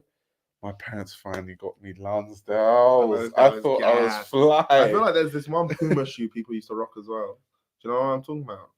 Oh, is it the suede ones? Yeah. I know which ones you're talking about. Yeah, the Puma suede. What are they even called? But I have no clue. But I know exactly which ones you're talking about. Yeah, the Pumas, people used to rock that. And even the Lonsdales that I thought was expensive was maybe like £30 max, or like £25 max. But shoes used to be cheaper back then in general. Yeah, so it's relative, because £25 then was like insane. That's when Air Force Ones are like £40 or something. Yeah, bro, £50 Air Force Ones, bro. So like, when that was my childhood, to see like a 14-year-old, 13-year-old wear, bro, the first time I got expensive shoes, I saved up for a whole summer. And then I bought Nike Dunks. Bro, the green ones. The first time I got expensive shoes, I was already in this shit. So I was literally like 18. I was literally like 18. Bro, I just had Vans. I saved my money, but like, that was the first. Let me see if I could get that picture that I'm always showing people. Like, yeah, this picture here. Those were the first like semi-expensive shoes hard, bro. I ever had. Why did you hit this edit on it? This edit is tough. let me share that on the screen quickly. But bro, these some tough edit on his childhood. So those green shoes were the first like semi-expensive shoes I ever had in my life, bro. And then I was already like 13, 14. So like, compare that, and I had to save up for a whole summer. I was swagging from young, to be fair. I didn't have a whiff of. I wasn't even thinking about shoes. I don't know what. I was probably rocking some down out shoes. The reason why I was into sneakers though is because I play basketball. Yeah, So fair. there's like, it's Basketball adjacent. culture. That's why. It's the basketball culture. That's why. But bro, I was literally a young teen, and I had those were with the red laces. Those are blazers. Oh, fairs. Yeah. So I had blazers, and then I had those. Those are like the two shoes I had for forever. In flipping. So that's honestly why I can't relate to the kids now who like do all this crazy stuff. I'm like, what? I really don't get it. I just want to know where they get the money from. Honestly, I really need to like study where these kids are finding this money. Because But you know what? I guess it's fashion. If you need to make it work, you can make it work, I suppose. By any means necessary. Yeah, by any means necessary. That was a hard Supreme piece, by the way. People went crazy for the Preem. No, you're killing me, bro. I said I was swagging from young. Yeah, bro. No, bro, it's just a tough edit. Man hit the side by side with a year below. That's so long ago, though. 2009. Yeah, that's over. That's so long ago, bro. Cheeky 15. A lot of kids watching this stream, they're probably born in 2009. That's okay, calm down, bro. Calm down. Bro. That's crazy. Bro, calm down, bro. You think there are 14-year-olds watching this? Maybe at 2 a.m. Maybe actually at 2 a.m. now. Some people are like 4 or 5 years old in 2009. That's insane. Oh, Tossin. Tossin says Micah is actually in person today. Very rare. Yeah, bro, and that was when I used to like. So those shoes came with black laces. Yeah. Oh, so you hit a lace swap. Yeah. I took the laces out and I put the neon green. Where did you buy the laces from? Oh, they Foot Locker. Oh, Foot Locker. What? Foot Locker. They used to have laces. What was it called? Mr. Lacey or something like that. Yeah, those shoes. Mr. Lacey. Oh, that's real. Oh, you're real for that. So I went to Mr. Lacey and then I'd like put the neon greens. I don't know why. I just like to have like bolder colors, which is funny because now I wear less color. When I was young, I was doing the most with colors. Now I don't do all that. And then even the blazers, they must have come with like black laces probably, and I switched them for red. Oh yeah, the ones where they had those really like fat laces too. Because I definitely relaced like a lot of my Vans. Yeah, because that's where the swag was. Yeah, like all the shoes I had. Let me see if I can find like another thing. All the shoes I had in that era were just stupid colors because I just like wearing really colorful shit. So like, and that was back when I used to skate. So like, I had like purple Vans, I think. Let me see. And then people come out and they think the colored laces on the off-whites was just a random thing. Yeah. I don't know. People have actually been doing that. Yeah, those are the Vans I had. Bro, how do you have all these pictures? That's insane. Purple van, bro. I have pictures from forever. Like That's I literally insane. have all my pictures, bro. See, who took them? Who was taking that's these? me. I can't even remember because it's so long ago. I couldn't tell you. But that was when I was skating, bro. So that's literally me and like the purple Vans. Wait, let me see if I put that on the screen. Yeah, so that's me with the purple Vans, literally. Like switching the laces, adding weird colors on with the knee grips. So guys, there's proof. When I tell you guys I'm a skater. Like I'm not joking. I'm not lying. Like these are the archives. I've been tapped into many subcultures from a young age. Yeah, that's insane work. That's insane work. And we've got the receipts. That's insane work. We've literally got the receipts. If I looked hard enough, I could literally find videos of me skating too, not just pictures. Aaliyah says, did y'all replace your laces? And do you like lace patterns? Yeah, I always replace my laces. Like, I don't do it anymore though, which is funny. Because I think it was maybe a time thing back then. Like, it was just like really cool to do. You said your American football built ass was not a skateboarder. I never said I was a fantastic skateboarder, but I used to go to the skate park. I used to hang around. I used to.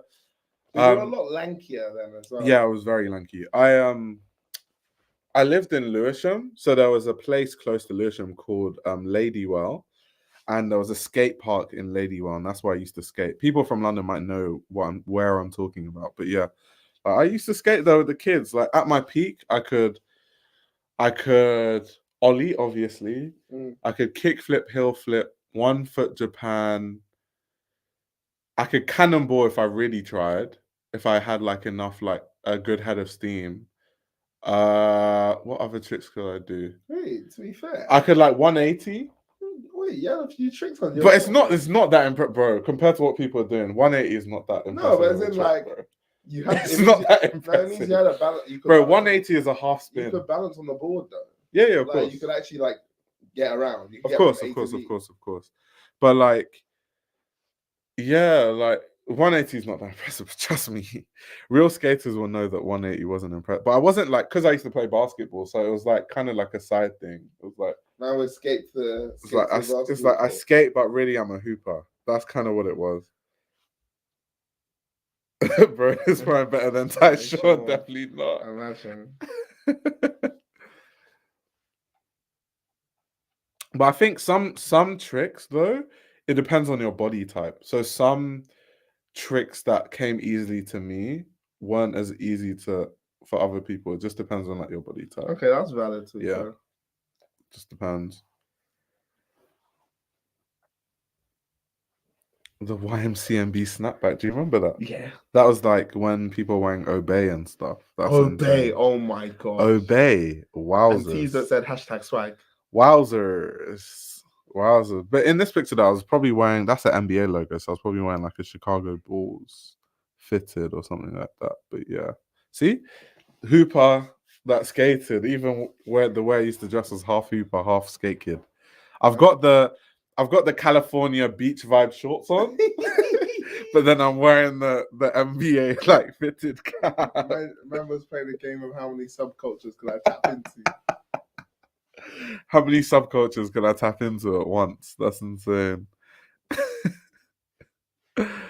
Oh my gosh. No, people. This is why people. That's why I can talk about streetwear, but I'm tapped in. Yeah, to be fair, I'm tapped in. Like, wait, they're saying, what is Yachty trying to bring back in 2026? It's going to be wearing the Beach California vibe skating shorts. And I'm so sure those shorts were like, I can't see that logo, but I'm very sure they're like either Van shorts or like DC. Do you remember DC? Yeah. I had DCs back then too. And there were other shoes that looked like DCs. DC is still around, I think. That was the era of like shoes like pastries. Do you guys remember pastries? Whatever happened to pastries? Do you remember those, Micah? Nope.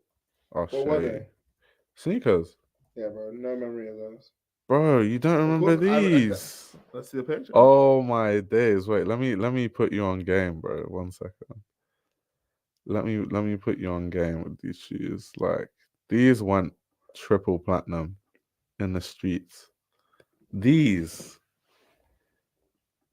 went crazy, bro. I recognize the silhouette, but I feel like it was a different brand. These went insane. What? Pastries.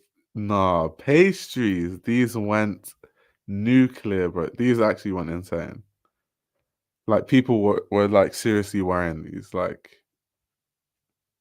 because they look like Nike Dunks, but the problem with Nike Dunks was that they didn't make the colorways, and they didn't have these like bedazzled versions. Yeah, so that's where like pastry. So that's people were wearing. Nike used to move reserve. Yeah. That's when Nike was just like, I don't even know what they were doing. Well, they cared about like exclusivity as well, so they might just drop like not many pairs. Right. You and you had the pink ones. She had the pink ones. That's why when I tell people my cultural references are it's strong. But no, these were like huge. But this was that same era, like Obey. Bro, Obey, DC. People wearing pastries then. Like people wearing pastries then.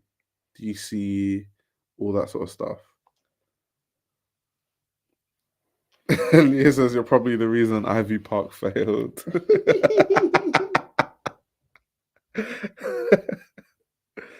No, these went in. So I haven't seen these in so long. I hope someone like just kept these and then just like whips them out, just like at a later date. That would be so cool. Pastries, and like they weren't even around for that long. Also, It's like, how does a brand get that big and then just disappear from the face of, like, you could literally buy those in Foot Locker in the UK. Legit. Well, now. Well, nowhere to be found. I don't even know, like, I don't even know if the brand still exists. I don't think so. Probably not. I don't think so at all. Well, Leo says I still have a couple DC pieces. Yeah, I don't have any of the DC stuff, but I like it. And that's where, you know, Heelys, a lot of their footwear designs are inspired by DC for sure. Yeah. For sure. He is a fire, though, too. They're catting DC's designs. Hard, bro. That chunky shoe style. Catting DC foot designs. Insane. I know DC are fuming. They did a bape to DC.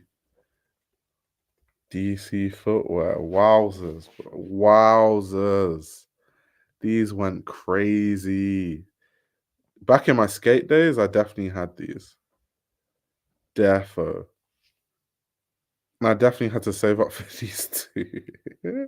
That's why I was so skinny, because I never used to eat. I just used to buy shoes. Osiris. Oh my God. Yeah. Osiris. Yeah. Those went crazy. Osiris's went crazy. What they called the D3s? Am I bugging? I can't remember, but they look like DC's also. Osiris's. No, I think man said Osiris, and a man seeing the Egyptian. D3. Yeah, Osiris D3. Yeah.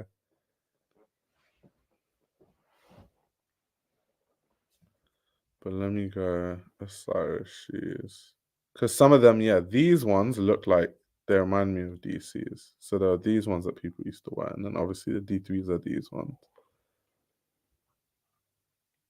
But like, so these Osiris's, this one, people, that same DC era, people are wearing these Osiris's. I think it was just a time when people just wearing crazy colors. So like, the crazier the colors, the better. And like Osiris used to like these like wild colors. Like, bro, what's that? No, I think even stuff like this is so important, because being part of like, or even just being able to observe these cultural like movements as they're happening, just gives you more to like reference and understand. Down the line. Yeah, someone's saying the airwalks. Yeah, facts. You're bringing up the deep cuts. Nowadays, if kids wear these, you better watch them. I'll be surprised if a kid wear, like, how do you even know about that? Like, how do you actually know about that? You've been doing a research. That's what I would think.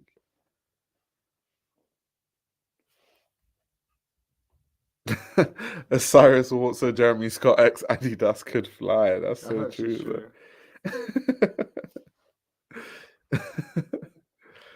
Oh my gosh, man. No, the airwalks. Do you know about the airwalks? Let me see them. Bro, the airwalks. These. You know what, I don't remember. They had these in Sports Direct, bro. I can't remember. The airwalks. These ones went crazy. The one with the graffiti on the side went crazy back then. The airwalks. That like, these used to go crazy. They were like cheap though. So like there was like an elitist like you couldn't afford DC, so you bought airwalks type thing going on. But they were fire, bro. I defo skated in airwalks for sure. Like airwalks went crazy. Aeropostale. Do you know, funny backstory, yeah? Urban Law. The only Aeropostale piece I bought was like the girl that I was dating at the time, she bought me an Aeropostale t-shirt, bro.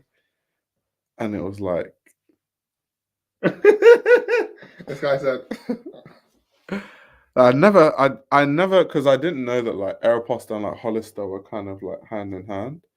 Because their designs basically looked the same as far as I was concerned.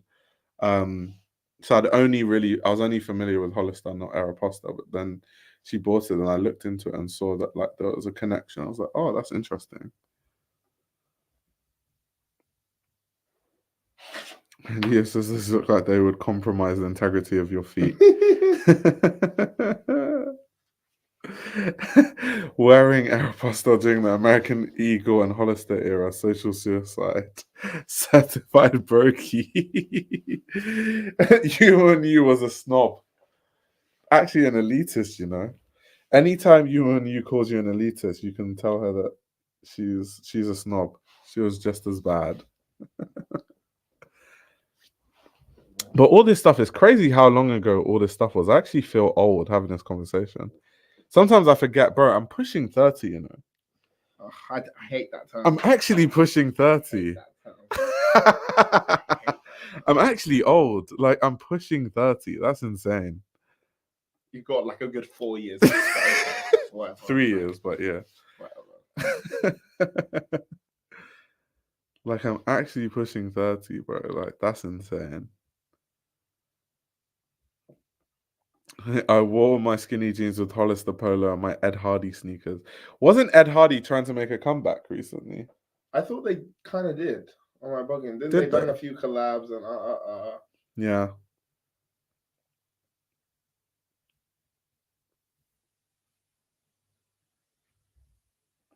I never wore a pastel, strictly American Eagle and Hollister. That's why I'm saying, what was the meaning?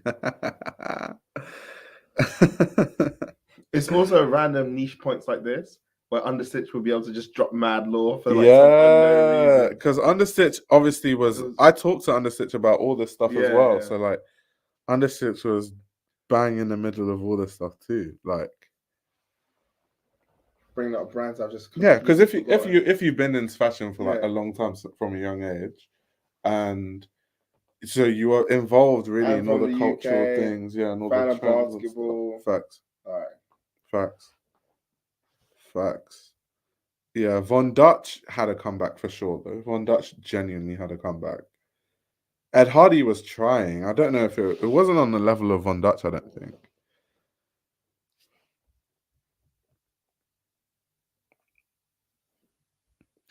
Amelie says I'll be 30 next year. Hey. What do they say? Bigger and better things in your 30s. They say that you find yourself in. That's what people say. They say you find yourself in your 20s, and then in your 30s as well. Well, I'm still in my 20s, bro. I'm still finding myself. I'm still finding myself, you know. You women, you said they're lying.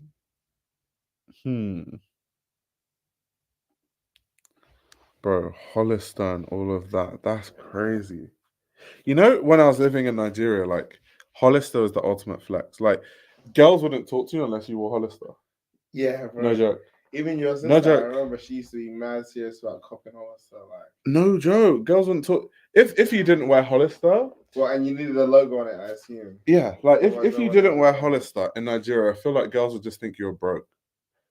Like, Hollister equaled you have money, because obviously Hollister didn't sell in Nigeria, so it means you've literally traveled to the UK or something. So it was like a flex, like a different kind of flex. So yeah. If you didn't wear Hollister, like, people just thought you were broke. They wouldn't talk to you. It's crazy.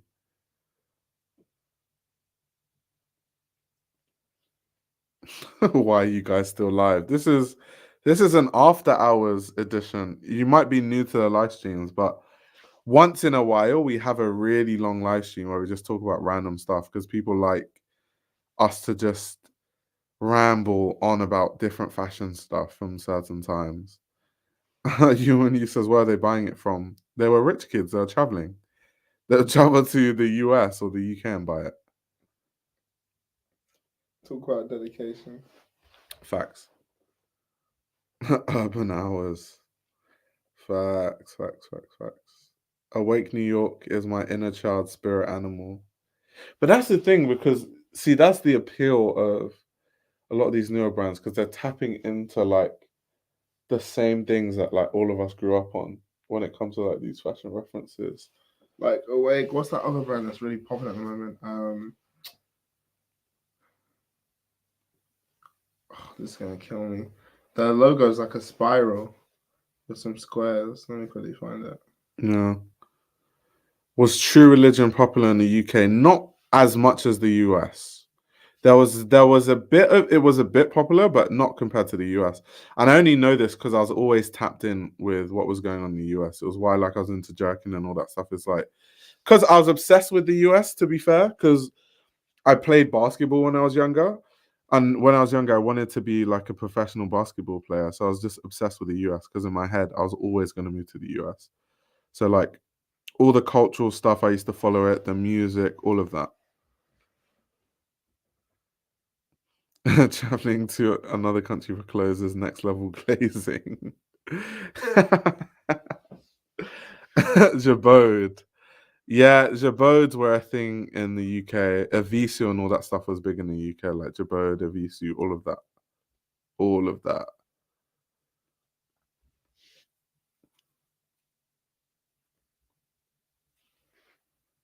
And now you make fun of us.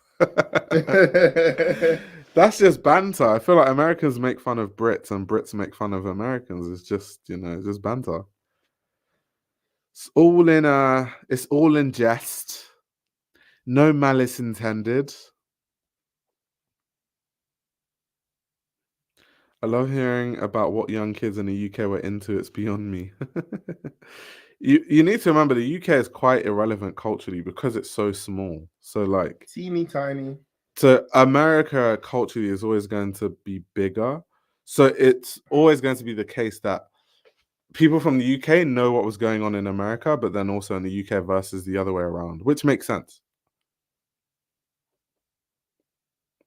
The transition from colored skinnies to true religion was stark. That's so true, though. People are wearing red skinnies, bro. Yeah, but true religions, I feel like that's like Chief Keef. Like, I'm surprised because brands don't even sell this stuff, and that's interesting. How like brands change their whole offering based on trends. Like you could walk into Topman and buy white skinnies, gray skinnies, red skinnies, blue skinnies. You cannot buy that anywhere. Like you would have to look hard to find that stuff now. Man, so replicating the swag used to be easy. Like skin tight jeans, like insane. But I remember that time period really clearly because I used to wear stuff that was heavily like US inspired. And a lot of my friends in the UK did not understand what I was into or like what I was wearing at the You're time. saying, no, it's just the swag, guys. Because they just didn't get, bro. That was my Hooper days. So they were just like, bro, what is this guy wearing? Like I would wear like a Philadelphia snapback, but like no one was wearing snapbacks in the UK at that time. So they're just like, it's like, what is this guy wearing? Like, what the hell is this guy wearing? Like, and then Eddie Simon decided black and white skinny everything. That's facts. That's facts. I'm trying to see if I can find like a law picture. No, I can't. I can't even run that in the stream. That's crazy.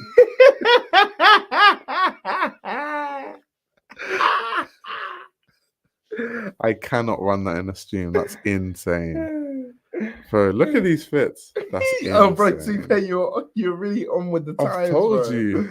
That's so funny. That's insane. What did you take these on? Like a BlackBerry? Of course. That's why the quality is atrocious. But do you know what's funny though? Back then, this was probably calm. This camera quality was insane. Yeah, this is probably calm. If you post this on your Facebook profile back then, yeah, you're getting wow.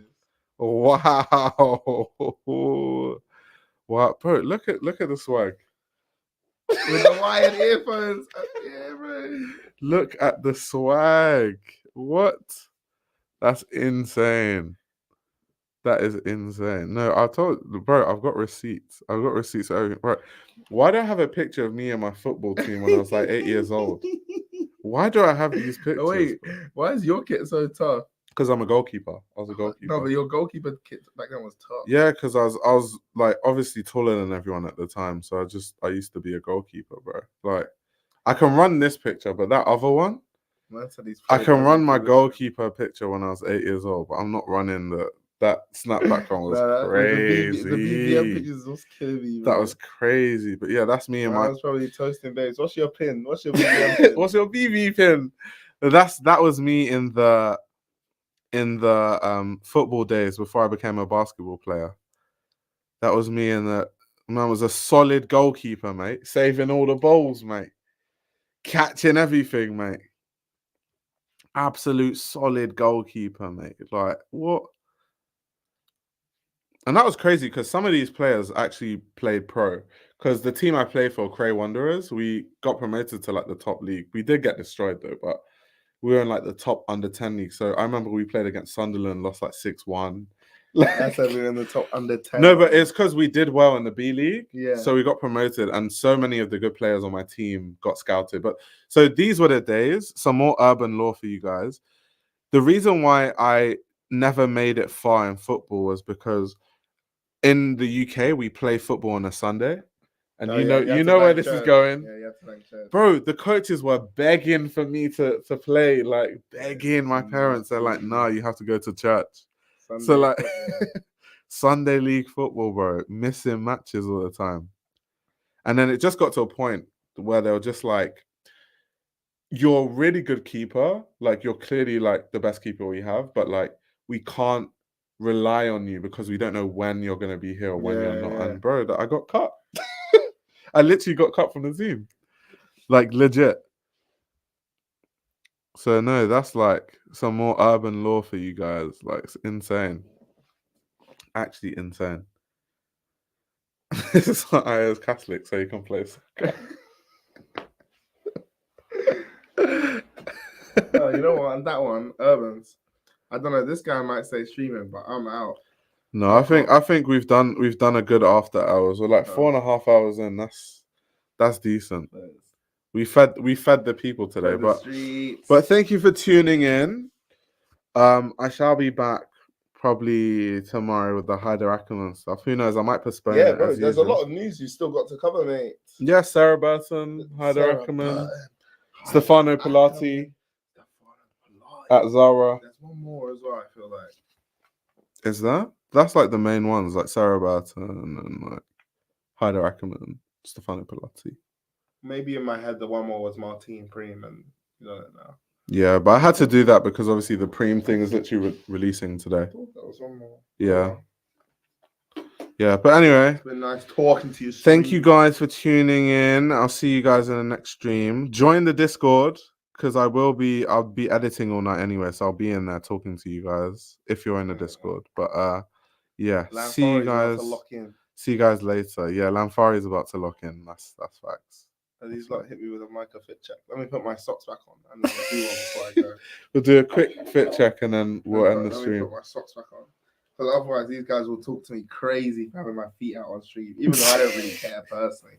But I know how you lot are. I'm familiar with your antics these days. By the way, also about the Discord, it should be in the link. There should be a link in the description to join the Discord if you want to. By the way, so into chat now as well. So some join. Can't check the Discord for God damn! Why are you being mean to my audience? No, but that's always some. What's going on? Check the description, fam. Go on, do the fit check quickly. Let me move out the way. I'll hit the full shebang. So obviously, you can even move. You can move. Oh yeah, further man. back So I've got all the space in the world. Okay. This is the fit I hit today. Got the Goya bag with the turtle on. Clean. Needles pants with the Balenci flannel on top. Plain white tee, very essential. Then denim tears underneath, Yeezy jacket on top, do-rag on as always, double hooded up because it's cold weather at the moment in the UK. And yeah, just something cool. Try and get a few of the patterns in. These are what the needles look like. Here's from the other side with a stripe. But it all kind of layers.